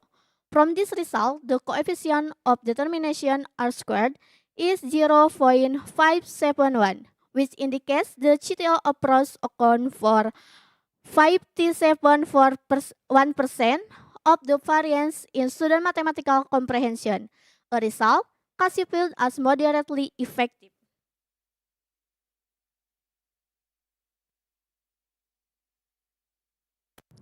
Okay, after showing its result, I would like to continue with the discussion, where I will discuss the meaning behind the data and how it relates to previous studies and educational practice.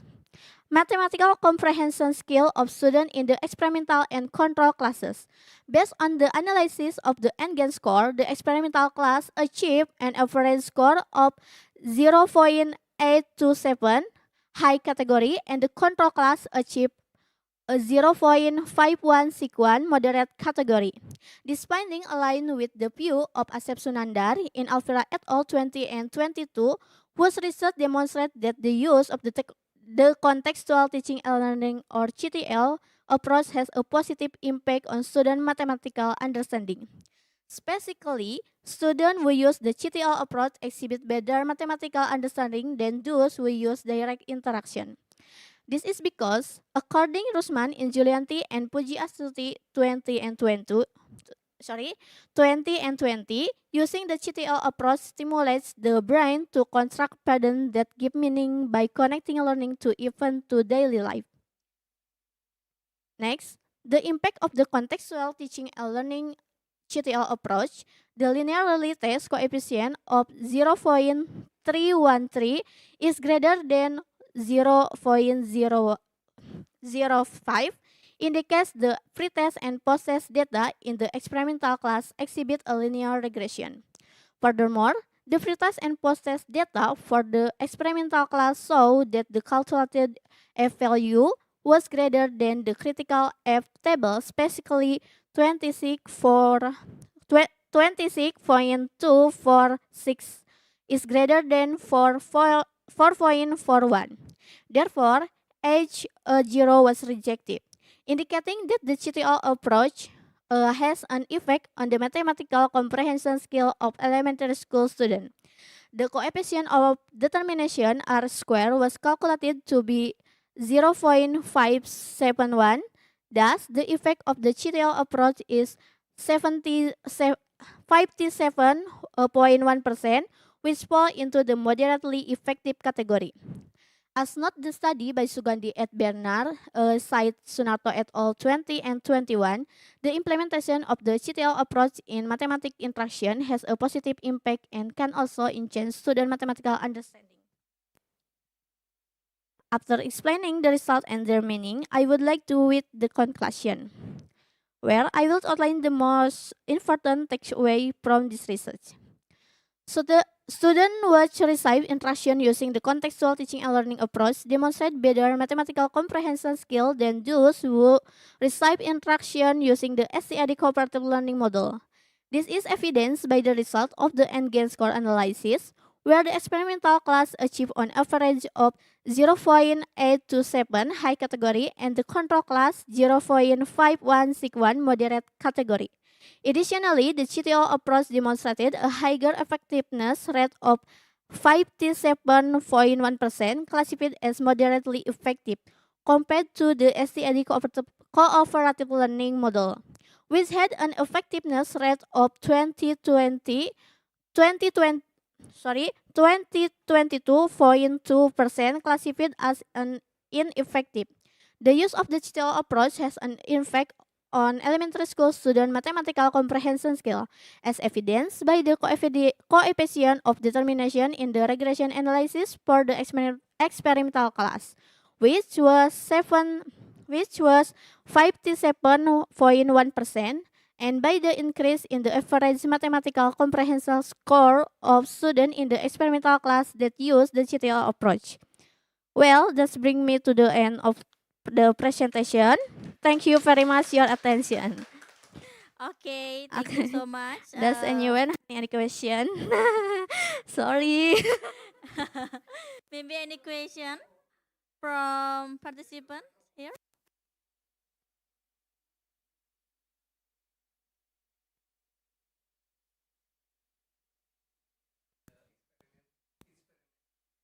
Grup. Oke, untuk eksperimental group kami menggunakan ini CTL ya Pak. Kalau untuk di kontrol kelasnya kami menggunakan STAD. Ya, CTL contohnya?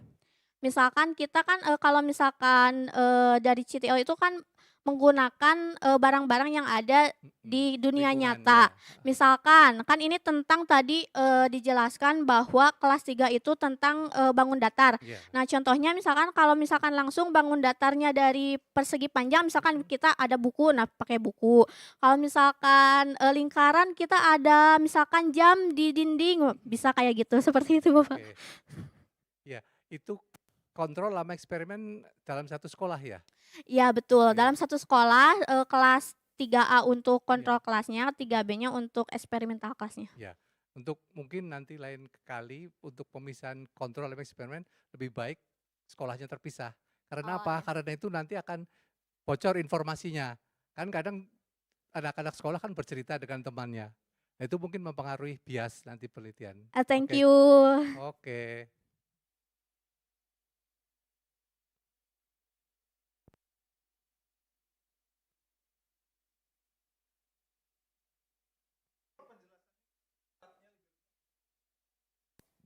Karena kan tadi kalau misalkan dari SCED tadi tuh kebanyakan kan itunya apa sih berkelompok jadi kurang efektif Pak. Tapi kalau misalkan dari apa tadi tuh CTL anak-anak tuh karena dikaitkan dengan dunia nyata jadi lebih apa namanya lebih aktif terus partisipasinya juga lebih apa ya namanya. Jadi anak-anak tuh ya konkret. Jadi anak-anak karena misalkan dekat dengan dunia nyatanya, dunia anak-anaknya, jadi mereka lebih apa namanya, lebih mau kalau misalkan bertanya gitu karena mengerti dengan dunia nyatanya seperti itu. Vygotsky.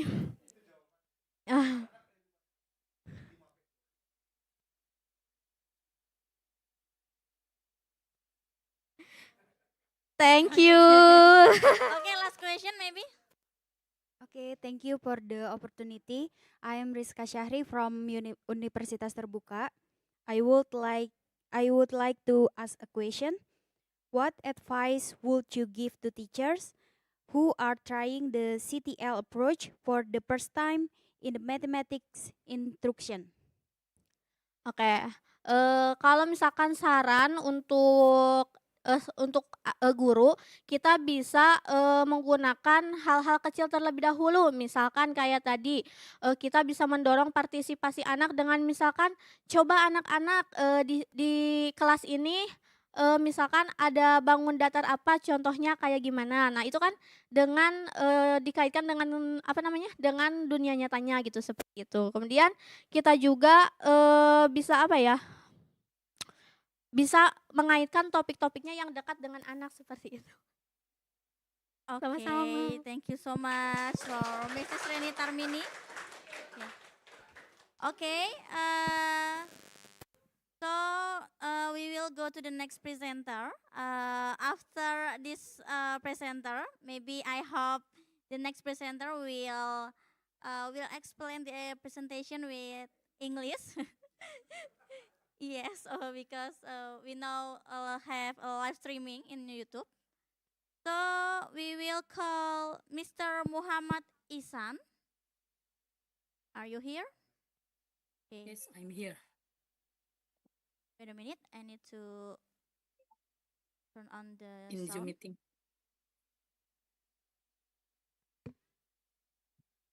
Okay, Mr. Muhammad Isan, you will present your slide.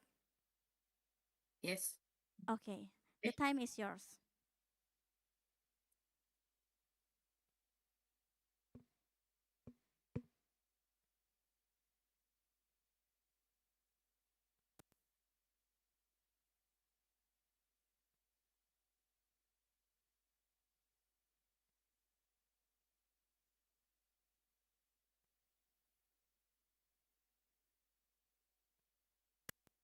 Miss, I'm sorry, can you help Oh. to...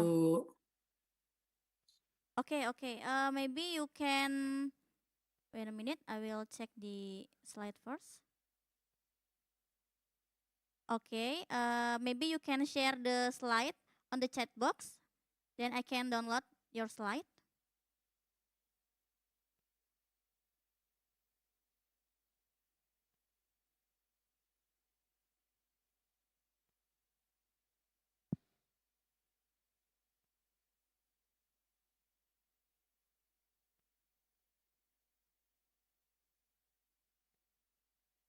Have you sent your presentation, Mr. Isan?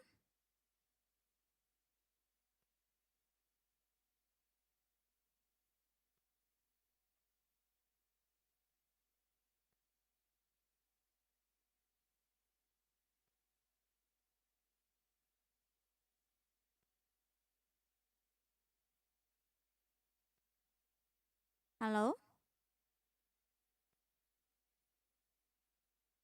Mr. Isan, I wait for your slide on the chat box. Maybe you can share to me.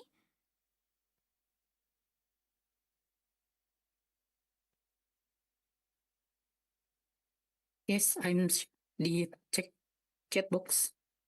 Sudah dikirim di...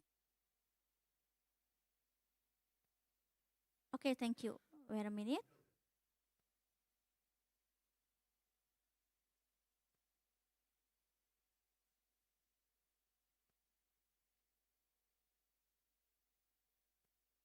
Okay, Mr. Muhammad Isan, the time is yours.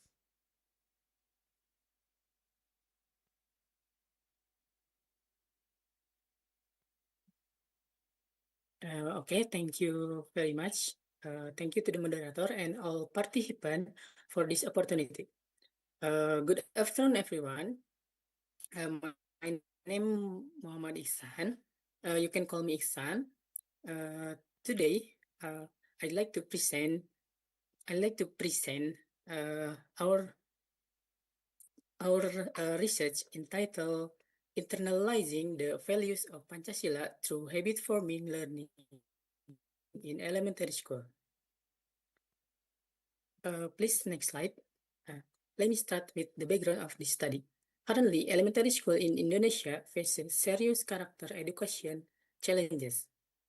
Based on KPAE data from 2022 to 2024, bullying cases at the elementary level increased by 21%. In addition, around 35% of elementary students are still categorized as beginning to develop in moral competencies.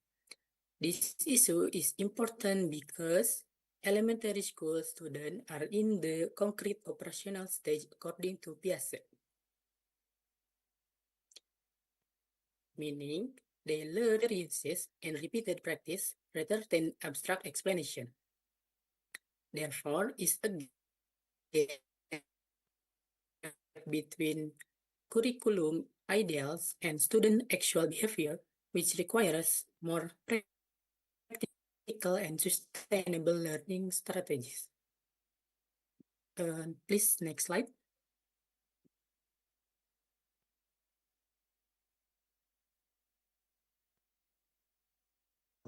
First, to analyze the effectiveness of the habituation method in internalizing Pancasila values.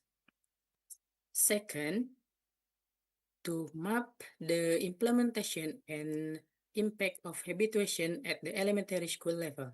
Third, to identify challenges faced in the last 5G recommendation for educators. This study used a qualitative descriptive approach. We conducted a literature review of scientific journal published from 2021 to 2026, including reputable journals, conference proceeding, and educational policy document.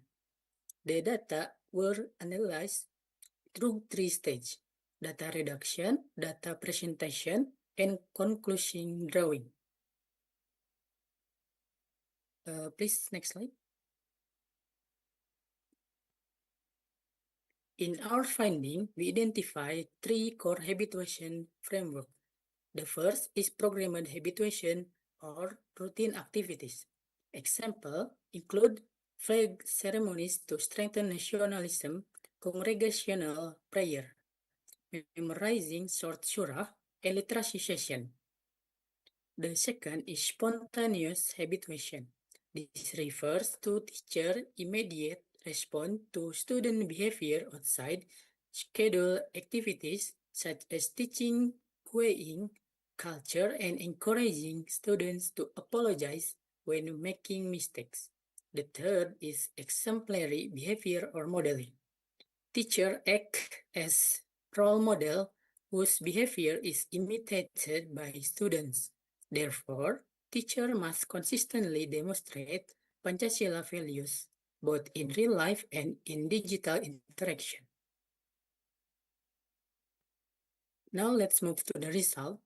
The habituation method show positive outcome in strengthening the Pancasila student profile.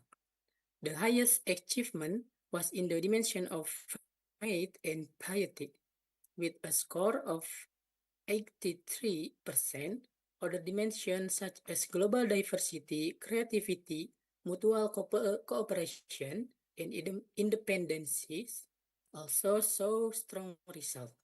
However, critical reasoning was the lowest dimension, with 75%, indicating that this competency still requires more complex learning strategies. Importantly, another study by Mahmoud in 2024 found a 47% reduction in disciplinary violation after implementing habituation-based learning. Despite the positive result, several challenges remain. First, there are internalization inconsistencies. Some immoral behavior such as cheating and lack of mutual respect still persist among students. Second, digital disruption. The shift to online learning during and after the pandemic created challenges in technology adaptation and supervision. Third, ecosystem discrepancy. This is actually the greatest obstacle. Often, school habituation programs are not supported by similar parenting practice at home, creating inconsistency in student value formation.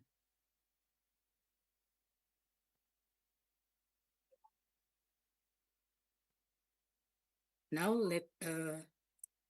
this discussion. When compared with lecture-based and rote memorization method, habituation has several advantages. First, values are retained longer because they are practiced repeatedly until becoming habit. Second, students can transfer these values into various content without needing repeated instruction. Third, internalization happen naturally without psychological resistance because the values become part of daily routine. This explains why habituation is considered more effective than purely cognitive character education.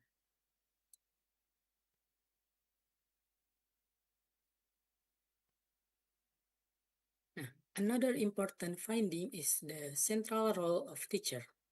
Teacher function not only as academic facilitator but also as living prototype of Pancasila values. Students imitate what teacher do more than what teachers say.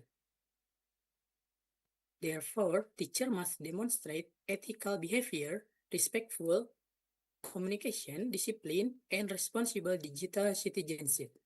As stated in our references, verbal instruction become paradoxical if they are not linked with concrete action. Please, next slide. Our study also emphasizes the importance of synergy between school and families. School can provide routine and spontaneous habituation. Project-based learning such as P5, teacher role modeling, and digital literacy. Meanwhile, family need to consistently apply the same values at home, monitor children technology use, and maintain active communication with teacher. Without collaboration between school and family, value internalization will be less effective. Next.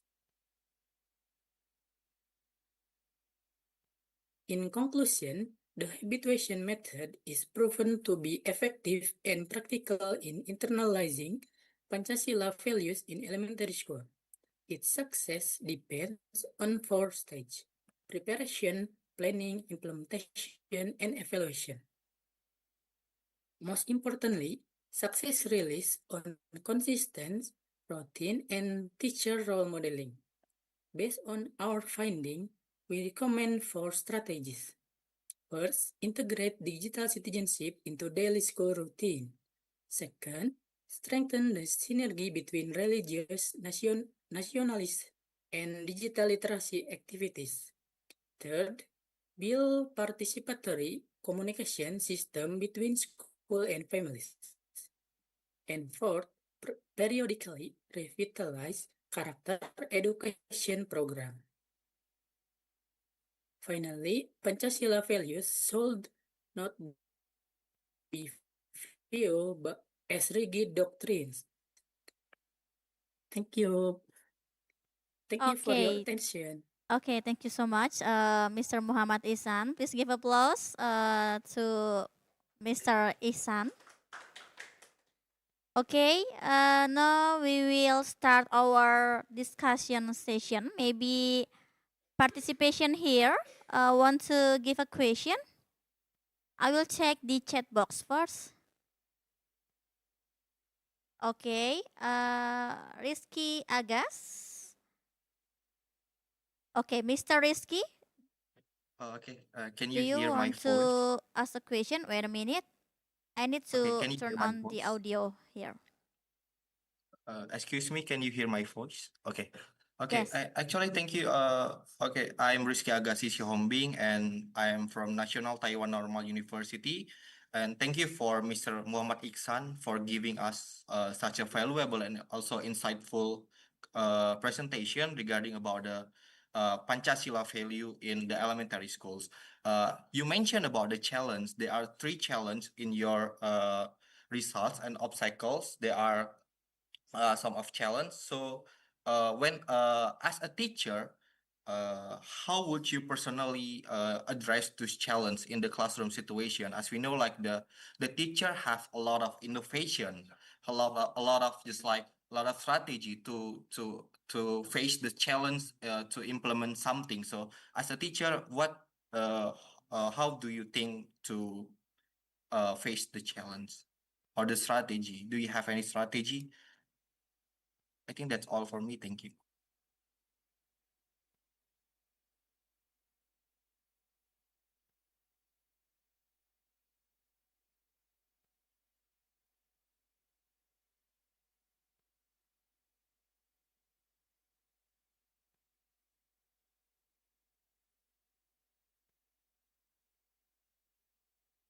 I'm sorry, moderator, I cannot hear your voice. Okay, sorry, Mr. Isan, do you hear me? Yes, I can hear your voice. Thank you, Mr. Rizky, for the question. Maybe now we give the time for Mr. Isan to answer the question.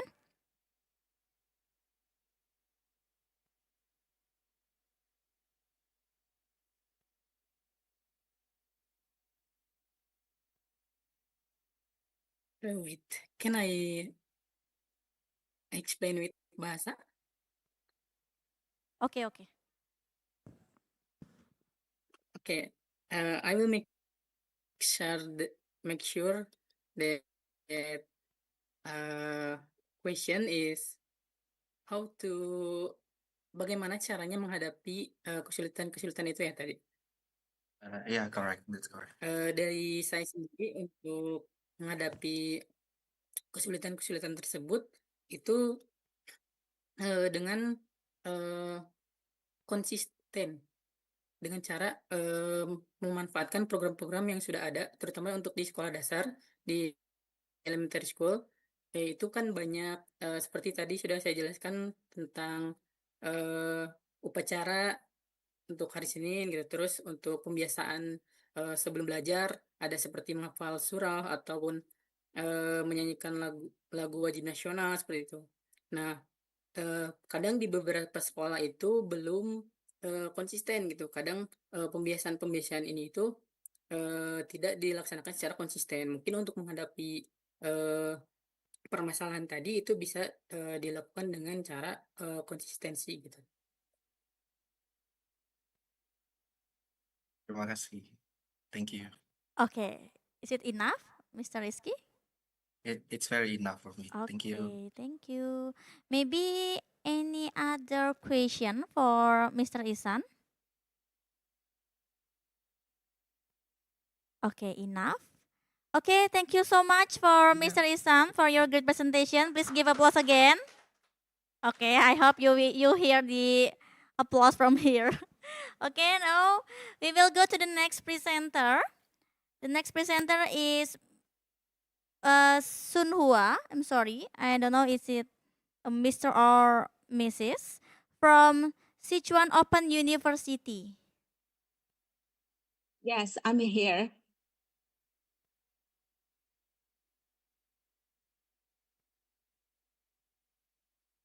Okay. Good afternoon. Okay.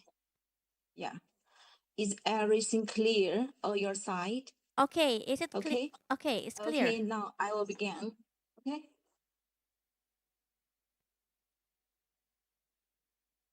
Hello, good afternoon, dear friends. It's my honor to present here. I'm Sun Hua from Sichuan Open University, China. My research focus on open education, lifelong learning, and new media communication. Today, let me start with a personal experience from last summer. When I traveled to a Yi village in southwestern China, I dinner with a Yi family. The young mother said, "Newborns should sleep alone." Her mother-in-law replied, "Co-sleeping builds trust. Always done this way, silence." That silence was not avoidance, it was strategy. That moment drove my research. Negotiating tradition and modernity, a grounded thorough study of cultural adaptation in ethnic minority family. Within my family, this study based on the case within open and lifelong learning system, based on the case study of within Chinese ethnic minority families.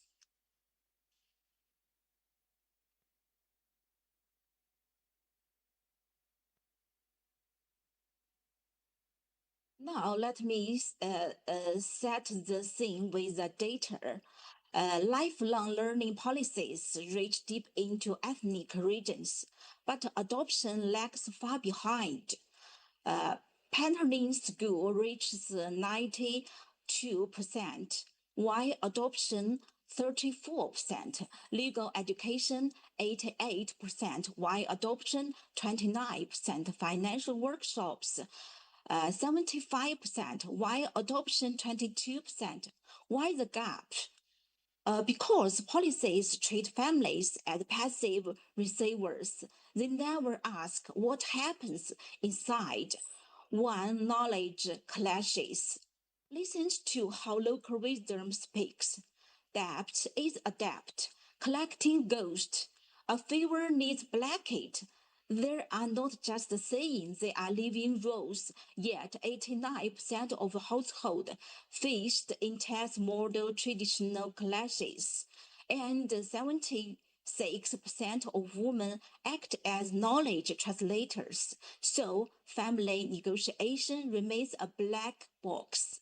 And that is exactly where we look. Building all this gap, here's our central question. How do families navigate cognitive discerners? When model knowledge collides with tradition, we set three objects: map coping strategies, understanding conditions, and build a model of the family as a cultural adaptive learning field. We studied 50 families in depth. A key insight: women and youngs are primary listeners, sensors. They feel the clash first.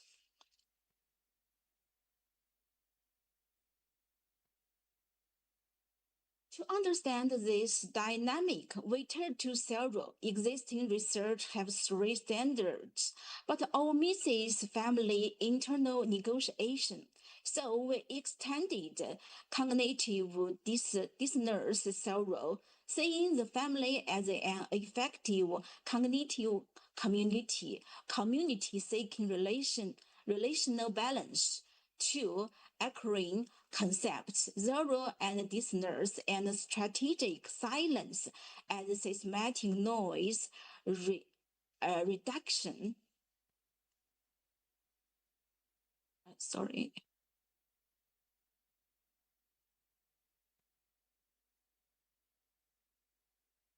Now, how did we gather our evidence? We use constructivist theory. Field took place in a multi-ethnic county over 6 months.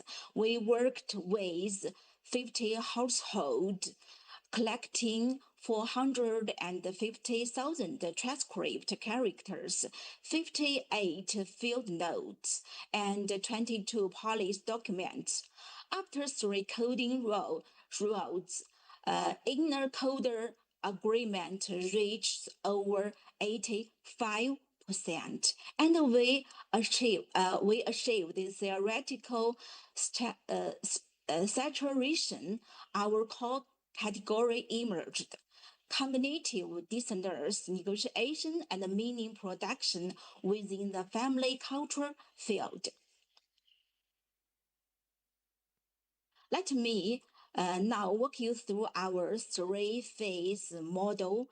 The heart of the findings. Phase 1, perceiving dissonances. Women and youngs sense conflict first. In 92% of cases, they use 2 attribution logics.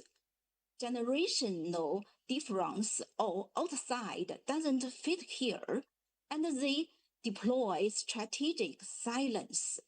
73% of initial clashes used delayed discussion or silence. Silence is not avoidance, it's achieve conflict. It's active conflict threshold management. Phase 2, strategic negotiation. When silence is no longer enough, family act. They invoke authority. Policies, experts, neighbors, they use discursive translation. A doctor explained diversification as don't put all eggs in one basket, like planting multi-crops. Comprehension jumps from 41% to 87%. They also use validation through action. A wife's experimental plot proved a new method. Her husband said, let's use your method. Effectiveness, action, 94%, translation, 88%. Finally, they reach compromise conclusion, day silence, night tradition, hospital for sorrows, herbers for minor, achieving 89% long-term harmony. Phase 3, meaning grafting. Here's the deepest insight. Modern knowledge is reframed. Financial management becomes family safety net. Legal rights became wisdom to protect families. One father said, going to court used to be a shame. Now it's a skill like herbal medicine. As a result, knowledge authority shifts. Competence outweighs age.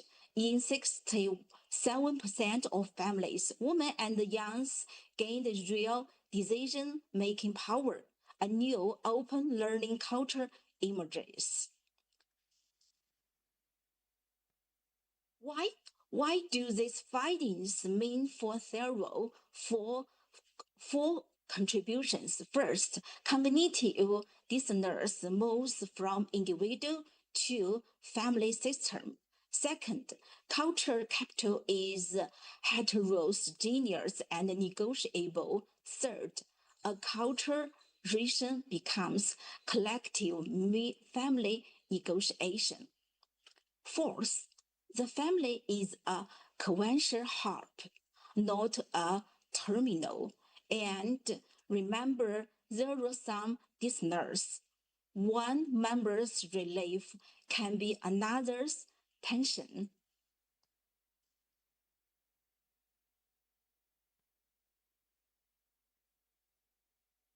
So, to conclude our model, 3 phases: perception, strategic mobilization, meaning grafting, and authority shift. Modern and local knowledge can coexist through kitchen table negotiation. As our quote says, family is not a passive receiver. It is a dynamic field where silence is strategy, compromise is wisdom. What does this mean for policy and practice? 3 actionable implications. First, design dialogic platform for intergenerational dialogue. Second, use visualization demonstration plot over brochures. Third, support knowledge translators, often women or youngs. Raw material give 41% comprehension. After family translation, 87%. Police must see the family as a cultural adaptation harp.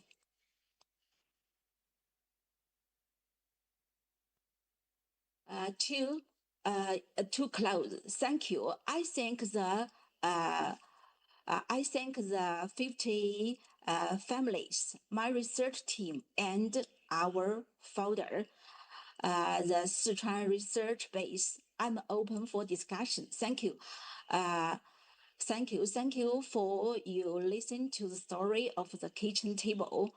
I like that we can discuss or how we can better support lifelong learning in complex family system. Thank you. Thank you, everyone. I'm open for discussion. Okay. Okay, thank you so much, Mrs. Sunhua, for the great presentation. Okay, so your research is relate enough to me because I'm a mom with a son, and my son is still asleep with me until today. He is 2 years old. So since newborn until today, he's still asleep with me.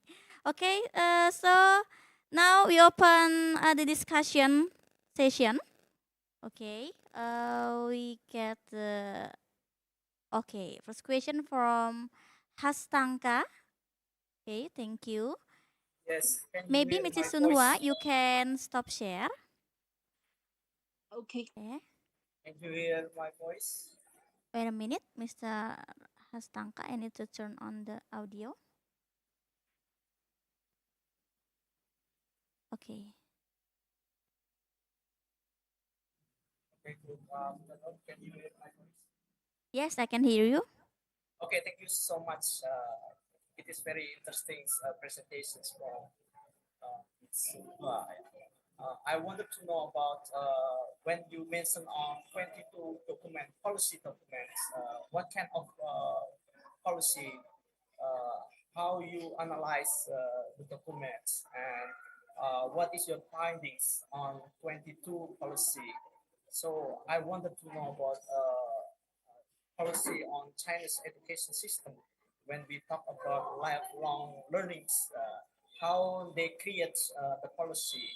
Did the policy is from local governments or maybe we call central government? As we know that Chinese policy is one policy, but I wanted to know about the situation in China's condition about the education policy.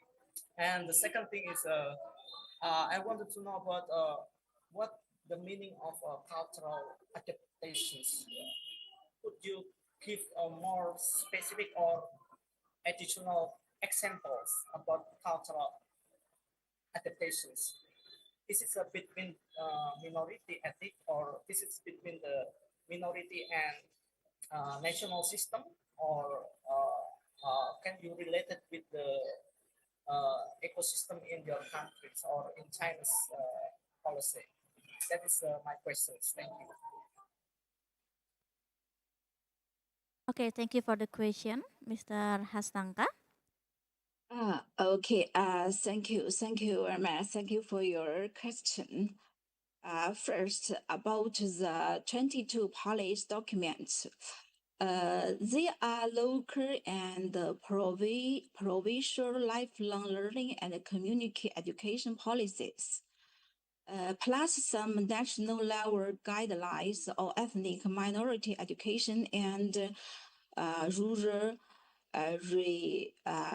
revitalization. We analyzed them using contact analysis.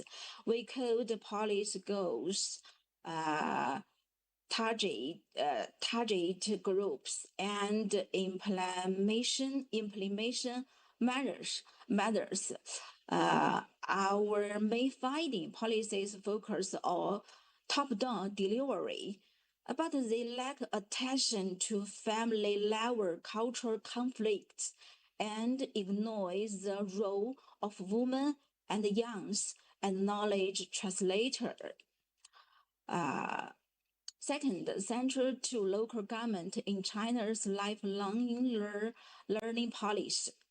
In China, the central government sets national guidelines, while local government, that is provincial or county, make detailed policies and implement them. Lifelong learning is a joint system. Central makes the framework. Local adapt it to ethnic and rural context. The third, meaning of the culture. The third question about it seems about the cultural adaptation in our study. Cultural adaptation means the process where ethnic minority families negotiate between modern knowledge just from policy, education, and their traditional culture, and create a new balanced way of learning and living. It is mainly between minority families and the national mainstream education system, I think, but also includes negotiation between older and younger generations, and between men and women inside the families. Thank you again for your excellent questions. Perhaps if there's more to, I think in my future research, I will pay more attention to professor's question. Okay, thank you. Okay, thank you so much for your explanations, for your excellent answers. Thank you so much. Thank you. Okay, thank you, Mr. Hastanka. Maybe if you want to have a collaboration with Mrs. Sunhua, you can contact her. Yeah, I think it is interesting. Okay, yes.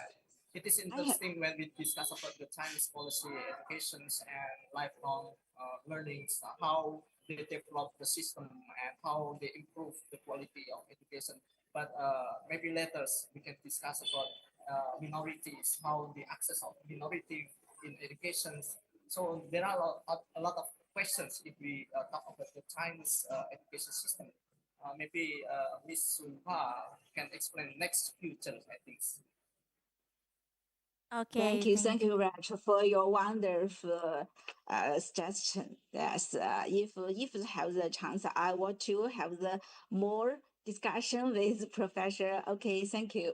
Okay, thank you so much. Please give applause again from participant here to Mrs. Sunhua. Okay. Thank you. Hopefully Thank you you for can the hear host. the applause from here, Indonesia. Okay, thank you so much. Now we go to the next presenter, Mr. Rizky Hersada Sembiring. Okay. Yeah, he is not here, but Mr. Gorky will present the presentation.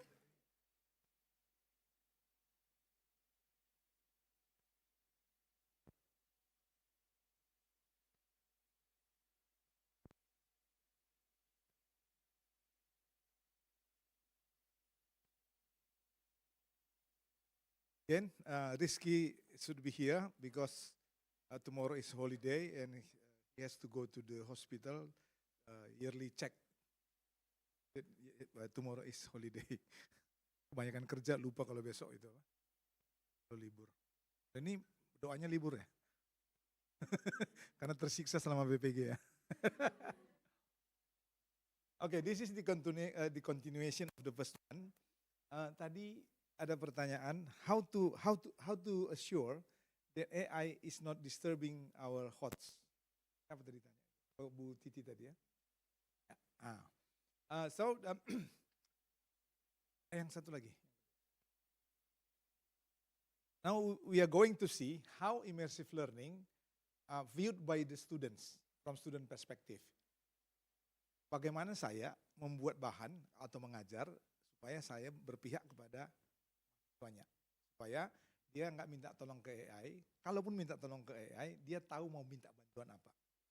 We are going to put the student as a center of our learning process, and we also develop them. And at one time later on, they will see, or he will be the pilot of his own learning through AI. As long as you are the pilot, AI will help you. But if you are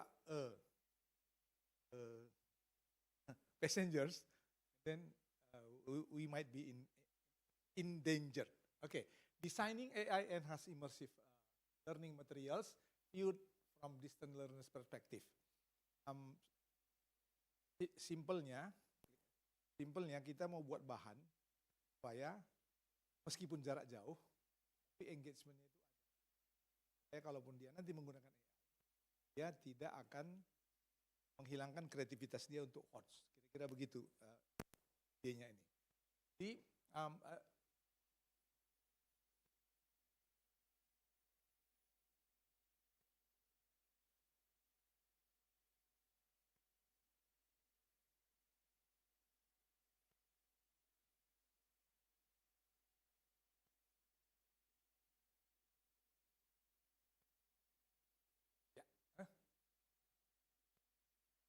satu lagi ya. The main idea, the future of distance education is not merely on online learning, but intelligent, immersive, and human-centered learning experience. Rasional ya. The problem, the same as the previous one, we are going to move from conceptual enthusiasm to practical implementation. So all the students will get the benefit of what we are going to provide through immersive learning. Gaps, yeah. This is the objective, to develop a learner-centered framework for designing AI enhanced immersive learning materials in OFDL. Konteks OFDL, Open Flexible Distance Learning. Buat modul untuk jarak jauh. With 3 research questions, and later on with 4 findings. This is the theoretical background, starting from immersive learning as experiential and constructive practice up to inclusive and sustainable learning design. This is all the theoretical foundation. So the key message here, immersive learning is positioned at the intersection of experience, intelligence, engagement, and sustainability. Biasanya kita cuma sampai sini. Lihat dulu, tapi lihat and then will be sustained. If we see from a theoretical perspective, the first one, we are using AI plus immersive technologies. And then we also use learner-centered instructional design. Then here, we'll come up with immersive learning experience. What is the characteristic of immersive?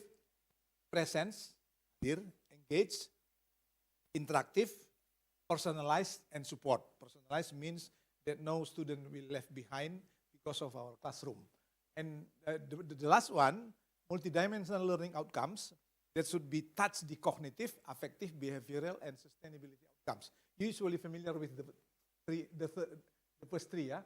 Cognitive, affective, but behavioral. Since we have a SDG team, we put the sustainability outcomes. Artinya dia nanti pintarnya itu berkelanjutan gitu, sendiri setelah dia pergi dari sekolah. Sekolah lulus, ya lulus selesai gitu. Kalau orang wisuda sini, this is not the end of your journey, but this is the start of your journey because you are graduated from Universitas Terbuka.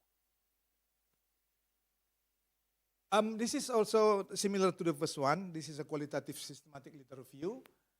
Design, we start with this design and we use the database like Pak Adi just now. And then we use the articles starting from 2015 up to now, and then we have a focus. We only focus on immersive learning, AI in education only, and OFDL context. OFDL, Open Flexible Distance Learning, or distance learning, or distance education, and then the syntax. You may imitate this later on if you want to have a penelitian tindakan kelas with systematic literature review protocol and procedure, data extraction and coding, data analysis and synthesis, trustworthiness and rigor, and methodological contribution.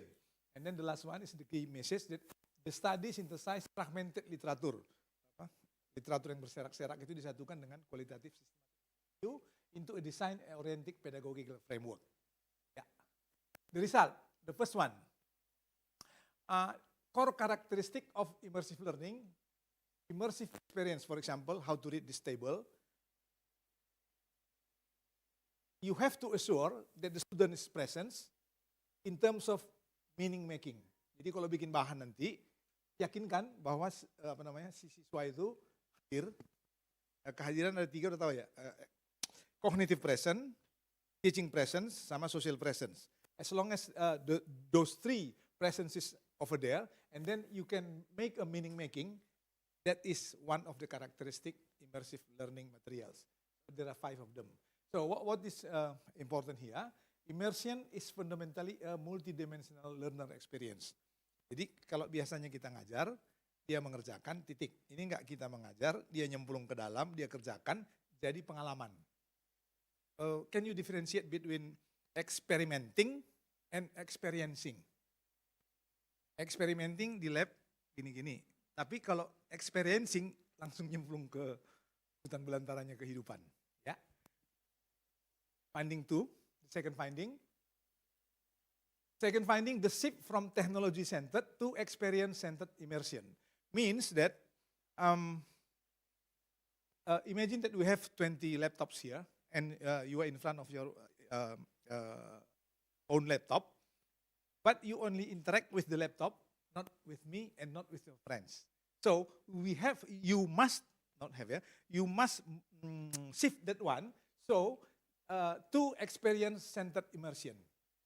Jadi belajar bersama tapi pakai ini. Padlet itu apa namanya? Pernah pakai Padlet?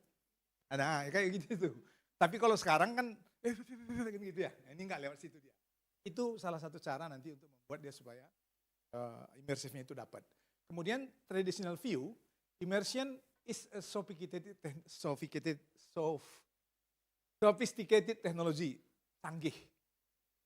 Kalau emerging view, immersion, meaningful learner experience. It doesn't mean mau canggih mau tidak, as long as I'm learning, it's okay. Daripada canggih, pelengak-pelengok gitu, cuma bikin WA doang kan, tidak bisa buka-buka yang lain. Key insight-nya, the quality of instructional design determines the depth of the immersion. So if you see from educational technology perspective, how your materials will be developed and interact with the students in one hand, on the other hand, when you make SAT itu apa ya? Kita itu rancangan tutorial, RAT ya? Rancangan aktivitas tutorial. Kalau teman-teman apa di guru itu? Namanya apa? Modul, ya. Tapi modul satu ditulis, satu disampaikan. Yang disampaikannya ini, itu harus sama interaktifnya, yang membuat dia that it makes their cognitive presence the same as physical presence-nya dia. Jadi hatinya di situ, barangnya di situ, belajarnya di situ. Nah, si immersion itu, immersive learning itu mempersyaratkan itu. Kemudian yang ketiga, nah, this is AIDE, AIDE, analyze, second I, immerse, D, differentiate, A, engage and sustain. The purpose, if you make a good analysis in the first place, there will be understanding from learners and context perspective. And then immerse, create experiential scenarios, differentiate, AI-driven personalization, engage, foster interaction and agency, sustain, feedback and continuous improvement. Modul itu umpan balik ya namanya. Dia kita umpan balik namanya, ya umpan balik, feedback. So the key message here, 8, this model, 8, transforms immersive learning from abstract to theory, from abstract theory into actionable instructional design. So for you with educational technology background, it will help you to make the 8 model. And then the next finding, conceptual model, from design to learning outcomes. Teman-teman itu outcomes itu nyebutnya apa? Keluaran atau outcomes satu lagi apa? Outcome, learning outcomes. Ya, learning outcomes. Ya, capaian pembelajaran ya. Ya. 8 framework, it leads to immersive learning experience. Immersive learning experience leads to learning outcomes. The learning outcomes should be cognitive, affective, behavioral, and sustainability. The key insight here, design influences outcomes indirectly through learner experience. What you design will influence the outcome viewed from a student perspective. Yeah. Okay. Critical discussion as a reflection, how to develop immersive learning materials viewed from student perspective. The first one, there should be learner-centered orientation. As long as you imagine when you are developing your materials, and then imagine that this is for my students. So you are going to make learning materials based on the needs of the students. Maksudnya itu gini, Anda pinter, murid itu nggak penting dia kita pinter apa enggak, tapi waktu kita kasih tahu dia ngerti.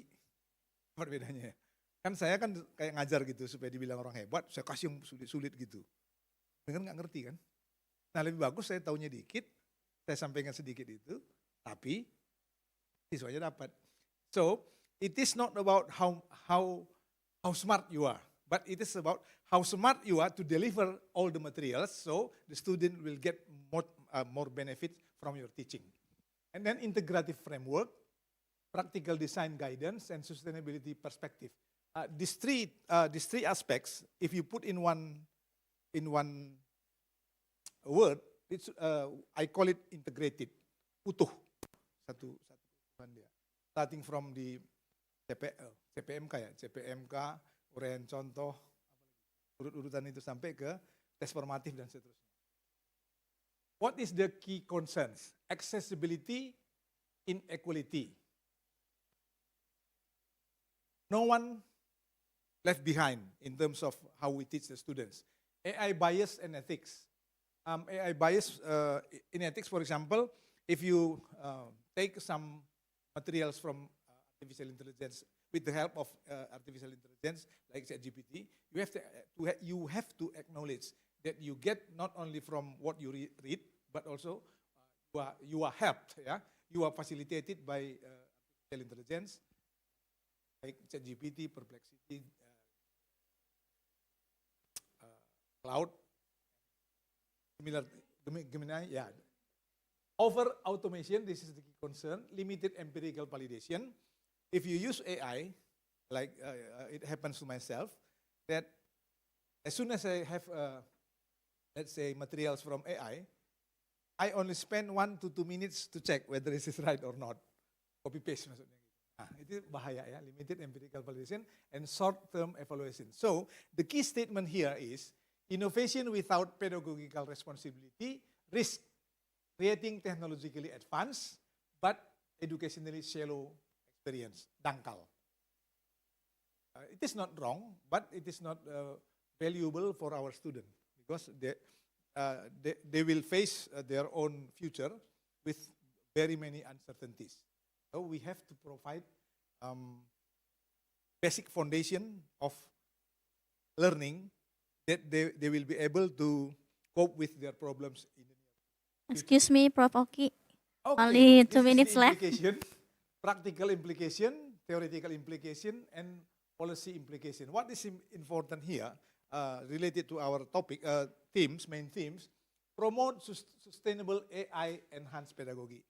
Use as much as you want about the technology, but don't forget that it should be in line with the pedagogy.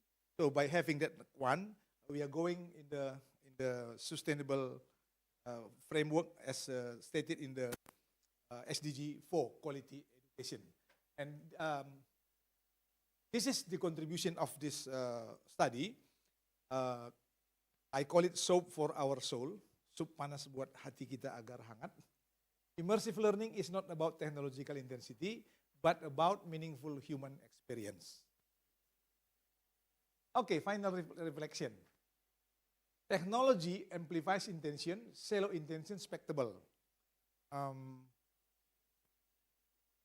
Dangkal, cetek ya, cetek. Huh? Surface dia, itu bahaya kalau buat kita. Meaningful intention, that is what we have in mind about the transformation. This morning I said that how to transform our education is to shift paradigm of our teachers. And since we are a teacher here, so we have to well equip ourselves. The future of distance education is not simply digital; it is immersive, intelligent, inclusive, human. I will always quote this from scholar because it touched my heart that distance education is not simply digital, bukan online learning doang. Okay, this is the acknowledgement. Thank you very much. Okay, please give applause to Mr. Gorky. So we will go to the discussion session. Maybe the audience here, you have a question for Prof. Gorky or a participant on Zoom. Maybe you want to ask to Prof. Gorky. You can raise your hand or send your question on the chat box.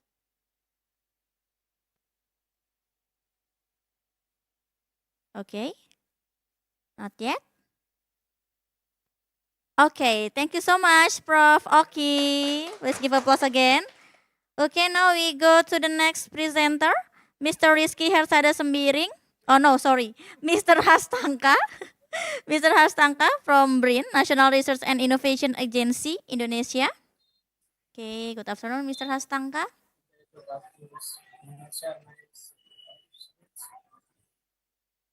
I will share my screen. Okay, wait a minute. Okay, I can see. Okay, thank you very much, the moderator, for these opportunities. We are research teams with Happy Nawati and Denny. We will discuss about reimagining civic education through AI supported development in Indonesia. So we would like to give a context why we choose civic education, because civic education is our concerns or global concerns, why civics and how important civics to improve the quality of human right, to improve the quality of life, and we talk about democracy, we discuss about human rights, we discuss about how public life, how we create public life. And of course, in Indonesia civic education, there are two perspectives. First perspective is discuss about how state make or develops the curriculums and develop the policy on civic education, especially in school or in higher education. So we are concerned in higher education. Why we concerned in higher education? Because in Indonesia there are thousands of higher educations.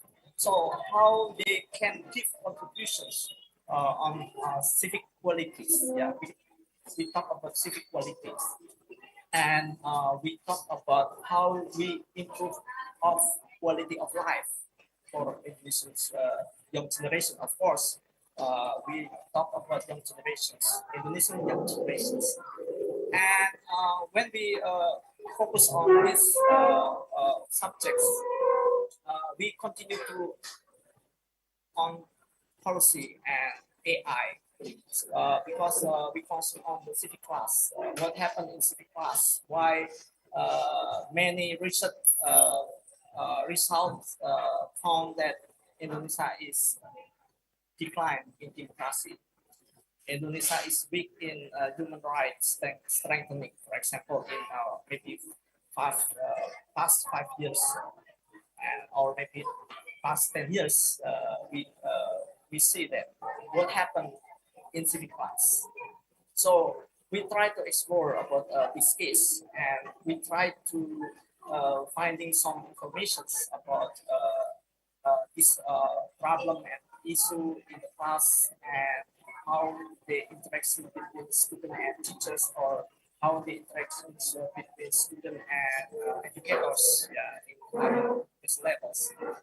So one of our findings in this research, we find that we are not engaged, not connected with real problems, on the civics issue or public issues.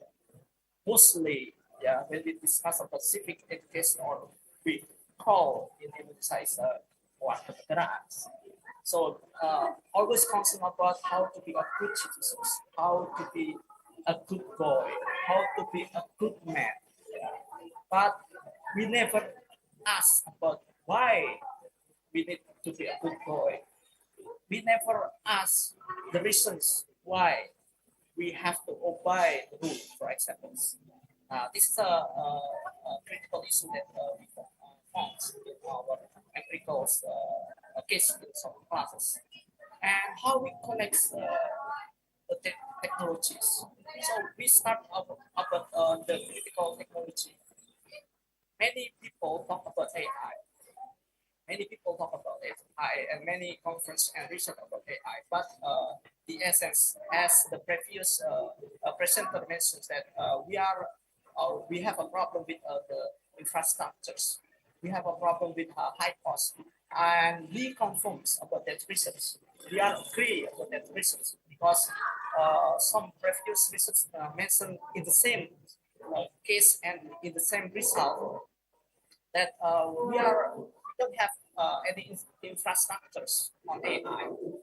The government itself doesn't develop the infrastructure of AI.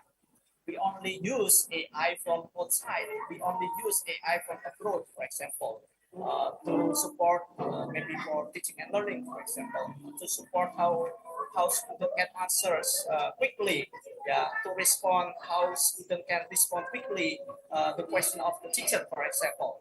So this is about the consumes, how we consume the technology, the machine learnings, but we not how we use and improve this technology to improve the quality of civic life. Yeah, this is what we want to make this research to support the quality of education and inclusive institutions. So what we want to concerns about this research, we try to mention that the importance of AI is not just machine learning. The importance of AI in the civics education is how AI can become the dialogue civic space between students and between the public space and between the educators. This is never become the consensus of educators. We only use AI for finding answers, but we never use AI to improve the quality of civic engagement, for example, the quality of civic competencies. That's why when we compare with another countries, for example, in Australia, in Japan, and Korea, how the civic consciousness, they are more better than Indonesia, for example, because we have the technology, we have human resources, we have curriculums, good curriculums, but this technology never give access or given access in the level of optimum, for example, because in the policy, our policy, when we talk about AI, our policy concept of you cannot do this, you cannot do this, you cannot use this, for example. But we never do how we can develop this, how we can improve this. Yeah, this is the problem of how we can deliver the teachings. The problem of how we can use the technologies, how we can modify the technologies to improve when this case about civic education. So the important things when we can improve the AI on civic education, it will be important things to develop the learners, to develop the students, explorers, a lot of topics, more or maybe hundreds of topics that can improve their knowledge, can improve their civic skills. Yeah. For example, how we can use AI to dialogues, to make a dialogues on the critical issue, for example, on social inequalities, environmental sustainabilities, and public governance, and cultural diversity, for example. So AI is very important if we can use it, but the problem in the space is very diverse, and how we can manage this technology is inequalities. Yeah, we don't have any standard to use this. This the problem that we face today. And the next results when we try to explore what these machine learnings related with AI, for example. Of course, we agree with some presentations, previous presentation in the morning, for example, about the ethics, the epistemics, the knowledge, the capacity. We know that not all information on AI, for example, to give accurate data, for example, or giving more detail or very close with the fact. But we understand this. We can improve. We can improve, and we can give educations to the students how to use technology to improve their quality of life, to improve their competency, to improve their skill. This is what we want to point out in this paper, and we would like to conclude in our presentations. We want to underline that technology can strengthen democratic participants, practical inquiry, and intercultural understandings. And we can see this, but it is still weak in the implementation on classroom methods or in teaching and learning method, because usually or mostly teacher or educator always say you cannot do this, you don't do this. This is the problem on teaching and learning when we face these issues. And the conclusion that we would like to say that AI is very important to transform the civic education more interactive and inclusive. This is what we would like to underline in this research. So AI need to enhance to give policy awareness, critical thinking, and democratic participations in the level of civic education in Indonesia. That's why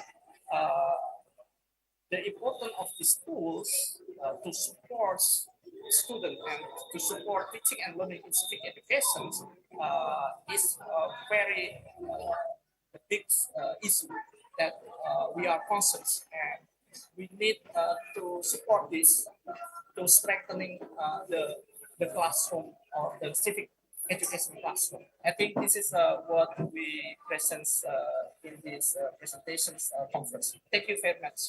Okay, thank you so much, Mr. Hastangka, for the great presentation. And I agree enough to the statement that AI cannot replace the judgment from the teacher or lecturer. Just only for supporting the learning, but cannot replace. Okay. Now we start the discussion session. Maybe one of you in this room may want to ask a question for Mr. Hastangka. Okay, I will check for the chat box. Or maybe you want to raise your hand, the participant on the Zoom. Okay, enough. Okay, thank you so much, Mr. Hastangka. Please give applause participant here to Mr. Hastangka. Thank you so much for your great presentation. Okay, we will move to next presenter, Mr. Rizky Agassi Sihombing from National Taiwan Normal University. Good afternoon, Mr. Rizky. Yes. Good afternoon, moderator. Can you hear my voice? Okay, wait. Can you hear my voice? Okay, maybe I will turn. Yes, I can. I can hear your face.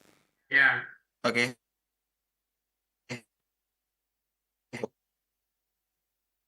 Sorry, moderator. Yeah. Wait. Can you share your screen, or I want to share your presentation? Wait a second. Here. Okay, I will try to share my slide. Okay.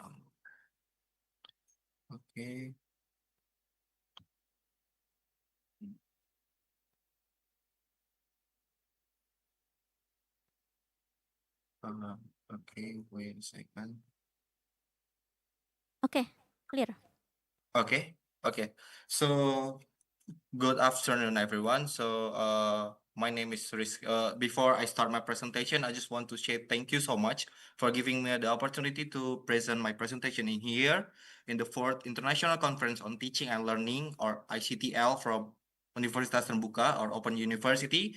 This is honorable to me to share my results. One of my results is about the artificial intelligence in science education for SDG 4, a systematic review of AI intervention for ESD and 21st century competency. So before I start my presentation, let me to introduce myself. My name is Rizky Agassi Sihombing. I'm from Graduate Institute of Science Education. Right now, I am the first year student. I'm first year PhD student in the National Taiwan Normal University. So, okay. So before I start more deeply about the results of this article or about this result about from this research, I just want all of you to know about the background of the problem. So the first thing I just want to share about the evolution of the industrial revolution era and also the society 5.0.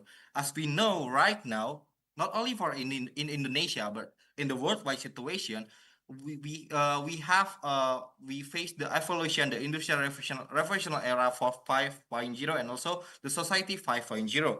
As we know, the first thing is about the industrial 5.0. It's about for the sustainability.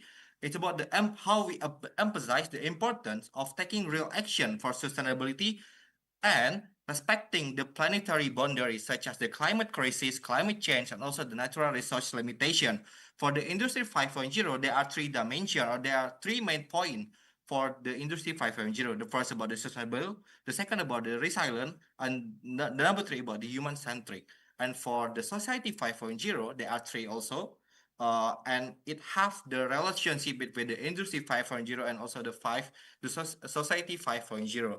So the key message for this feature about the vision of the industry and also the society, the transformation toward the Industry 5.0 and also the Society 5.0, it must align with the value of the sustainability, technological resilience, and also the human well-being in addressing the global challenge such as environmental issue. We can see like the next picture is about the challenge right now is about the environmental pollution. And for the second thing, so it's about the technological transformation in education. Like as we know, like right now, there are so many technological transformation. There are so many technological advancement in not only in maybe in the other division, but in educational setting, there's a lot of things that as the teacher and also the lecturer, we can adapt it to our learning situation. And the example one is about the AI intervention in the educational setting. As we can see in the figure 2, it's about the framework for the roles of the AI AD. It's from Huang et al. 2020. It's about the role of the artificial intelligence and also the educational application in the learning situation. As we know, there are 4 main points about the role of the AI AD. The first about the intelligent tutor, the second about the tutee, the number 3 about the learning tool or partner, and the number 4 about the policy making advisor. This is like from previous presentation, but we face as the teacher, we face the challenge to the classroom teaching integration, how we can integrate the digital technology or the AI intervention in our classroom situation. Like this in this result, there are 3 main challenge for the teacher. They didn't know about how they can develop the learning material, how they can integrate the AI in the classroom situation, especially for the middle junior or for the junior high school students. The teacher worry about the student only using the AI for answer question, but they didn't get anything. They didn't get the knowledge from using the AI. So that's why, as a teacher, we have to know about the strategy to implement the AI in the classroom situation. And actually, this research also aligned with the ESD and also the SDG number 4. It's about the quality of education. As we know, like there's a lot of goals for the SDG number 4.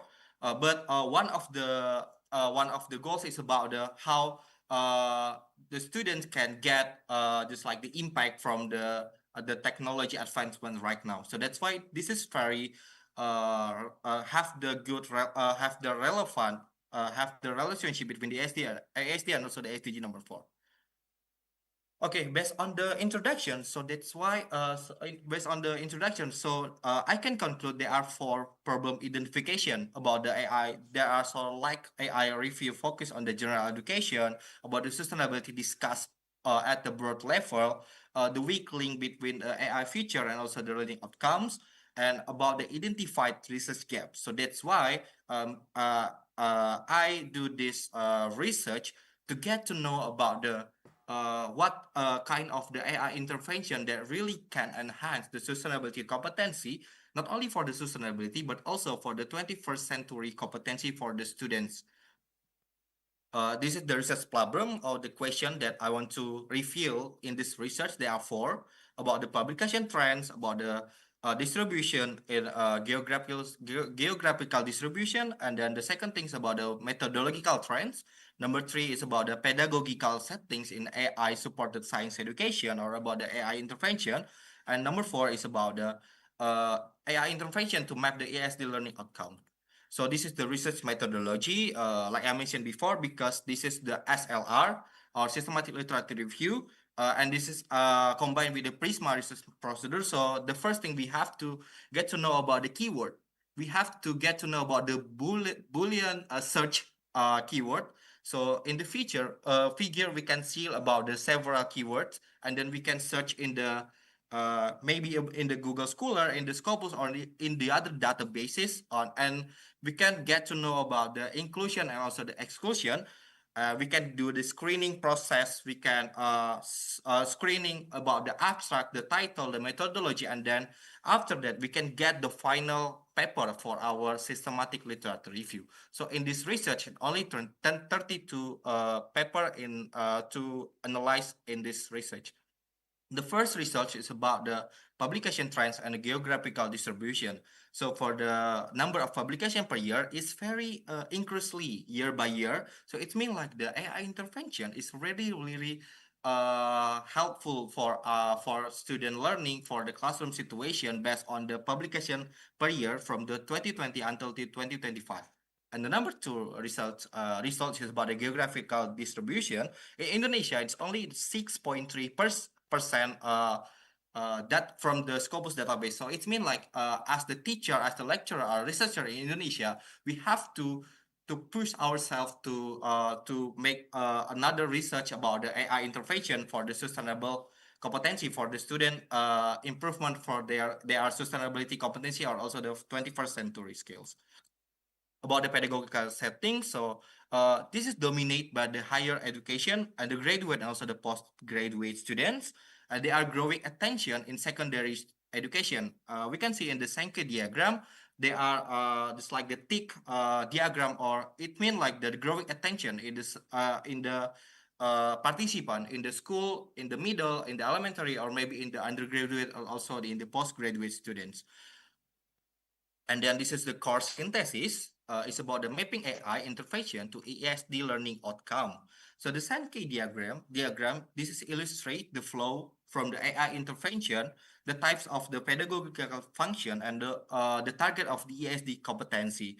As we can see in the left side, we can see there are so many interventions, just like generative AI, assessment AI, and then AIoT, and then the middle is about the it's about the pedagogical function, just like the AI can be function for the curriculum, dialogic feedback, and anything.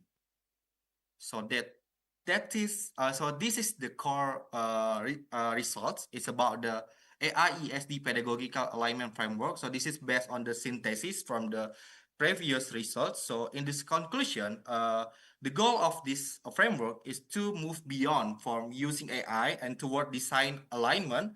And this is coherence between the tool, the method, and also the goals that ensure the ethical and deep sustainability development. And this is the conclusion and implication. There are 5 conclusion and also the implication.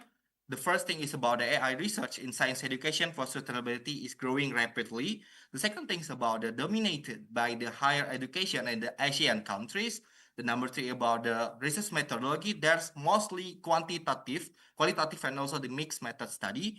Number four is about the multiple ESD competency that can enhance from the AI intervention. And the last thing is about the integration is still fragmented. So we hope, and I hope, future research should prioritize about the longitudinal and also the mixed method design to capture the better the long-term impact of AI integration, also the knowledge, attitude, and also the sustainability practices. Okay, so this is the closing statement from me. So AI is not just a tool, but a pedagogical system that can shape the sustainability learning when properly aligned with ESD goals. That's all for me, so thank you for your attention. Okay, thank you so much, Mr. Rizky Agassi. Can you hear the applause from here? Okay, Yeah. please give applause again. Okay, so now we go to the discussion session. Maybe one of you in this room want to ask a question? Okay, no? Maybe you want to ask, but in Indonesia, yeah. Okay, we will move to the Zoom. Maybe the participant on Zoom want to ask a question for Mr. Rizky. So yeah, Mr. Rizky, I agree with you that AI is very helpful to the students from maybe from the junior high school until college. For example, in open university like here, Universitas Terbuka, you know that the students cannot meet the lecturer by live in the same place. But sadly, most of them only use copy paste. So they ask the question from ChatGPT and then they paste the answer. I meet so many students from my class doing like that. So I think the most important thing is awareness of our students, right? Okay. Maybe any question again? Okay, Mr. Rizky, maybe we can have a joint research, yeah. Alright. on the other time. Okay, thank you so much from the great presentation, Mr. Rizky. So please give applause again to Mr. Rizky, the last presenter. Okay. I want to call again, maybe Mr. Yosef Muhammad Irikat from Al-Quds Open University. Right now here, but okay, maybe I want to call again. Mr. Yosef Muhammad Irikat, are you here?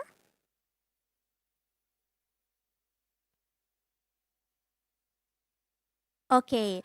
Okay, so we finish our session today. Thank you so much for all the presenters. Okay, before you leave this Zoom, please, we need to take a picture together. Okay. Wait a minute, I need to change the gallery views. Okay, maybe I wanted to say thanks to Prof. Aminuddin, Prof. Amin, and then for Mrs. Herlina, Mr. Hastangka, Mr. Ihsan, Mr. Rizky, and Mrs. Sunhua, Mrs. Suci, and Mr. Faisal Hanif. Thank you so much for stay here and for share your knowledge, your research. Okay.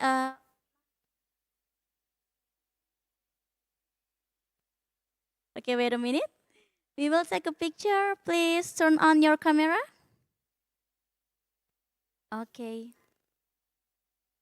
Okay, we will try for the first picture. 1, 2, 3, smile.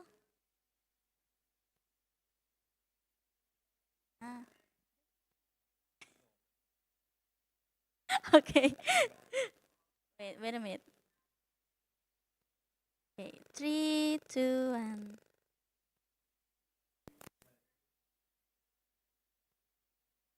One, two, three.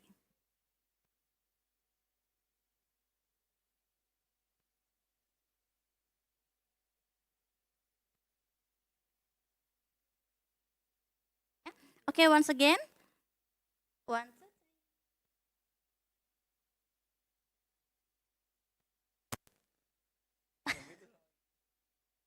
Okay, sorry. Last time. 1, 2, 3.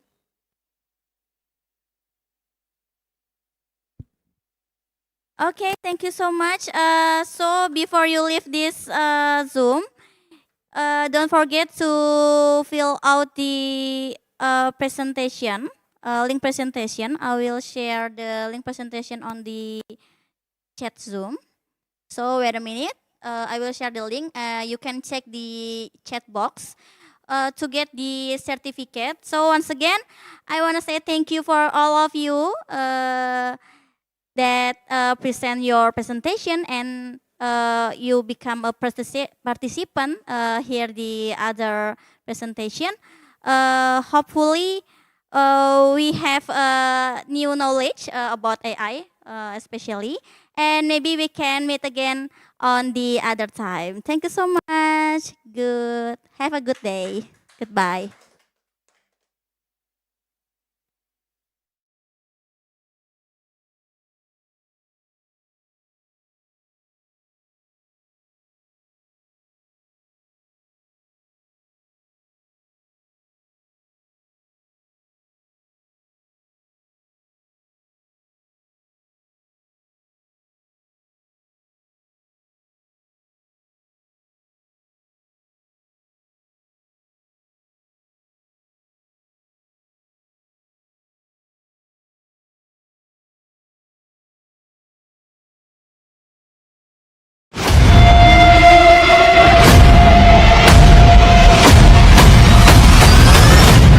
Selamat datang para penumpang. Kereta ini menuju stasiun akhir. Lebak Bulus Grab. Lebak Bulus Grab. Dear passengers, welcome on board. This train is bound Dapat kuliah berhubungan naikkan ketimpangan itu nyata ya. Ini bukan masalah ketimpangan antara kualitas pembelajaran aja. Aku dimutasi ke Jepang. Ini dia kisah orang-orang yang katanya mau kuliah tapi banyak masalah yang memancing amarah. Cari ilmu memang tanpa batas, tapi banyak kampus yang terbatas. Tinggal di daerah 3T bikin khawatir. Gimana mau kuliah buat menunjang karir?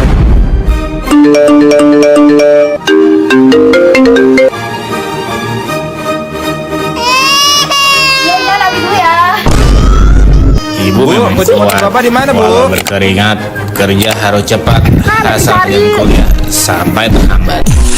Mau kuliah nggak ada dana, astaga, bingung gimana bikin bangga.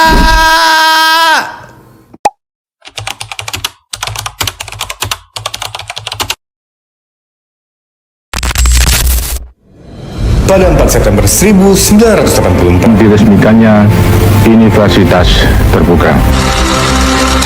Universitas Terbuka lahir sebagai perguruan tinggi negeri pertama yang menerapkan pendidikan tinggi jarak jauh tanpa batas waktu, tempat, usia, dan latar belakang mahasiswanya. Dengan 4 fakultas dan 48 program studi, mahasiswa dapat menggali potensi yang dimiliki. Kini, UT memiliki 671.967 mahasiswa aktif dan 2.078.342 alumni yang tersebar di seluruh penjuru tanah air dan di lebih dari 50 negara di dunia.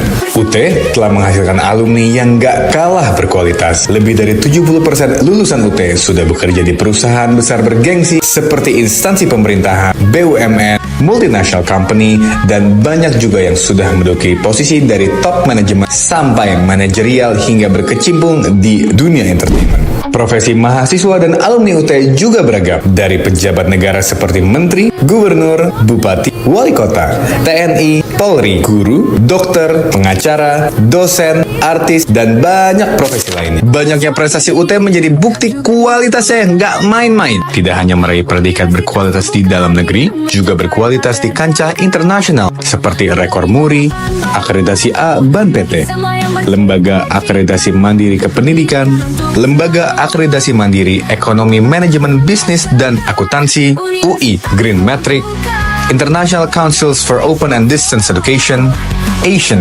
Associations of Open Universities, Foundation for International Business Administration Accreditations, dan The Times Higher Education World University Ranking.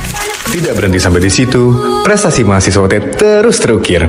Dari meraih kejuaraan pada kompetisi PON 21 Aceh Sumut 2024, kejuaraan nasional, beasiswa ISMA ke luar negeri, summer camp di Shanghai, China, hingga delegasi yang mengharumkan nama Indonesia di berbagai event internasional.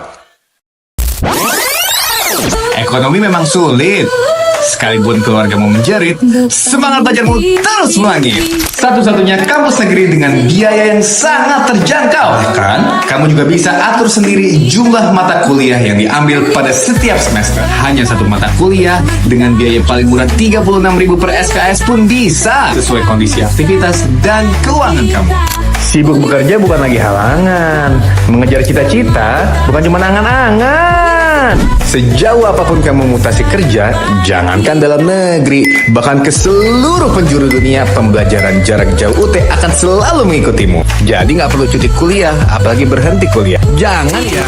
Lebih asik desak semangat belajarmu daripada desak-desakan kayak gini. Kamu jangan khawatir. Meskipun kamu tinggal di daerah terpelosok Indonesia, bahkan di daerah tertinggal, terdepan, dan terluar, tenang aja. Pelayanan kami selalu dalam jangkauan. Meskipun jualan bikin sentimen, ngurus keluarga nggak pernah absen. Bahkan sambil kuliah online. Semua bisa akses pendidikan tanpa terkecuali, hanya dalam satu klik.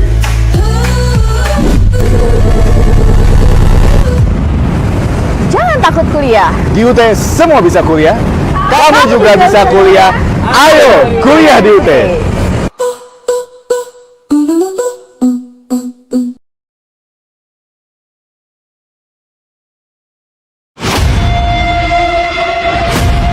Kerja bertahun-tahun, tapi karir gini-gini aja.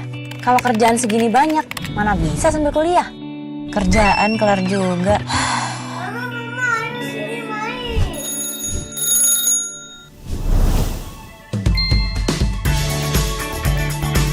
Kuliah di tengah tumpukan kerjaan, main sama anak, orang tua butuh perhatian, semua itu bukan alasan.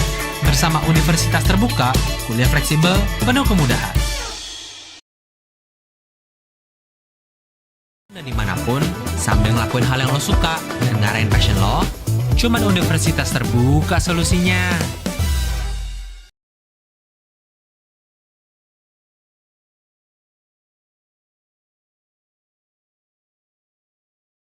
Duh, udah jam segini. Mau berangkat kuliah aja kok susah. Apa nggak usah kuliah ya? Gue fokus konten aja kali ya. Siapa tahu cuan. Hidup kok gini-gini aja. Gak usah dipikirin. Mau kuliah fleksibel kapanpun dan dimanapun, sambil ngelakuin hal yang lo suka dan ngarahin passion lo, cuman Universitas Terbuka solusinya.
lomba antar mahasiswa. Selain melakukan kerjasama dengan FKIP negeri di seluruh Indonesia, FKIP-UT juga melakukan kerjasama dengan perguruan tinggi lain, sekolah menengah, dinas pendidikan kota atau kabupaten, provinsi. FKIP-UT juga melakukan kolaborasi riset dengan NTU Taiwan, UTMara, dan lain-lain.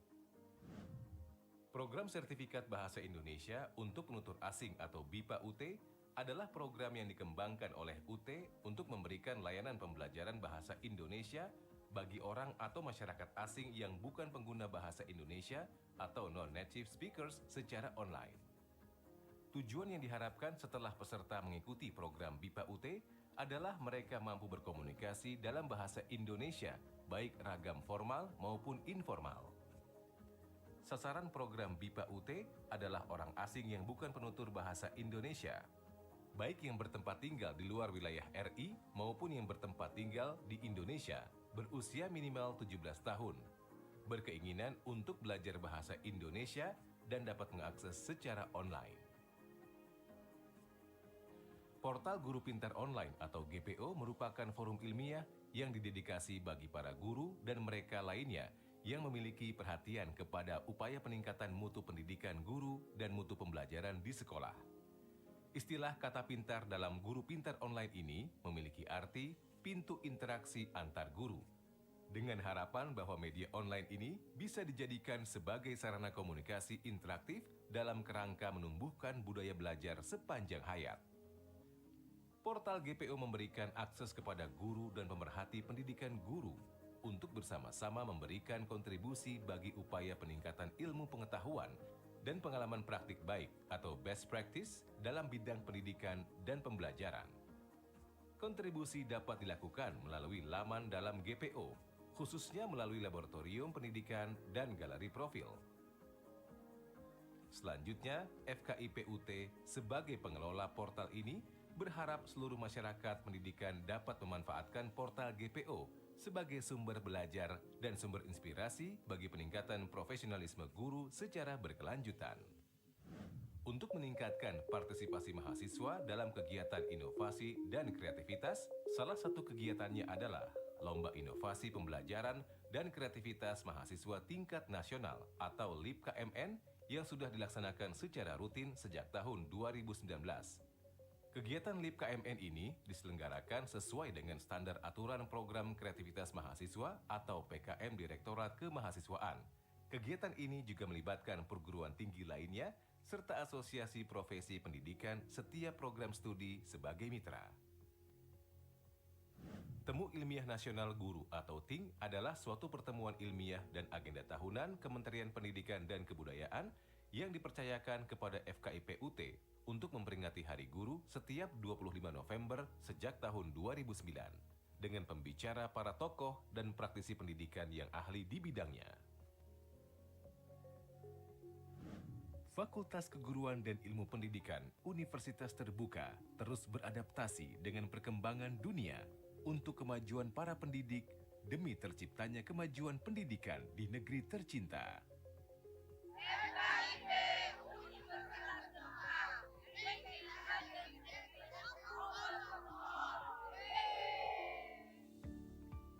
Selamat datang di Fakultas Keguruan dan Ilmu Pendidikan atau FKIP Universitas Terbuka. Saya Profesor Dr. Uci Rahayu MSc, Dekan FKIP Universitas Terbuka masa jabatan tahun 2021-2025. Kami bangga menjadi unggulan dalam menghasilkan pendidik dan tenaga kependidikan yang profesional melalui sistem pendidikan tinggi terbuka dan jarak jauh sebagai visi FKIP. Saat ini, FKIP-UT memiliki 12 program studi, yaitu Program Studi S1 Pendidikan Guru Sekolah Dasar, Program Studi S1 Pendidikan Guru Pendidikan Anak Usia Dini, Program Studi S1 Pendidikan Matematika, Program Studi S1 Pendidikan Fisika, Program Studi S1 Pendidikan Biologi, Program Studi S1 Pendidikan Kimia, Program Studi S1 Pendidikan Ekonomi, Program Studi S1 Pendidikan Pancasila dan Kewarganegaraan, Program Studi S1 Pendidikan Bahasa dan Sastra Indonesia, program studi S1 Pendidikan Bahasa Inggris, program studi Teknologi Pendidikan, dan program Pendidikan Profesi Guru atau PPG. Dari ke-12 prodi tersebut, 3 diantaranya sudah terakreditasi A, yaitu Prodi S1 PGSD, S1 PG PAUD, dan S1 Pendidikan Matematik. Sedangkan 8 lainnya sudah terakreditasi B. Semua program studi ditujukan untuk para guru, sedangkan S1 Teknologi Pendidikan terbuka bagi non-guru.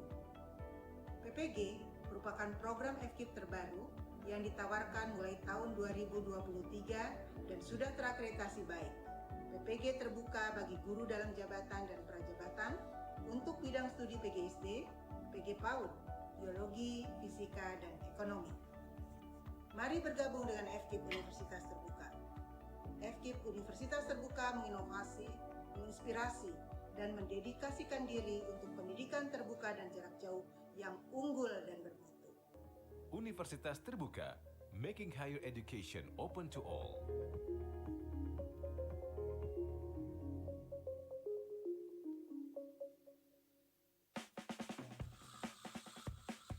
Setiap hari selalu kuawali dengan yang aku mau. Bebas tapi bertanggung jawab, fleksibel tapi pasti. Hari-hariku dipenuhi dengan semangat untuk kuliah dan meraih profesi. Karena aku mampu mandiri, UT menempaku untuk mandiri. UT memberiku kesempatan belajar kapan dan di mana saja. Dan tentu saja bisa mengelola waktu untuk belajar dan bekerja.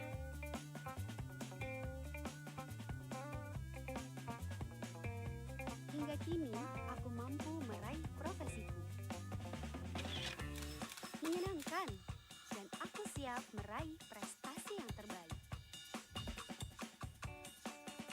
Gimana dengan kamu? Kemandirian ciri khas utama kami. Ya cuma UT yang bisa begini.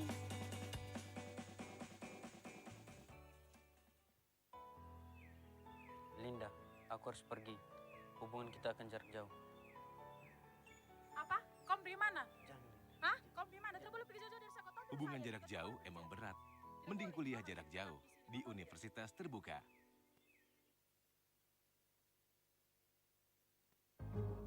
Pengen kuliah? Kuliah di perguruan tinggi negeri. Pusing dengan biaya tes masuk. Bukan cuma itu. Biaya kos, biaya makan, ongkos, kuota mahal. Gak usah galau. Kan ada UT. Kuliah di Universitas Terbuka. Tanpa ongkos, tanpa kos, iya. Hasilnya, jos. Universitas Terbuka. Kuliah fleksibel sesuai gayamu. Uma. Eni, kita harus berpisah sementara. Aku akan kuliah di kota demi cita-cita kita. Tunggu aku pulang. Jangan, Oma. Kamu kuliah di UT saja. Kamu bisa terus bernyanyi dan kita bisa selalu bersama. Oh iya, aku lupa. Terlalu. UT kan negeri dan masih bisa kuliah dari mana saja. Betul, Oma. Hanya di Universitas Terbuka.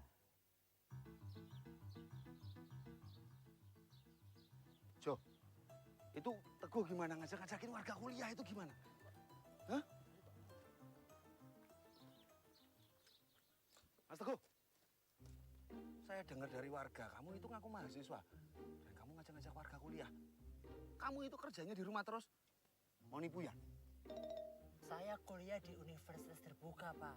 UT itu negeri, biayanya pasti kantong warga.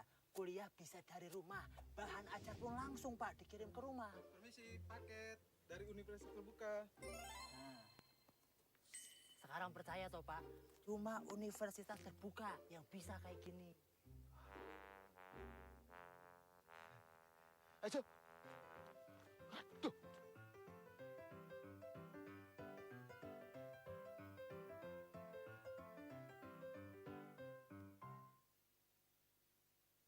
Sayur-sayur. Harga-harga sekarang pada mahal. Tiap hari masuknya kangkung terus. Lihat tuh, udah jadi PNS. Padahal kuliah aja enggak. Pasti sarjananya beli. Dia kan gak pernah kelihatan pergi kuliah. Tiba-tiba udah ada gelar SIP. Permisi. Ibu-ibu ketinggalan berita nih. Dia kan kuliahnya di Universitas Terbuka. Kuliahnya bisa di mana aja, kapan aja, kampusnya negeri, biayanya kagak mahal. Kalau kata anak saya nih, fleksibel. Kok abang tahu UT? Ya tahu dong, anak saya yang nomor 1 PNS guru, lulusan UT. Nah yang nomor 2 sekarang udah semester 5.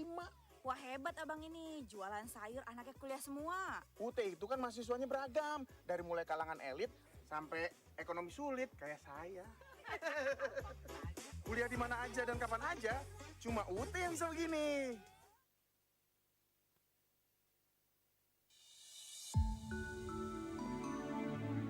Mari kita banggakan alma mater kita tercinta dengan berani untuk berkarya, berani untuk berprestasi, berani untuk mengejar ketertinggalan, dan berani untuk maju mencapai kesuksesan. Halo, saya Angga Yunanda, mahasiswa Ilmu Komunikasi Universitas Terbuka. Saya baru saja menyelesaikan studi saya di Ilmu Komunikasi. Terima kasih banyak UT telah memberikan akses edukasi yang sangat menyeluruh kepada pemuda-pemudi Indonesia. Halo teman-teman, perkenalkan aku Uti Bonita, mahasiswa Magister Studi Lingkungan di Universitas Terbuka. Pokoknya buat kamu yang mau cari kuliah yang waktunya fleksibel dan bisa di mana aja kapan aja, UT adalah tempat terbaik. Kuliah di UT memang penuh perjuangan, tapi endingnya bikin candu. Halo teman-teman semua, saya hari ini bersyukur banget bahwa saya sudah menjadi bagian UT karena saya ingin kuliah lagi, karena buat belajar nggak pernah ada batas umur. Dan kalian juga mau di UT, mau ngambil seberapa lama juga boleh, yang penting setiap hari mau belajar. Jadi Universitas Terbuka, making higher education open to all of you. Pokoknya buat teman-teman semua, jangan berhenti bersyukur ya. Bukan maksud menggurui, tapi saya yakin pasti semua punya struggle masing-masing sampai akhirnya ada di sini. Jangan pernah ngebandingin dengan orang sebelah kita. Yang dilakukan sekarang sudah yang terbaik, dan semoga, biasakan kalau kita saling mengaminkan doa tuh 40 orang insya Allah terkabul ya. Ini kita ada banyak orang, kita saling mendoakan semoga keluar dari sini makin berkah hidupnya, apa yang diinginkan tercapai, dan yang pasti ilmunya bisa bermanfaat buat semuanya.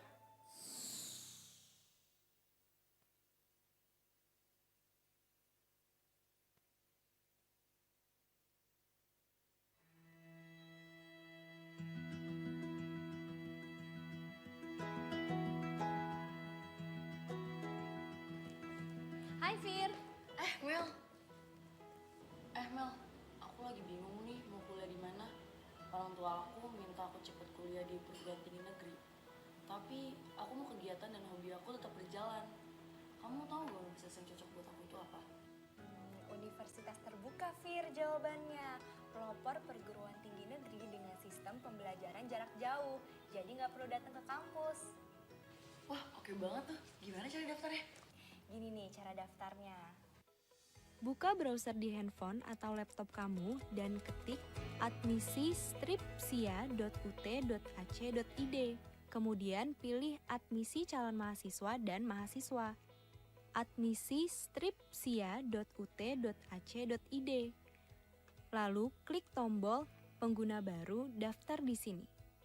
Isi data-data kamu dengan lengkap dan pastikan pada bagian email isi dengan email yang aktif ya.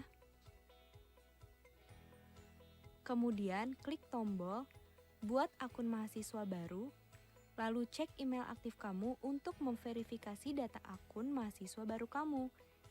Dengan mengklik tombol verifikasi email sekarang. Kemudian login dengan memasukkan email dan password yang sudah kamu daftarkan. Udah nih Mel, tapi ada keterangan saldo pembayarannya belum lunas. Ya iyalah, kan kamu belum bayar pendaftarannya.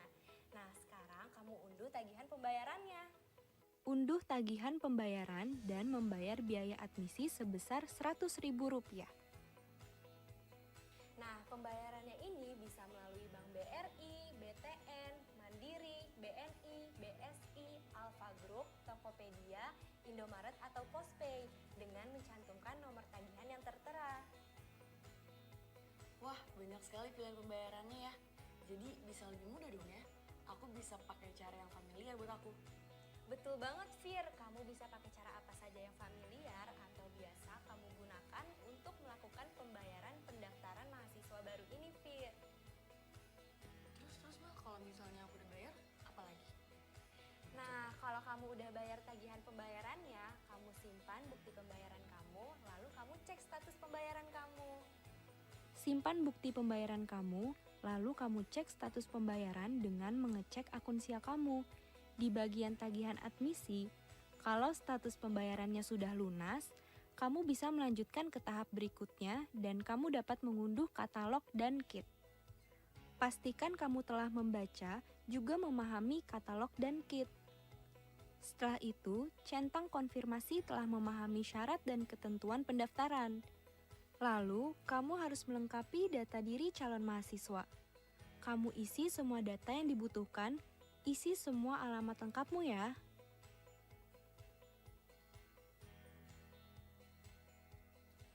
Informasi layanan belajar Universitas Terbuka. Ini apa, Mer? Kok ada SIPAS dan non-SIPAS? Jadi, SIPAS adalah sistem paket semester. Kalau kamu memilih SIPAS, maka semua mata kuliah kamu selama 1 semester ini akan langsung dipilih oleh Universitas Terbuka, Fir. Jadi, kamu tinggal ikutin deh jadwal mata kuliah yang dikasih.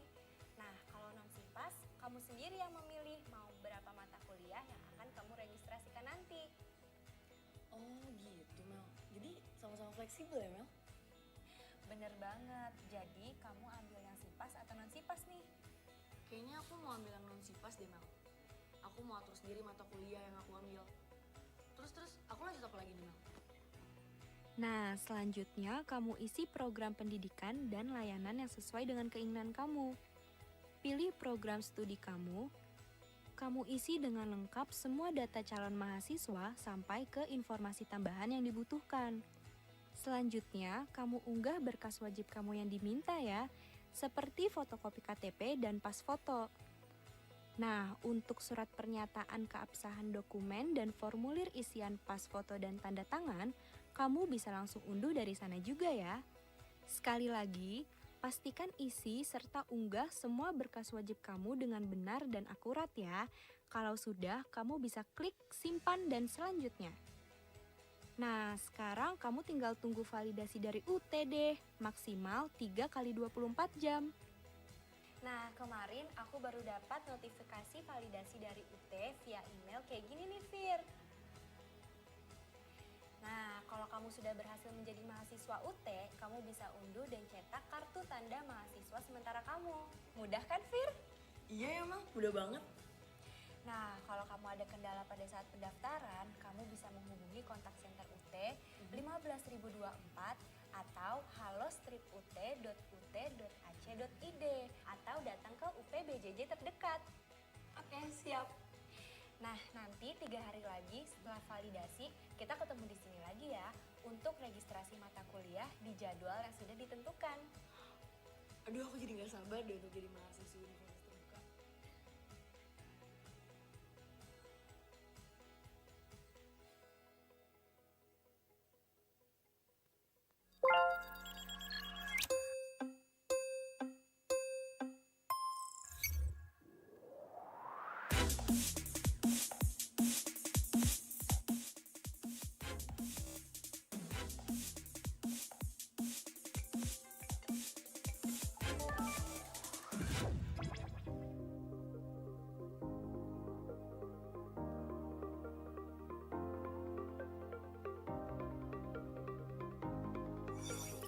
Seiring dengan perkembangan teknologi dan informasi, Universitas Terbuka menyediakan layanan terbaik untuk mahasiswanya.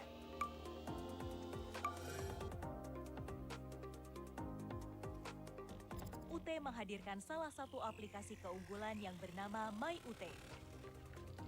Aplikasi MyUT ini hadir untuk mempermudah mahasiswa dalam mendapatkan berbagai informasi yang berhubungan dengan perkuliahan.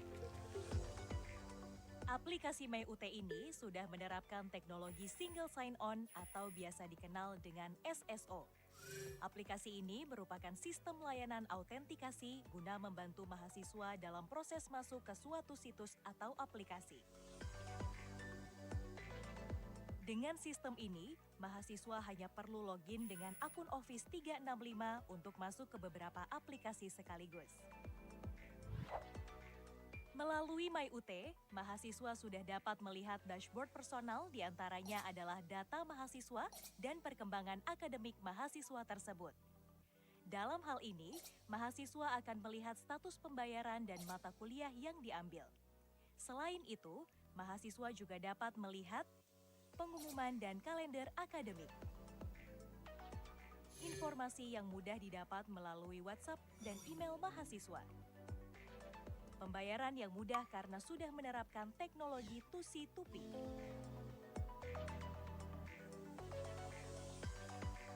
Fasilitas lain adalah mahasiswa juga dapat langsung masuk ke laman tutorial online, tutorial webinar, dan praktik-praktikum tanpa harus melakukan login ke aplikasi masing-masing.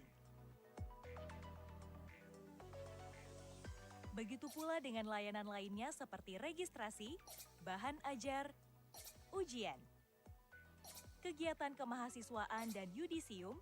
Mahasiswa cukup pilih layanan yang diinginkan dan otomatis masuk ke aplikasi yang diinginkan. Aplikasi ini juga dilengkapi dengan fitur chatbot untuk memudahkan mahasiswa dalam menunjang proses belajarnya. Fasilitas lain pada MyUT adalah mempermudah mahasiswa untuk mengetahui lokasi ujian, dikarenakan dalam MyUT sendiri terdapat fitur KTPU yang akan terhubung dengan maps lokasi ujian sesuai dengan UPBJJ-nya masing-masing. Dengan hadirnya MyUT dalam dua versi, yaitu versi website dan versi mobile, mempermudah mahasiswa mendapatkan layanan kapan saja dan di mana saja.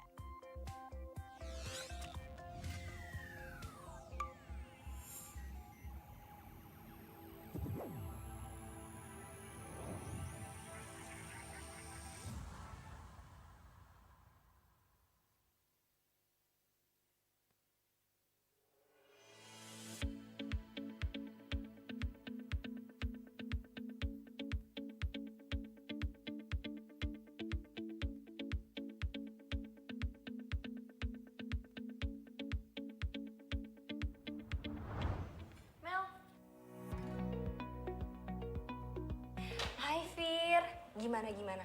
Kamu sudah dapat email validasi sebagai mahasiswa UT? Udah dong, aku udah dapat email validasi sebagai mahasiswa UT. Terus aku harus apa lagi ya, Mel? Kemarin aku ambil jurusan hukum. Di UT aku lihat ada jurusan hukum, Mel. Iya pasti ada dong, di UT banyak pilihan jurusannya kok, Fir. Oh iya, kamu mau registrasi mata kuliah jurusan hukum kan? Gini nih caranya. Nah, pertama kamu buka browser di handphone atau laptop kamu dan ketik sia.ut.ac.id. Kemudian kamu pilih admisi calon mahasiswa dan mahasiswa. Oh iya. Kemudian kamu masukkan email dan password yang kamu daftarkan. Kemudian kamu akan dibawa ke halaman dashboard mahasiswa. Kemudian kamu klik akademik yang ada di kolom sebelah kiri menu. Lalu kamu pilih registrasi mata kuliah. Lalu kamu klik tambah alamat dan kamu isi dengan lengkap data-data yang dibutuhkan untuk pengiriman bahan ajar. Kalau sudah kamu isi semua, kamu klik simpan. Setelah data kamu berhasil disimpan, kamu klik kembali untuk menuju ke halaman dashboard. Dan kamu pilih lokasi ujian kamu untuk menjadi daerah tempat ujian kamu nanti sesuai domisili kamu. Nah, kalau sudah, sekarang kamu bisa memilih mata kuliah apa saja yang akan kamu ambil. Caranya dengan mengetik mata kuliah di kolom cari mata kuliah. Kamu cari mata kuliah apa saja yang kamu ingin ambil, lalu klik tambah ke daftar kuliah.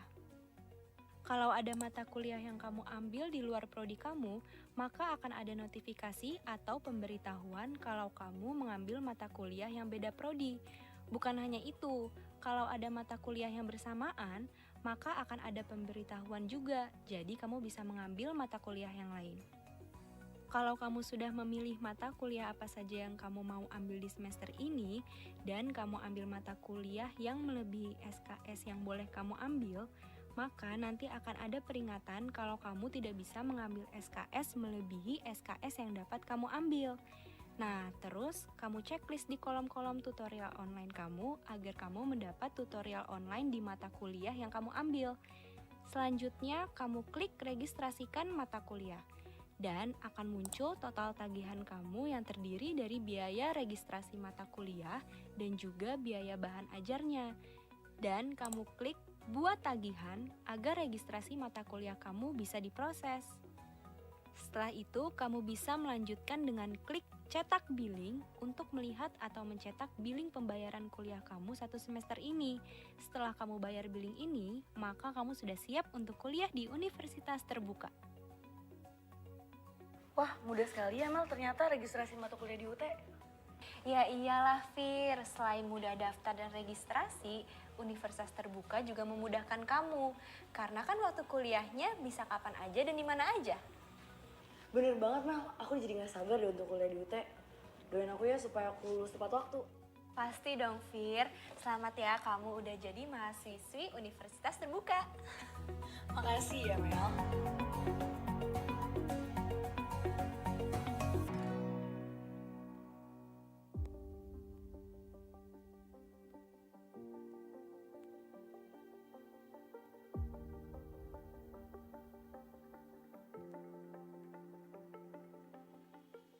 Selamat datang di Universitas Terbuka, perguruan tinggi negeri ke-45 di Indonesia yang diresmikan pada 4 September 1984.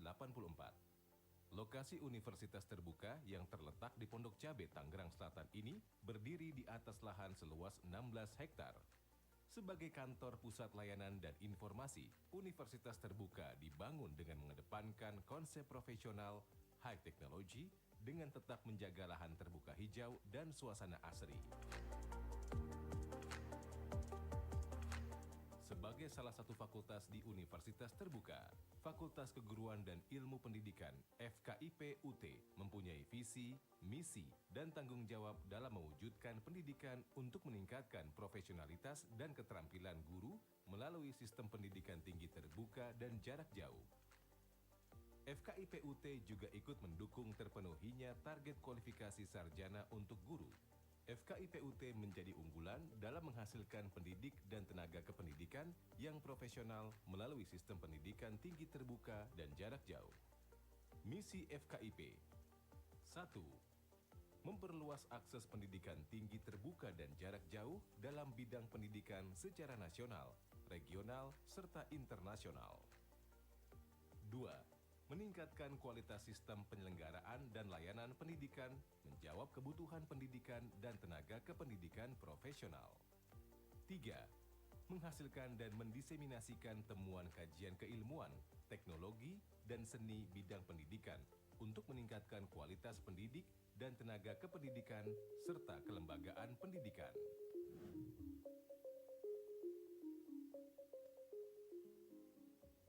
FKIP-UT dipimpin oleh dekan dengan dibantu oleh para wakil dekan bidang akademik, wakil dekan bidang keuangan dan kerumah tanggaan, dan wakil dekan bidang kemahasiswaan.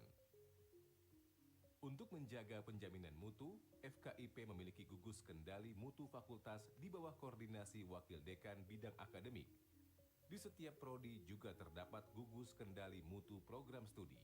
Gugus kendali mutu fakultas ini merupakan derivat dan perpanjangan tugas dari Pusat Penjaminan Mutu Pendidikan.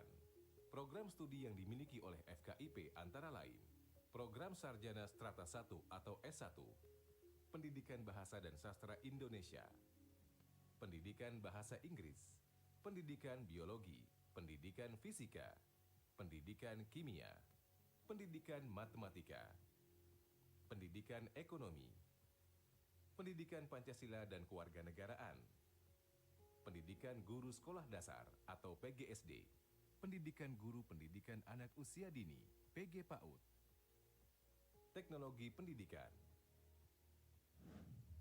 Setiap semester, FKIP menyapa para mahasiswa dengan mengirimkan WhatsApp Blast dan juga mengadakan ngobrol pintar penuh inspirasi yang oleh FKIP diistilahkan dengan ngopi. Pada kegiatan ini, Dekanat menyampaikan program-program besar FKIP pada semester tersebut kepada seluruh mahasiswa baru FKIP. Dilanjutkan juga penyampaian informasi dan diskusi antara Kaprodi, para dosen prodi, dan mahasiswa. FKIP banyak melakukan kerjasama dengan mitra-mitra di dalam dan luar negeri. Sebagai anggota dari Forum Komunikasi FKIP Negeri, FKIP-UT menyelenggarakan kegiatan-kegiatan bersama dengan Forkom FKIP Negeri, seperti penandatanganan kerjasama di bidang Tridharma Perguruan Tinggi, pertukaran pelajar, pertukaran dosen, lomba antar mahasiswa. Selain melakukan kerjasama dengan FKIP Negeri di seluruh Indonesia, FKIP-UT juga melakukan kerjasama dengan perguruan tinggi lain, sekolah menengah, Dinas Pendidikan Kota atau Kabupaten, Provinsi. FKIP-UT juga melakukan kolaborasi riset dengan NTU Taiwan, Utimara, dan lain-lain. Program Sertifikat Bahasa Indonesia untuk Penutur Asing atau BIPA-UT adalah program yang dikembangkan oleh UT untuk memberikan layanan pembelajaran bahasa Indonesia bagi orang atau masyarakat asing yang bukan pengguna bahasa Indonesia atau non-native speakers secara online. Tujuan yang diharapkan setelah peserta mengikuti program BIPA-UT adalah mereka mampu berkomunikasi dalam bahasa Indonesia, baik ragam formal maupun informal. Sasaran program BIPA-UT adalah orang asing yang bukan penutur bahasa Indonesia, baik yang bertempat tinggal di luar wilayah RI maupun yang bertempat tinggal di Indonesia, berusia minimal 17 tahun, berkeinginan untuk belajar bahasa Indonesia dan dapat mengakses secara online. Portal Guru Pintar Online atau GPO merupakan forum ilmiah yang didedikasi bagi para guru dan mereka lainnya yang memiliki perhatian kepada upaya peningkatan mutu pendidikan. Ladies and gentlemen, for your information, we are now waiting for the recapitulation score from our committee team, so please feel free for all of you who wants to perform your prayer, and please come back to the main venue in 10 minutes, which is in 4:52.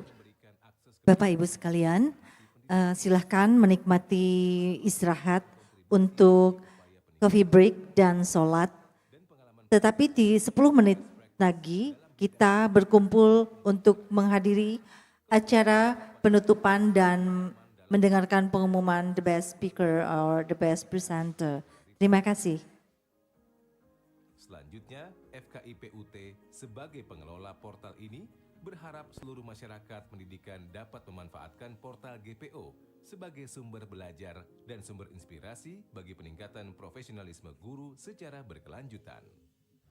Untuk meningkatkan partisipasi mahasiswa dalam kegiatan inovasi dan kreativitas, salah satu kegiatannya adalah Lomba Inovasi Pembelajaran dan Kreativitas Mahasiswa Tingkat Nasional atau LIP-KMN yang sudah dilaksanakan secara rutin sejak tahun 2019. Kegiatan LIP-KMN ini diselenggarakan sesuai dengan standar aturan program kreativitas mahasiswa atau PKM Direktorat Kemahasiswaan. Kegiatan ini juga melibatkan perguruan tinggi lainnya serta asosiasi profesi pendidikan setiap program studi sebagai mitra. Temu Ilmiah Nasional Guru atau TING adalah suatu pertemuan ilmiah dan agenda tahunan Kementerian Pendidikan dan Kebudayaan yang dipercayakan kepada FKIP-UT untuk memperingati Hari Guru setiap 25 November sejak tahun 2009 dengan pembicara para tokoh dan praktisi pendidikan yang ahli di bidangnya. Fakultas Keguruan dan Ilmu Pendidikan Universitas Terbuka terus beradaptasi dengan perkembangan dunia untuk kemajuan para pendidik demi terciptanya kemajuan pendidikan di negeri tercinta.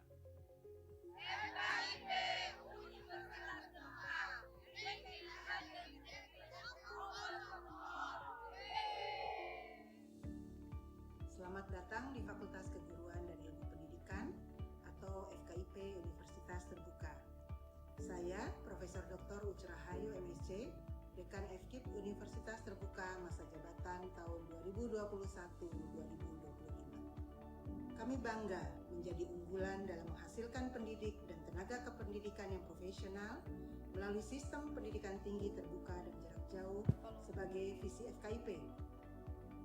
Saat ini, FKIP-UT memiliki 12 program studi, yaitu Program Studi S1 Pendidikan Guru Sekolah Dasar, Program Studi S1 Pendidikan Guru Pendidikan Anak Usia Dini, Program Studi S1 Pendidikan Matematika, Program Studi S1 Pendidikan Fisika, Program Studi S1 Pendidikan Biologi, Program Studi S1 Pendidikan Kimia, Program Studi S1 Pendidikan Ekonomi, Program Studi S1 Pendidikan Pancasila dan Kewarganegaraan, Program Studi S1 Pendidikan Bahasa dan Sastra Indonesia, Program Studi S1 Pendidikan Bahasa Inggris, Program Studi Teknologi Pendidikan, dan Program Pendidikan Profesi Guru atau PPG.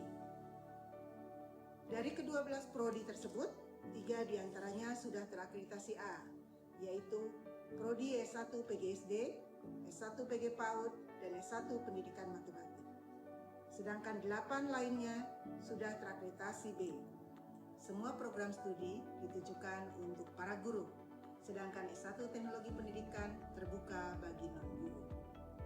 PPG merupakan program FKIP terbaru yang ditawarkan mulai tahun 2023 dan sudah terakreditasi baik.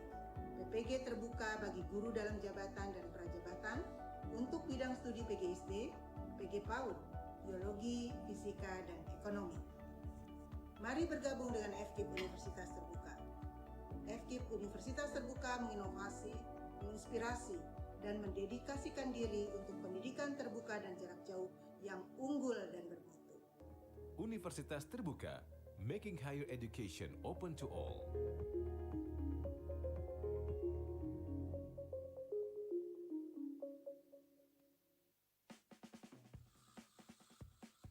Setiap hari selalu kuawali dengan yang aku mau. Bebas tapi bertanggung jawab, fleksibel tapi pasti. Hari-hariku dipenuhi dengan semangat untuk kuliah dan meraih profesi. Karena aku mampu mandiri, UT menempaku untuk mandiri. UT memberiku kesempatan belajar kapan dan di mana saja.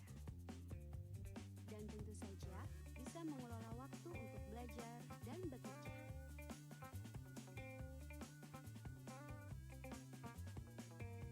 Hingga kini, aku mampu meraih profesiku. Menyenangkan, dan aku siap meraih prestasi yang terbaik.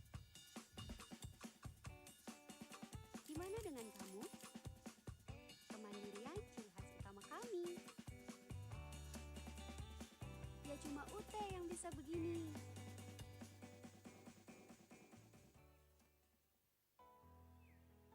Linda, aku harus pergi. Hubungan kita akan jarak jauh. Apa? Kom di mana? Hah? Kom di mana? Terus boleh pergi jauh-jauh dari Sekolah. Hubungan jarak jauh emang berat. Mending kuliah jarak jauh di Universitas Terbuka.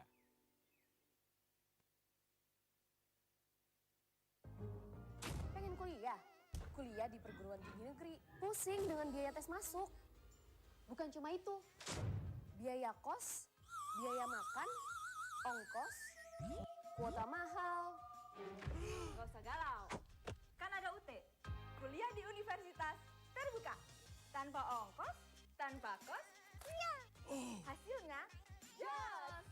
Universitas Terbuka, kuliah fleksibel sesuai gayamu.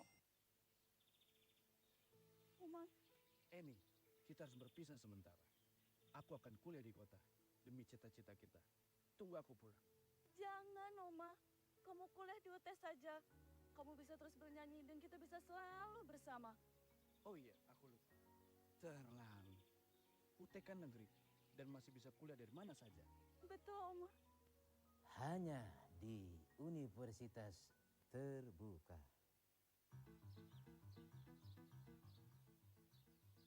Jo, itu Teguh gimana ngajak-ngajakin warga kuliah itu gimana? Hah? Mas Teguh, saya dengar dari warga kamu itu ngaku mahasiswa dan kamu ngajak-ngajak warga kuliah. Kamu itu kerjanya di rumah terus, mau nipu ya? Saya kuliah di Universitas Terbuka, Pak. UT itu negeri, biayanya pasti kantong warga. Kuliah bisa dari rumah, bahan ajar pun langsung Pak dikirim ke rumah. Permisi, paket dari Universitas Terbuka. Nah, sekarang percaya toh Pak, cuma Universitas Terbuka yang bisa kayak gini. Ayo. Aduh.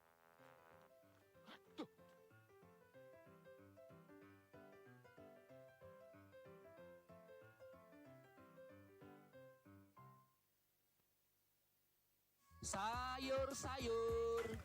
Harga-harga sekarang pada mahal. Tiap hari masuk kayak kangkung terus. Lihat tuh, udah jadi PNS. Padahal kuliah aja enggak. Pasti sarjananya beli. Dia kan gak pernah kelihatan pergi kuliah. Tiba-tiba udah ada gelar SIP. Permisi. Ibu-ibu ketinggalan berita nih. Dia kan kuliahnya di Universitas Terbuka. Kuliahnya bisa di mana aja, kapan aja, kampusnya negeri, biayanya kagak mahal. Kalau kata anak saya nih, fleksibel. Kok abang tahu UT? Ya tahu dong, anak saya yang nomor 1 PNS guru, lulusan UT. Nah yang nomor 2 sekarang udah semester 5. Wah hebat abang ini, jualan sayur anaknya kuliah semua. UT itu kan mahasiswanya beragam, dari mulai kalangan elit sampai ekonomi sulit kayak saya. Kuliah di mana aja dan kapan aja, cuma UT yang bisa begini.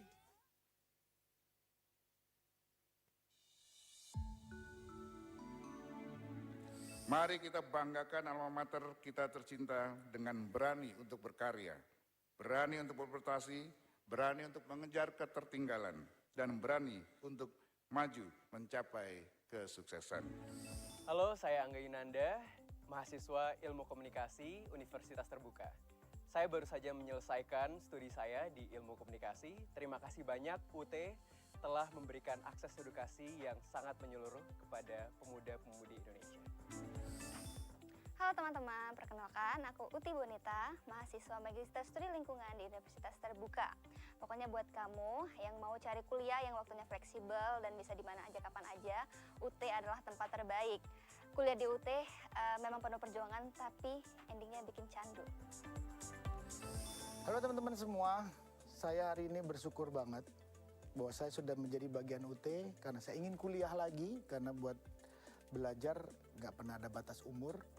Dan kalian juga mau di UT, mau ngambil seberapa lama juga boleh, yang penting setiap hari mau belajar. Jadi Universitas Terbuka, making higher education open to all of you. Pokoknya buat teman-teman semua, jangan berhenti bersyukur ya. Bukan maksud menggurui, tapi saya yakin pasti semua punya struggle masing-masing sampai akhirnya ada di sini. Jangan pernah ngebandingin dengan orang sebelah kita. Yang dilakukan sekarang sudah yang terbaik, dan semoga, biasakan kalau kita saling mengaminkan doa tuh 40 orang insya Allah terkabul ya. Ini kita ada banyak orang, kita saling mendoakan semoga keluar dari sini makin berkah hidupnya, apa yang diinginkan tercapai, dan yang pasti ilmunya bisa bermanfaat buat semuanya.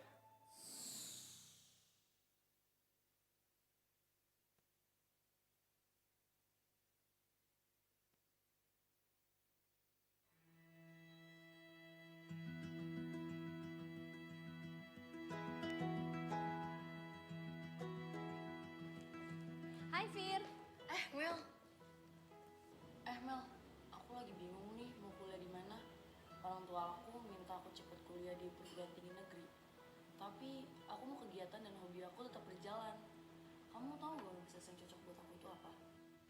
Universitas Terbuka Fir jawabannya. Pelopor perguruan tinggi negeri dengan sistem pembelajaran jarak jauh. Jadi nggak perlu datang ke kampus. Wah, oke banget tuh. Gimana cara daftarnya? Gini nih cara daftarnya. Buka browser di handphone atau laptop kamu dan ketik admisi-sia.ut.ac.id. Kemudian pilih admisi calon mahasiswa dan mahasiswa. Admisi-sia.ut.ac.id. Lalu klik tombol pengguna baru daftar di sini. Isi data-data kamu dengan lengkap dan pastikan pada bagian email isi dengan email yang aktif ya.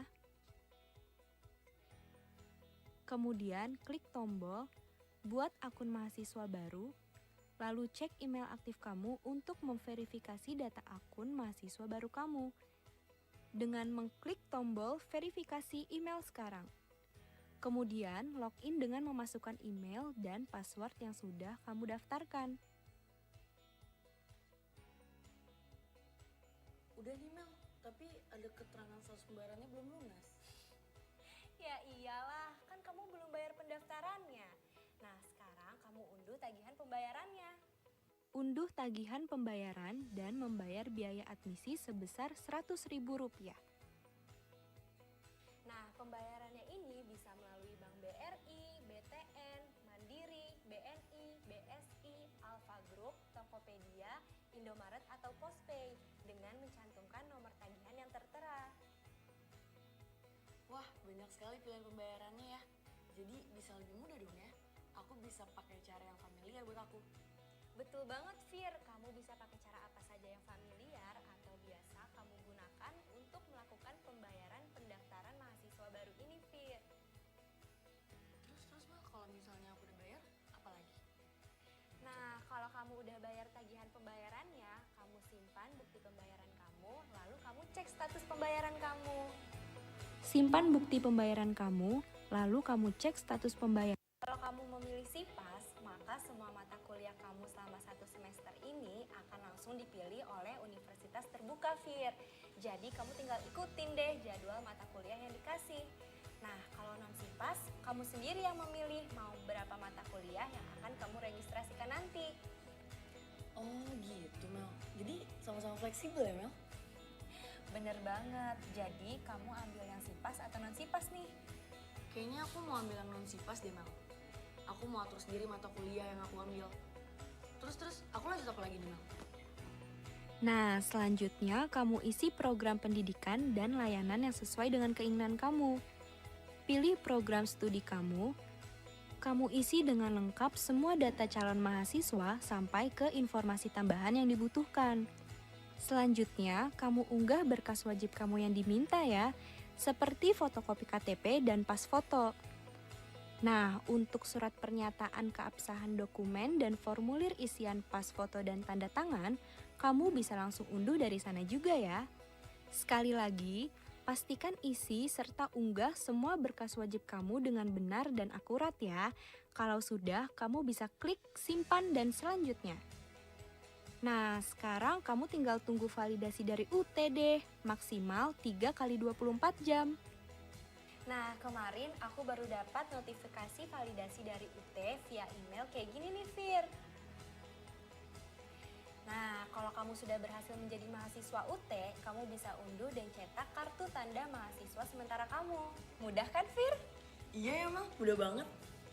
Nah, kalau kamu ada kendala pada saat pendaftaran, kamu bisa menghubungi kontak center UT 15024 atau halo-ut.ut.ac.id atau datang ke UPBJJ terdekat. Oke, siap. Nah, nanti 3 hari lagi setelah validasi, kita ketemu di sini lagi ya untuk registrasi mata kuliah di jadwal yang sudah ditentukan.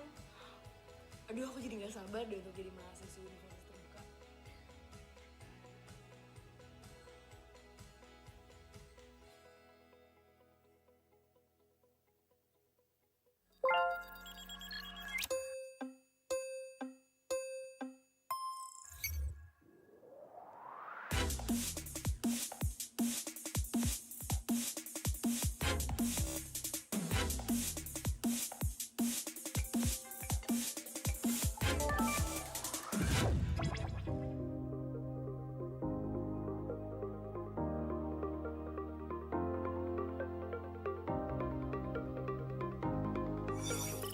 Seiring dengan perkembangan teknologi dan informasi, Universitas Terbuka menyediakan layanan terbaik untuk mahasiswanya.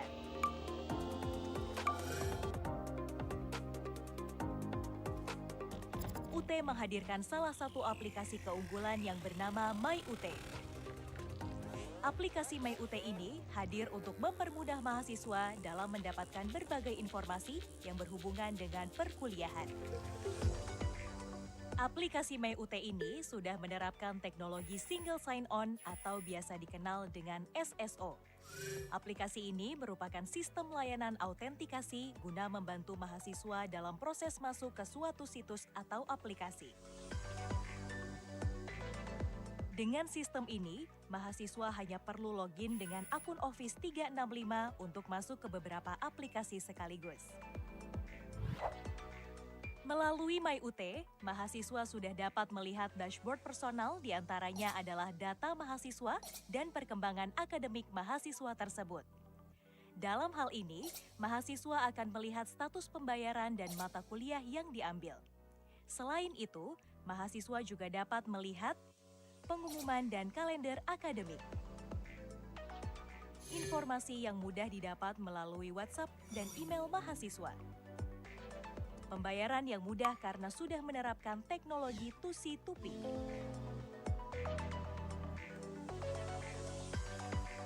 Fasilitas lain adalah mahasiswa juga dapat langsung masuk ke laman tutorial online,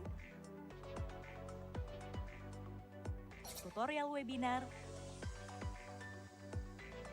dan praktik-praktikum tanpa harus melakukan login ke aplikasi masing-masing. Begitu pula dengan layanan lainnya seperti registrasi, bahan ajar, ujian, kegiatan kemahasiswaan dan yudisium. Mahasiswa cukup pilih layanan yang diinginkan dan otomatis masuk ke aplikasi yang diinginkan. Aplikasi ini juga dilengkapi dengan fitur chatbot untuk memudahkan mahasiswa dalam menunjang proses belajarnya. Fasilitas lain pada MyUT adalah mempermudah mahasiswa untuk mengetahui lokasi ujian, dikarenakan dalam MyUT sendiri terdapat fitur KTPU yang akan terhubung dengan maps lokasi ujian sesuai dengan UPBJJ-nya masing-masing. Dengan hadirnya MyUT dalam dua versi, yaitu versi website dan versi mobile, mempermudah mahasiswa mendapatkan layanan kapan saja dan di mana saja.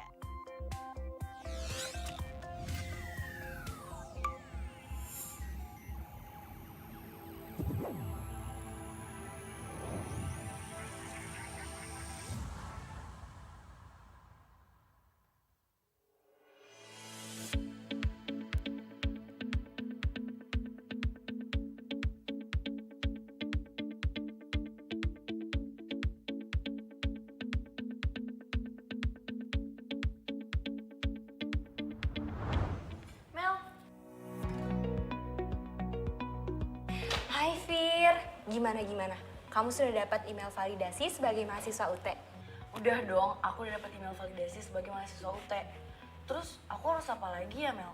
Kemarin aku ambil jurusan hukum. Di UT aku lihat ada jurusan hukum Mel. Iya pasti ada dong, di UT banyak pilihan jurusannya kok Fir. Oh iya, kamu mau registrasi mata kuliah jurusan hukum kan? Gini nih caranya.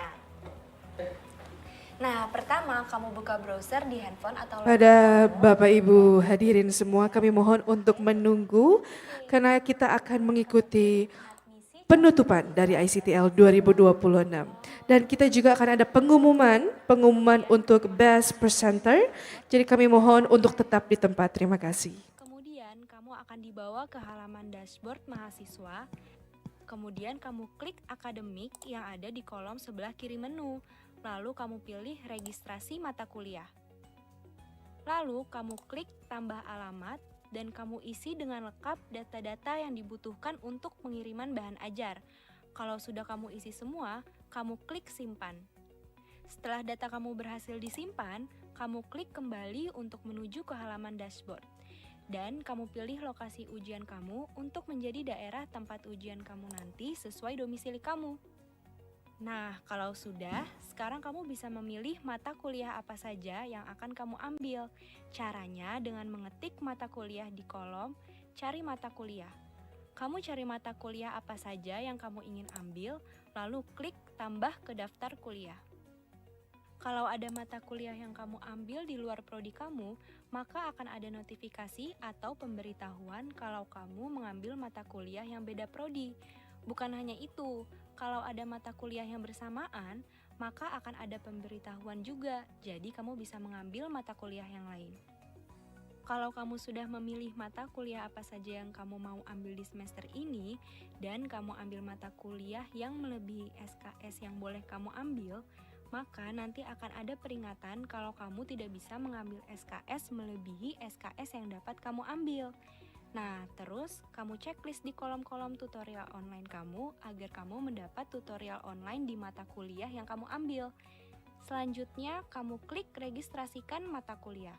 Dan akan muncul total tagihan kamu yang terdiri dari biaya registrasi mata kuliah dan juga biaya bahan ajarnya.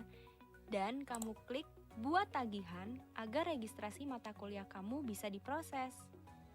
Setelah itu, kamu bisa melanjutkan dengan klik melihat atau mencetak billing pembayaran kuliah kamu 1 semester ini.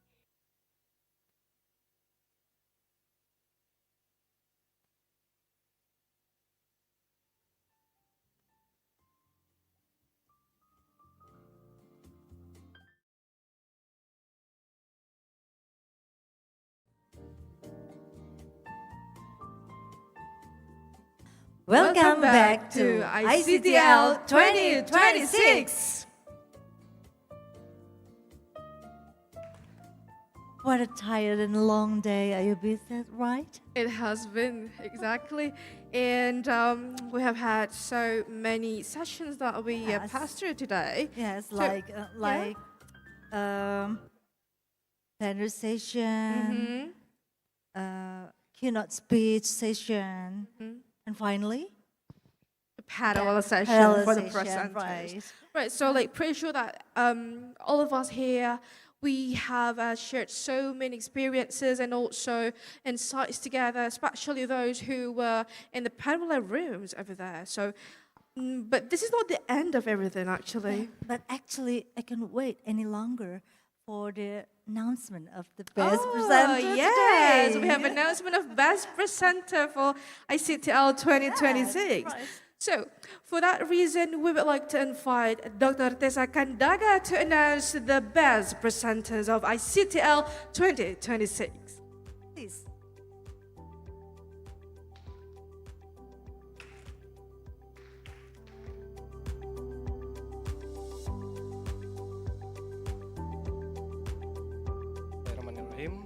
Good afternoon, everyone. We have now reached the conclusion of the 4th International Conference on Teaching and Learning. Over the past hours, we have witnessed an extraordinary transformation of ideas and innovations, all dedicated to achieving sustainable development goals through educational technology. Before we depart, it is time to show our appreciation for the most inspiring contributions. The committee has selected 3 presenters who have demonstrated an exceptional dedication and research quality. We are proud to present the Best Speaker Awards of the 4th ICTL 2026. The best presenter of ICTL 2026 is Mr. Marwan Maulana from Universitas Terbuka.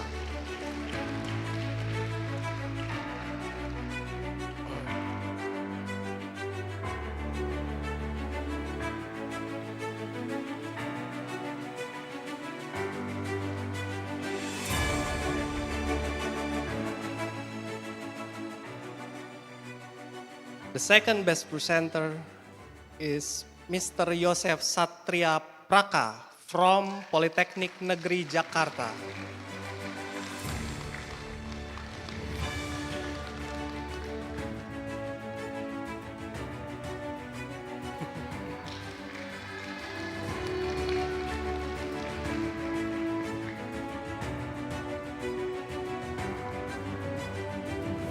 Congratulations.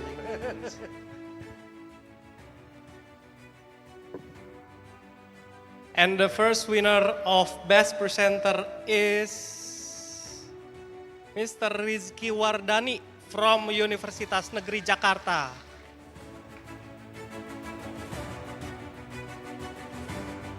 He's online probably.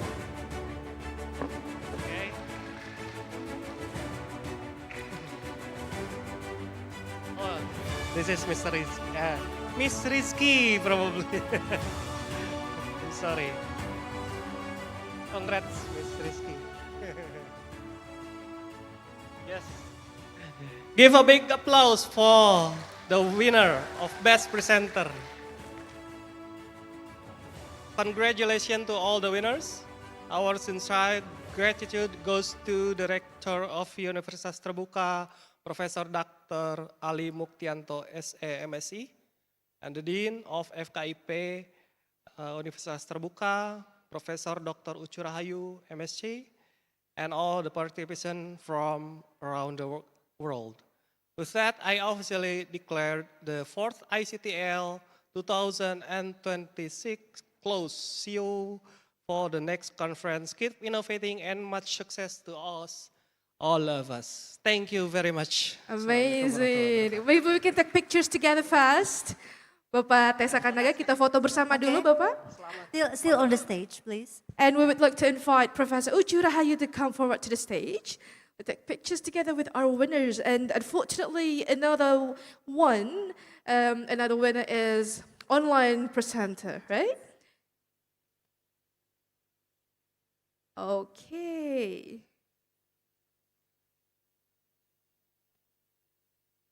All right, ready? Put your brightest smile. Yeah? Oke, kami mohon kepada tim panitia untuk memunculkan yang online kalau bisa di spotlight di ini ya, di stage. Okay, we're gonna wait shortly. For the third winner. Yep.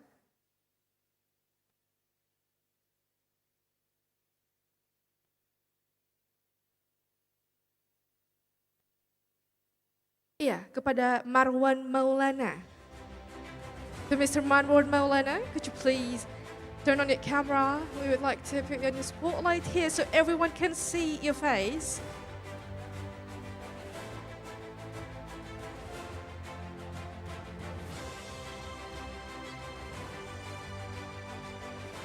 Hey, we're just waiting a little bit, ya Bu Hidayah.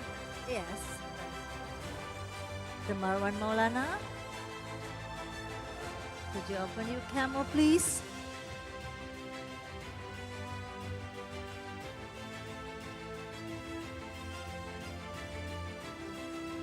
Unfortunately, we haven't got him yet. Oh. Okay, we do have Mr. Marwan Maulana there. Nice to see you. Congratulations. Right, since everyone is ready here, so please put your brightest smile to the camera and count it down in 3, 2, 1. Good. Okay, the second pose maybe with UT pose. Ladies and gentlemen, put the UT pose. Kepada Bapak Marwan, boleh ikutan jarinya, simbol UT. Yeah.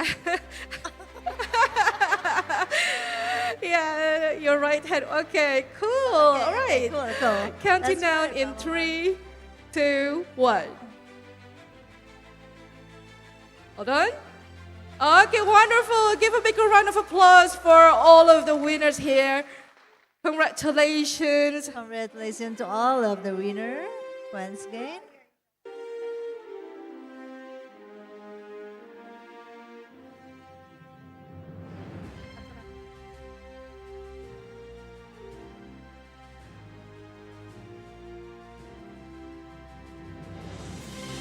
Thank you very much. Everyone, please remain back to your seats.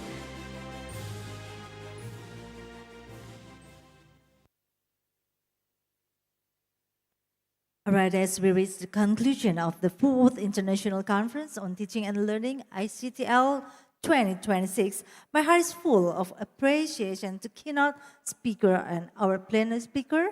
Your presence today has added immense value and prestige to this conference. All right, to the Rector of Universitas Terbuka and the Dean of FKIP, thank you very much for your visionary leadership and for making these global discourses possible. Don't forget also to our invited speakers, moderator, sponsors, and most importantly, to you, our participants, both here in the hall and joining us online. Thank you very much. And also, we would like to give our warmest appreciation to the organizing committee members of ICTL 2026. Your efforts behind the screen are deeply appreciated. So big applause for all the committee for this year's ICTL. And finally, as we close the curtain, let's not consider this as the end of everything, but rather than the beginnings for us to open up new connections, initiatives, and also opportunities together with one another. So, thank you once again for being a part of ICTL 2026. I'm Ayubi and my partner here. Hidayah. And thank you for having us and see you next time and goodbye. Bye. Kami mohon Bapak Ibu untuk maju ke depan panggung, kita foto bersama All of para us dekan. here, let's gather in the front of us to take a photograph together, all of us here.